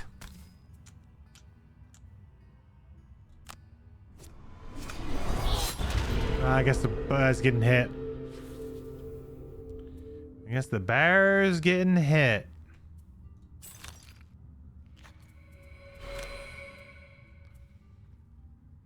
Do I plan on doing any live Frosthaven playthroughs or possibly Tabletop Simulator? So what I would like to do for Frosthaven is I would like to stream me playing it physically. I've got some ideas on how to do that. I need to obviously work it out. There's going to be a lot. But I will potentially have like a new rig to set up to be able to stream it. I do think about playing on Tabletop Simulator. I mean, if it did come to Tabletop Simulator and it was ready to go, maybe I could do it there. I don't know how soon we're going to have that. And to be honest, I think I would prefer to play the physical game, at least initially. But my plan is to pretty much take a very good amount of time off work when I know I'm going to have the game in my hands. And I will probably be streaming for several days straight playing Frosthaven. As long as I can get it all set up, like filming right, I will probably buy like another camera. I will probably buy a new capture card, which I can capture 2 cameras off of. And I'll probably get like an overhead camera. I'll probably get a side camera. And yeah, I'll have to figure it all out. But my idea is that I'll get like a big table, basically in the middle of the room. And then I will set up like a rig around it. It's kind of like the idea. Kind of like what I'm thinking right now. Will there be an official tabletop simulator mod? Does anyone know? I would expect so, considering that they've probably been... I mean, there's already the sample one on there, right? There's already the demo mod where you can play like the first scenario, maybe the first 2, and you can play the starters. I would imagine that they've also got a version that is... A little bit spicy. They've got a private version that they've been working on. And I'll probably... I would be surprised if they didn't just release that in some form.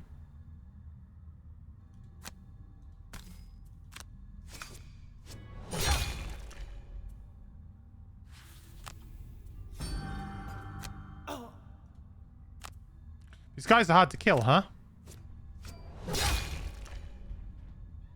Especially when you miss.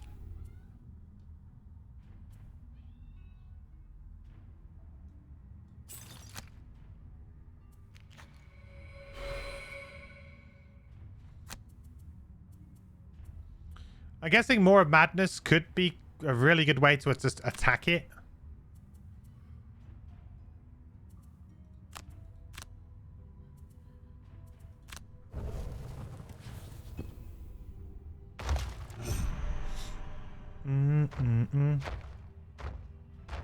Agree on the physical version. I think it would just be good to watch it. The one thing that I'm really conscious of, this is something that people ask me quite a lot about, and I've thought a lot about it, is playing physical board games on Twitch is, generally speaking, kind of a dead format, in my opinion. Like, obviously when Frosthaven comes out, it's going to be very exciting, and I think there'll be a lot of hype, and I want to play it anyway, so it makes sense for me to just throw everything into it and do it.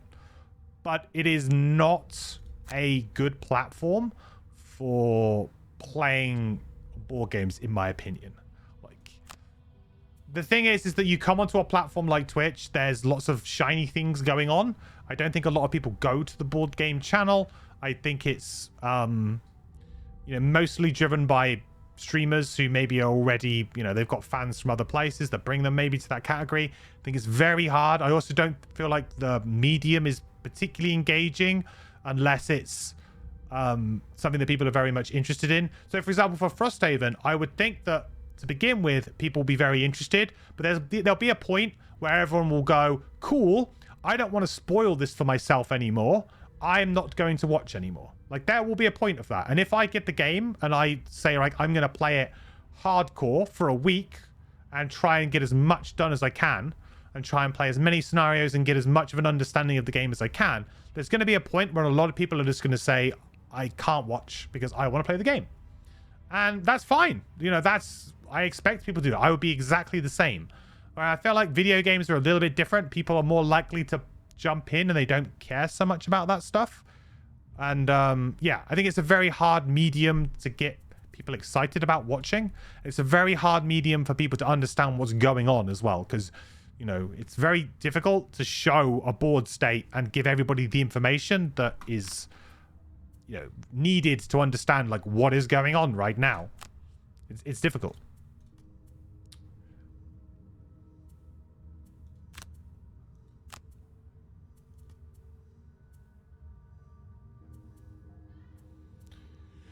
Do I go for the kill on him this turn? I think probably I do. I don't think we're going to be going for expose. We just try and kill him.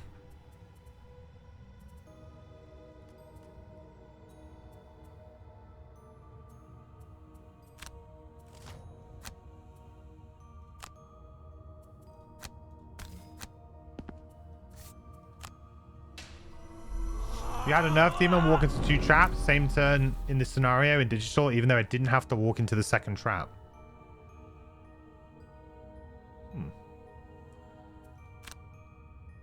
What? Did I not have fire? I thought I did.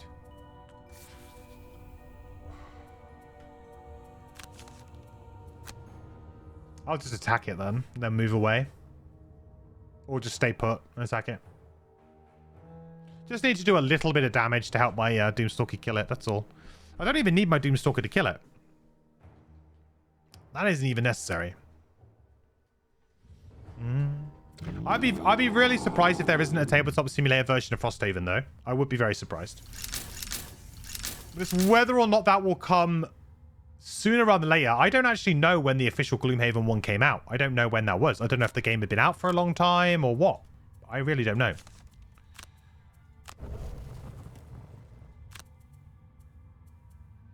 I'd kind of assumed that the game had probably been out for a while at that point. So they thought, well, there's no harm.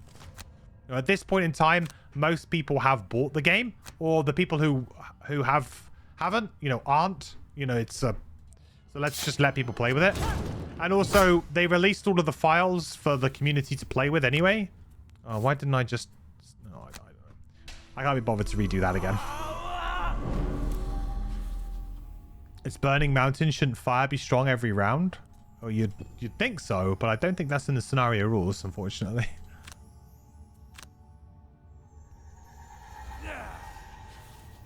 On the left path, walked into the rightmost trap by the door and the trap in the right... Oh, so it went here and here?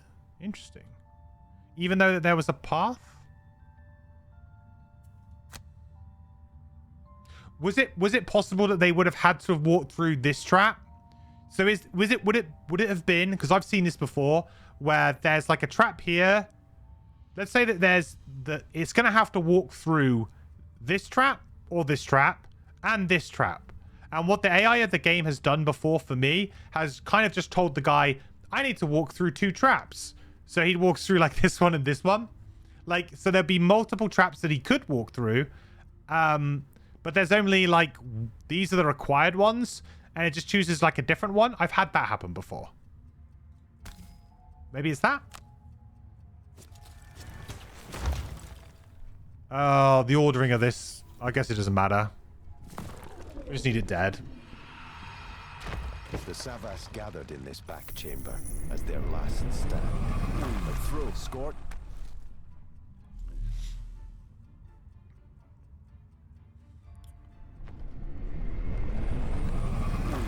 Could have stood to the left of the trap, but went into the trap instead. I wonder if that was it, because I have had weird bugs where it has to go through several traps, but it goes through the wrong traps. But the AI is like, it has to go through a trap, it just goes through the wrong ones. I have had that happen before.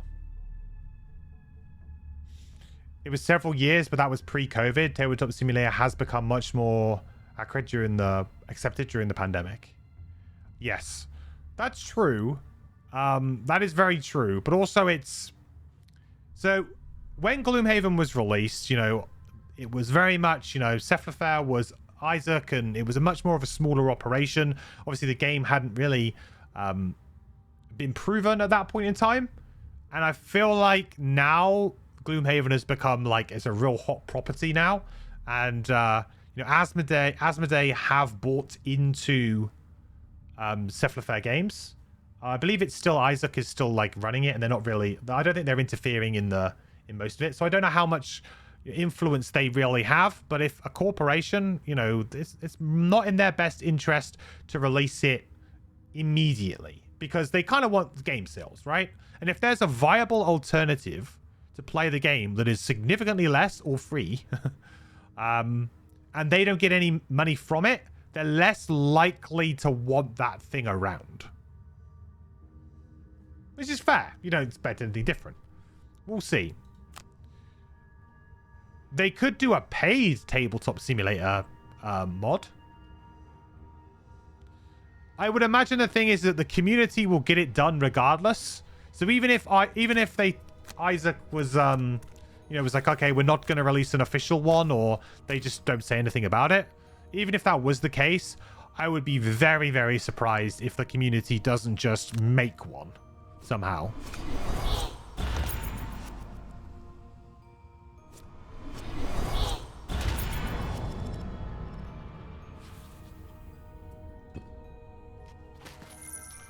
+3 years as the #1 game on Board Game Geek will do that for you. Yeah. Although saying that 3 years is not a huge amount of time, right? For a game on Board Game Geek to be at the top. I don't think it really is.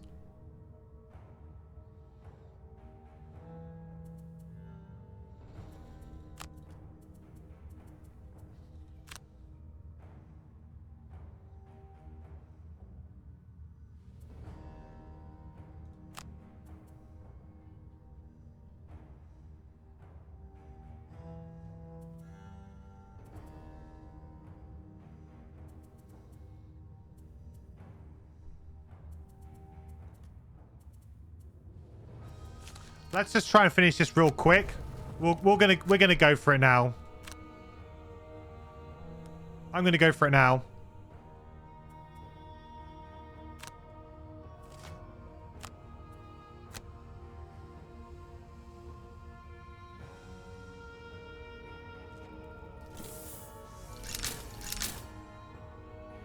Bet Monopoly would have been #1 for decades. Yeah, back when Board Game Geek existed, back in the 2010s. Boys, absolutely.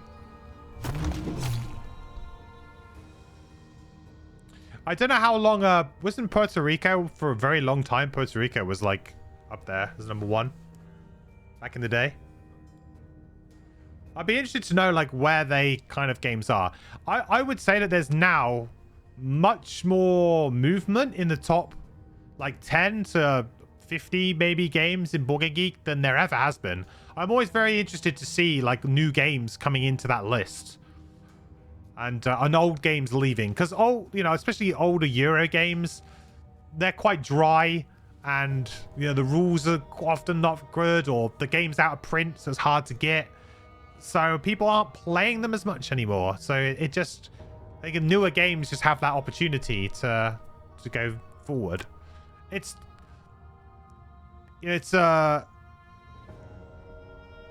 quite like a fluid thing that can change quite a lot.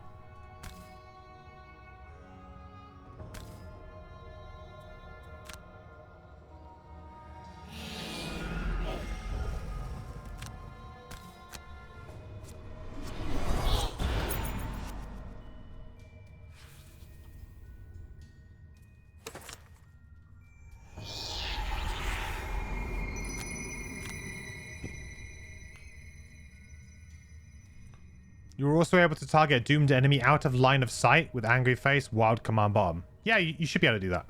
That is how the card reads. It says at any range. That might be misleading, but it basically is wherever. Like you actually don't need line of sight for the bottom of wild command. I get why you would think that you do, because of the fact that it says at any range would imply that you would need to have line of sight, because you'd need to have like range to it. But actually the bottom of wild command is just, you get a free attack. It's one of the reasons why it's so good, because you can just leave an enemy, don't care about it, just move and attack something. Yeah, you don't need line of sight.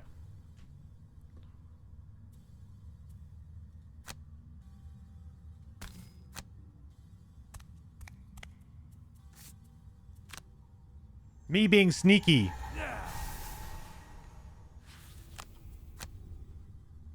Give me it all. Give me it all.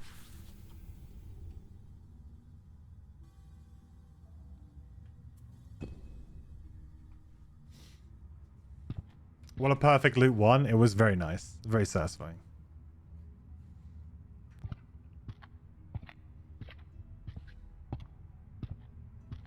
Do you think he's going to walk through this other trap? We'll see.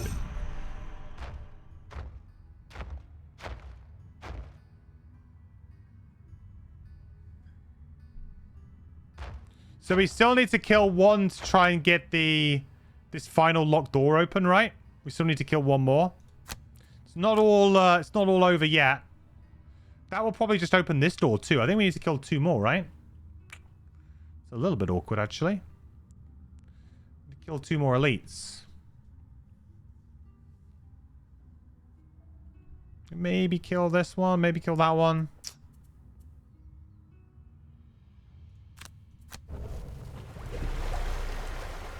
Yeah, 2 more.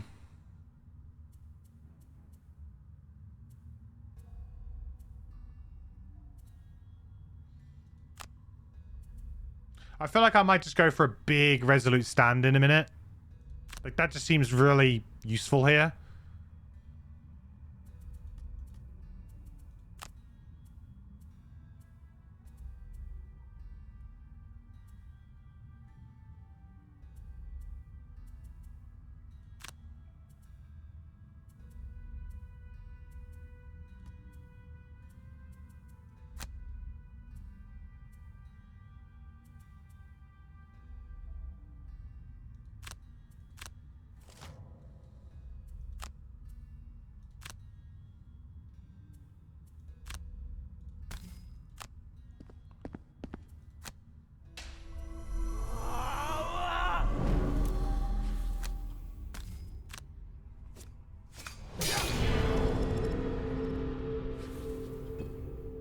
Which door does it open? Does it open them both, or does it open... I think... Is this one?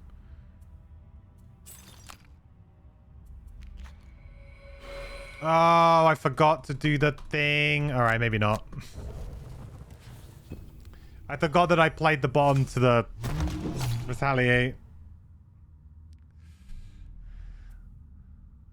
That's a little bit frustrating.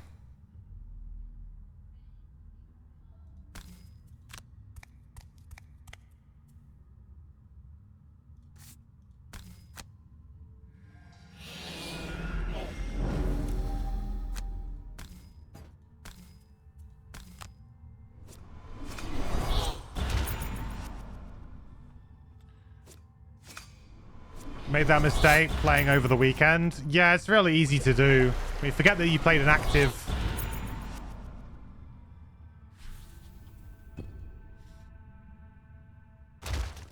The frame rate in this scenario is really bad too, actually, if you open all of the doors. I've just noticed this particular scenario is really bad in terms of, like, graphics performance.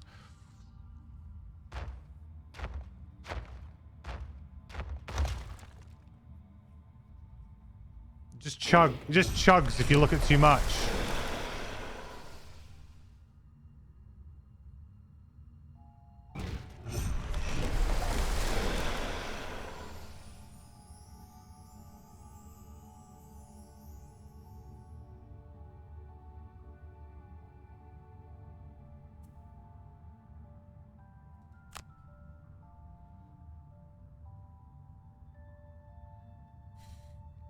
I mean, it would be a big attack.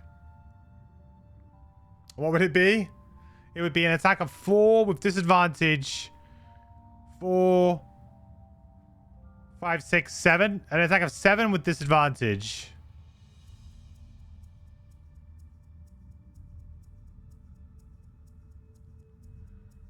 It's kind of interesting.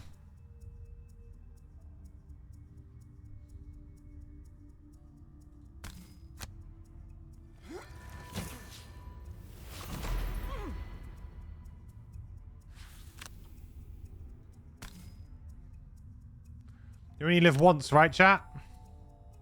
Extra target? Oh, no. Skip?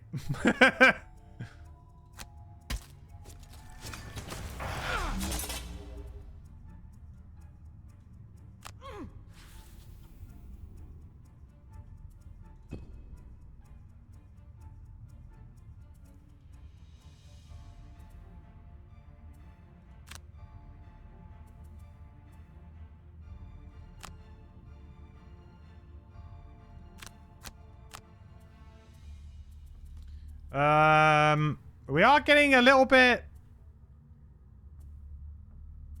overwhelmed here. I'm a little bit concerned. Here. Probably should have used this to get back Ancient Ward. Now I'm going to have to just get it back anyway. Probably should have done that.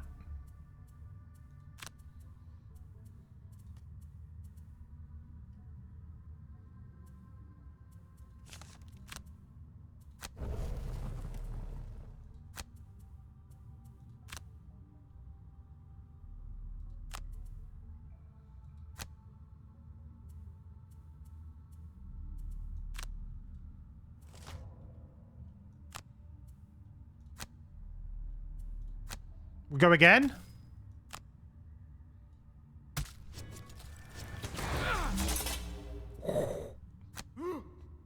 I love living dangerously.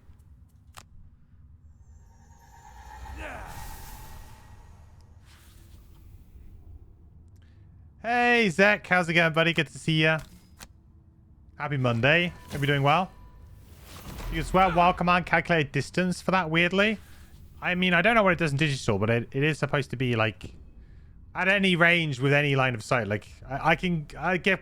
It's because it doesn't clarify. Like, because it's a ranged attack, you always just assume you need line of sight, but you don't.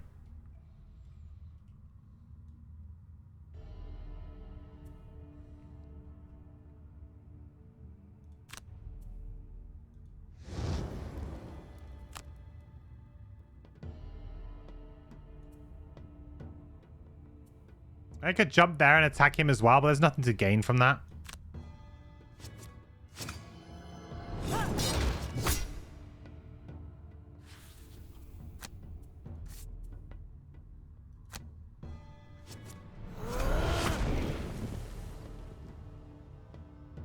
Hey, Kawentu. How's it going? Good to see you. What do we want to do here? I'm thinking that I should...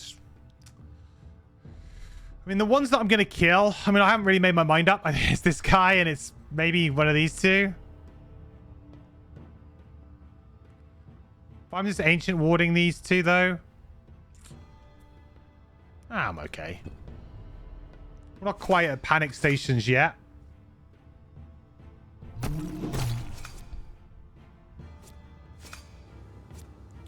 Oh, you mean with the Doom?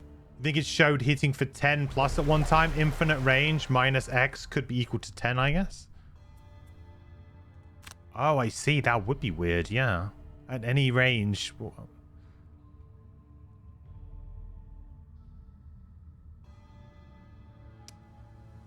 Yeah, I guess that would be weird. I guess they must have capped it somehow.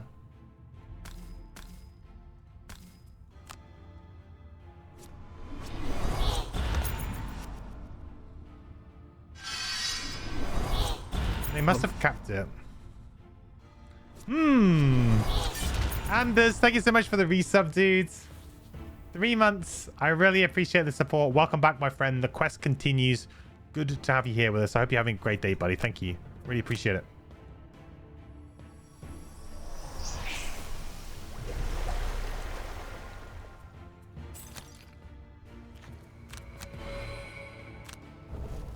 At the moment, I'm just holding on for dear life.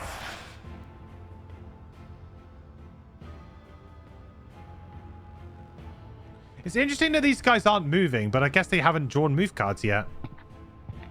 Must have just never drawn a move. I really wish they would.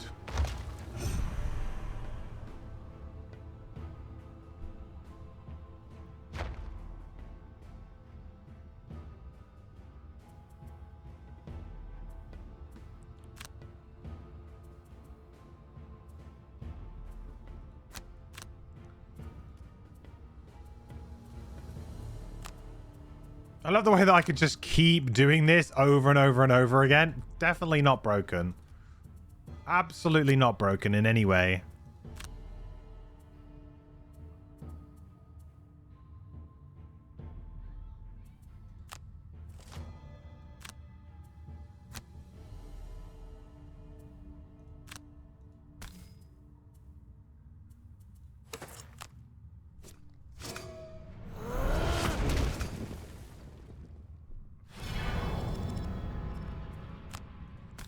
Just getting no luck with this thing.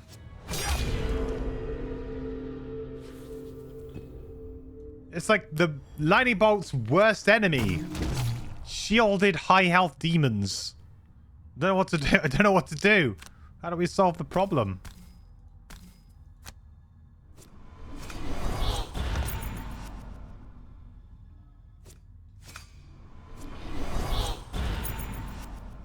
Why won't you die?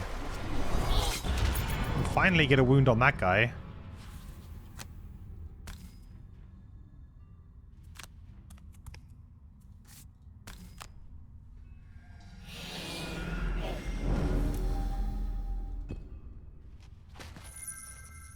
Good, nice. Hooray! One down, one to go.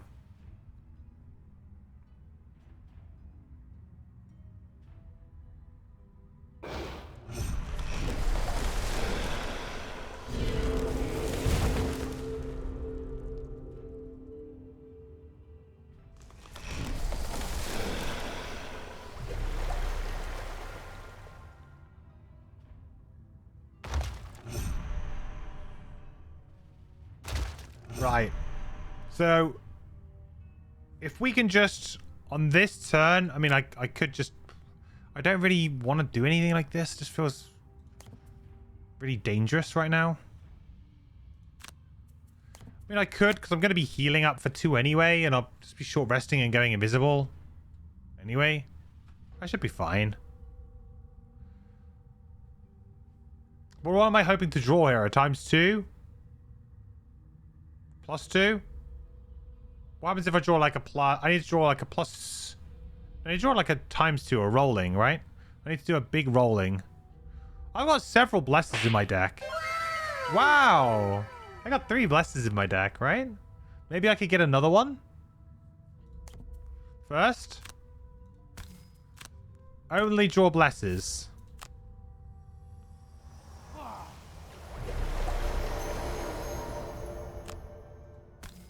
Right? Literally nothing else we can draw right now. I mean, that's not bad, though. that could have been worse. Sorry, Phantom. I let you down.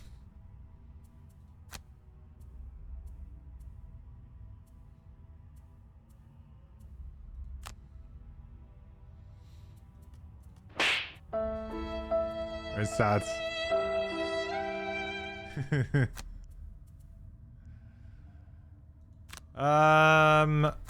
Is there a decent race to the grave on one of these elites? I guess, maybe. I know I have to short rest. Well, I don't necessarily have to short rest now because this guy's stunned, so actually could just play. Could just play here.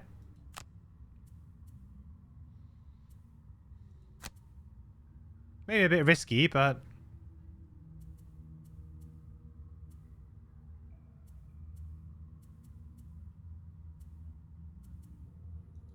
just move.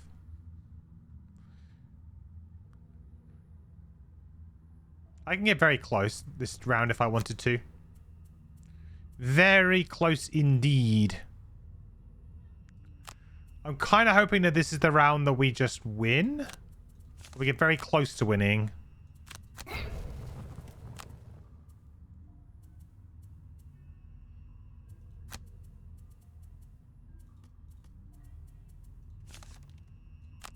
Fire's up, right?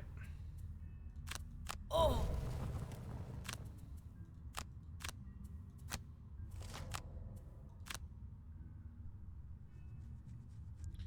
Just go the right path or wait until you need to kill 2 more elites. Yeah, exactly. I don't think it really matters too much here. I think we'll be good. There you go. That was a good one.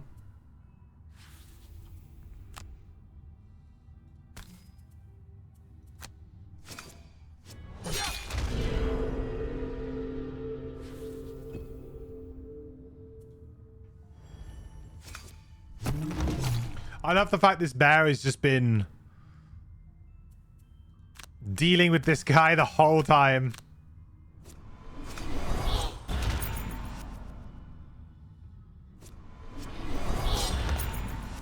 Oh, that was a bit annoying. Okay, good. I was worried this would be like the only one that we would miss. Alright, the door is open.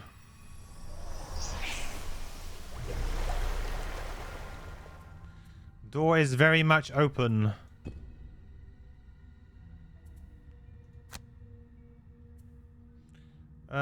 These guys are moving, so I have to be a little bit careful here. He could potentially block the door for me, which would be a real pain. If I do this, though, I can immobilize him. So let's go do that. What? Why would I shoot?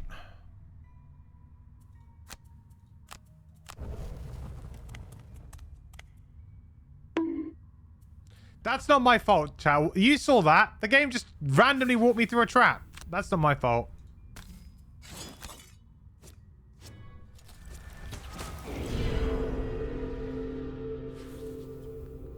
It just randomly walked me through a trap.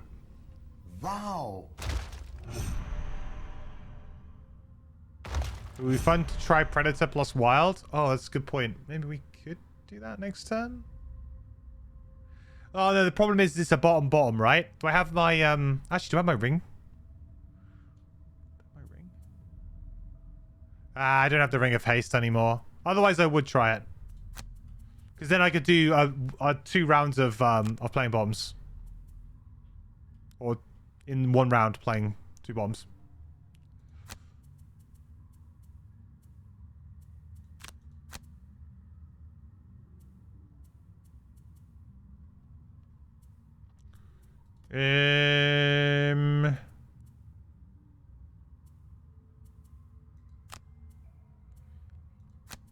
Something like this. Camouflage.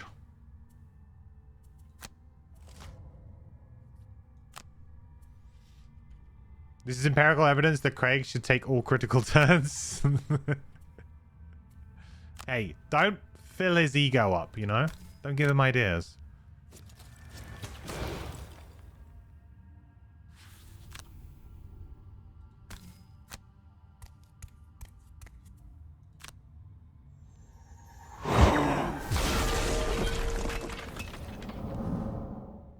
What's he talking about?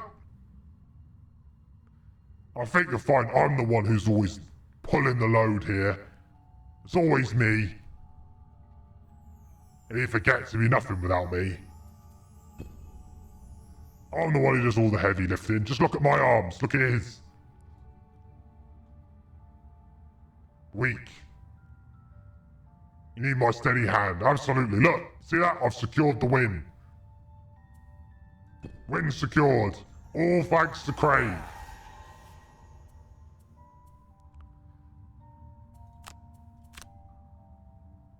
All thanks to me.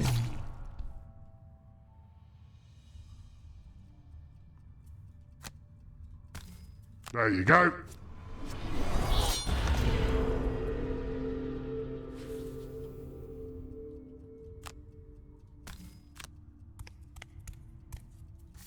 All sorted. Thank you, yes. I mean, it was never in any doubt, really, was it? Never in any doubt.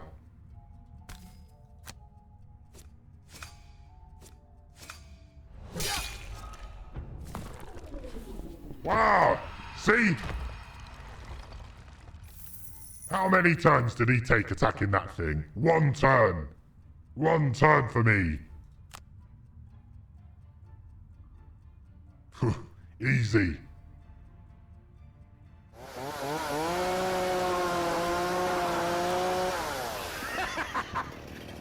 Now that's a lot of damage!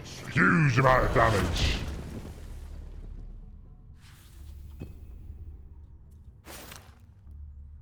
Absolutely enormous.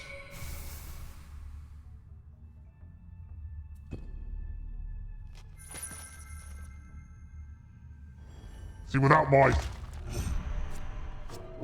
superior gameplay ability, we would have lost this one.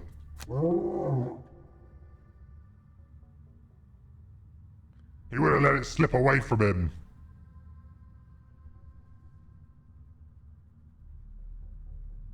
Burn the wrong card or something like that. I know what he's like. Collateral damage. There. See? Me. I'm the one who's always around.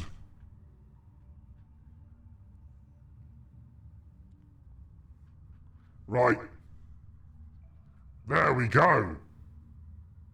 Now, aren't you glad I turned up? Right? Aren't you glad I turned up? And now you get to retire these characters and probably, well, you're gonna pick me? Am I coming back? You can beat me out of retirement. I could become back. That's interesting, chat. I mean, I do think that he's taking a lot of credit for the scenario that I played 99% of it. And he literally played the last turn. Not even the last turn. He played half of the last turn. Didn't even play the full last turn.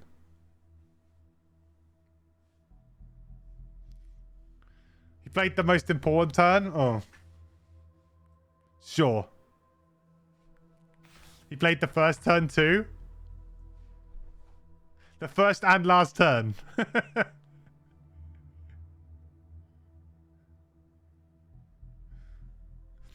Announce retirement. Right. They used to laugh at you, the little guy, the oddball, the one they looked down on, called names. No one thought you could have battled the creatures you did. That behemoths would ever fall at your whim. The arrogant have paid for their crimes. You have proven to Gloomhaven that small can be mighty. It's pretty tall. And now you can return to your life, knowing none would dare insult you again. Something tells you, though, that you won't be the last of the short, strange-looking warriors in this city.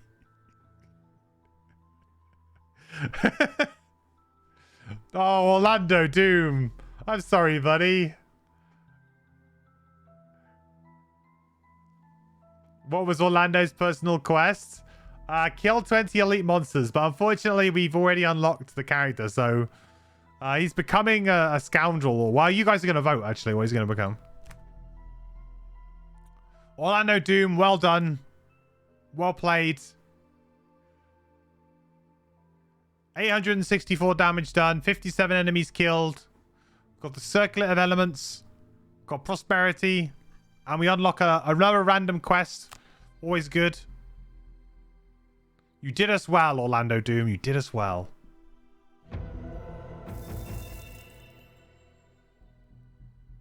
Formula 1 races are 50 laps, but you only have to cross the finish line first on the last one. You're not wrong.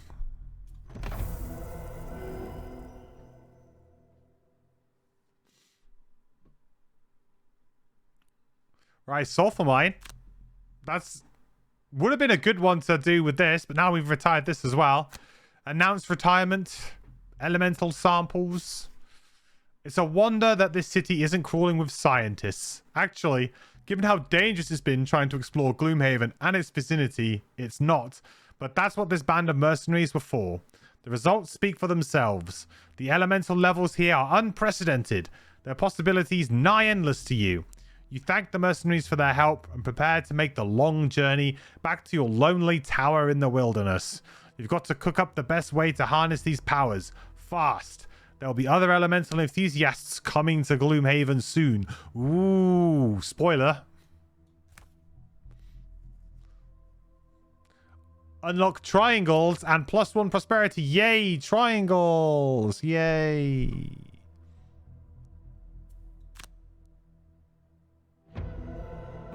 Claw Patrol has retired. Good job, Claw Patrol. Right, am I going to turn this down slightly? Hang on. Right.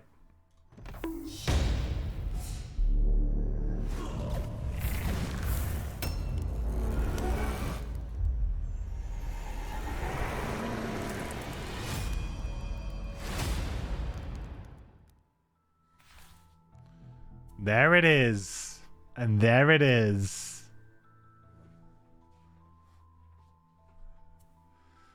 Oh, look at this. We're so lonely. We're so lonely, chat. I don't think we have time to do to roll new characters tonight. I think it'd be fun to do that next time on the next episode of Deadly. So what we'll do on the next episode is we'll start off with creating 2 new characters, and you guys can vote on who, like, the second or whatever the last one's going to be, because it has to be a returning character, or it could be Circles. That's how you look playing triangles. Yeah. Just so something, I found this out from Craig, which I thought was quite interesting, that those intro movies were not supposed to be in the game at all, but they ended up kind of coming from the marketing team because they wanted, like, fancy trailers to show off, like, the characters in the actual trailers for marketing, and then they added it in. Cool Gloomhaven fact. There you go. So there was never really going to be anything like that in the game, but then the marketing department made them for showing off, and they ended up incorporating them into the game.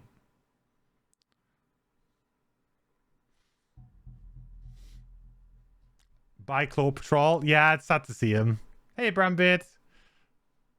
Those reveals are awesome. They are really cool. I think that the Beast Tyrant's probably my favorite. I mean, it gets hard to match that bear. But the Triangles one's actually pretty good. He looks pretty badass. He looks much more fun than he is actually to play, you know. So.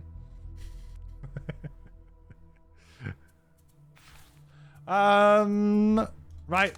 Fully decked. We got it all.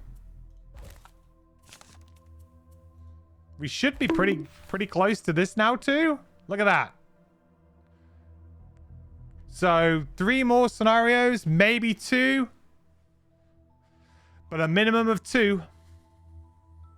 A minimum of 2.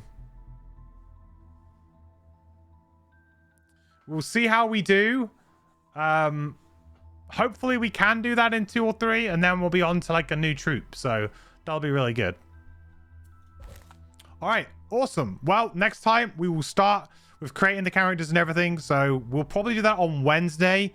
So that will be the start of Wednesday stream, because we'll be back to doing Deadly on Wednesday, I think. Okay, so there we have it. There is the end of this week's episode. I'm glad that we've managed to retire 2 characters. So at the beginning of the next episode, we will do that retirement, and we will get those new characters rolled up even. So we have 2 new characters to do.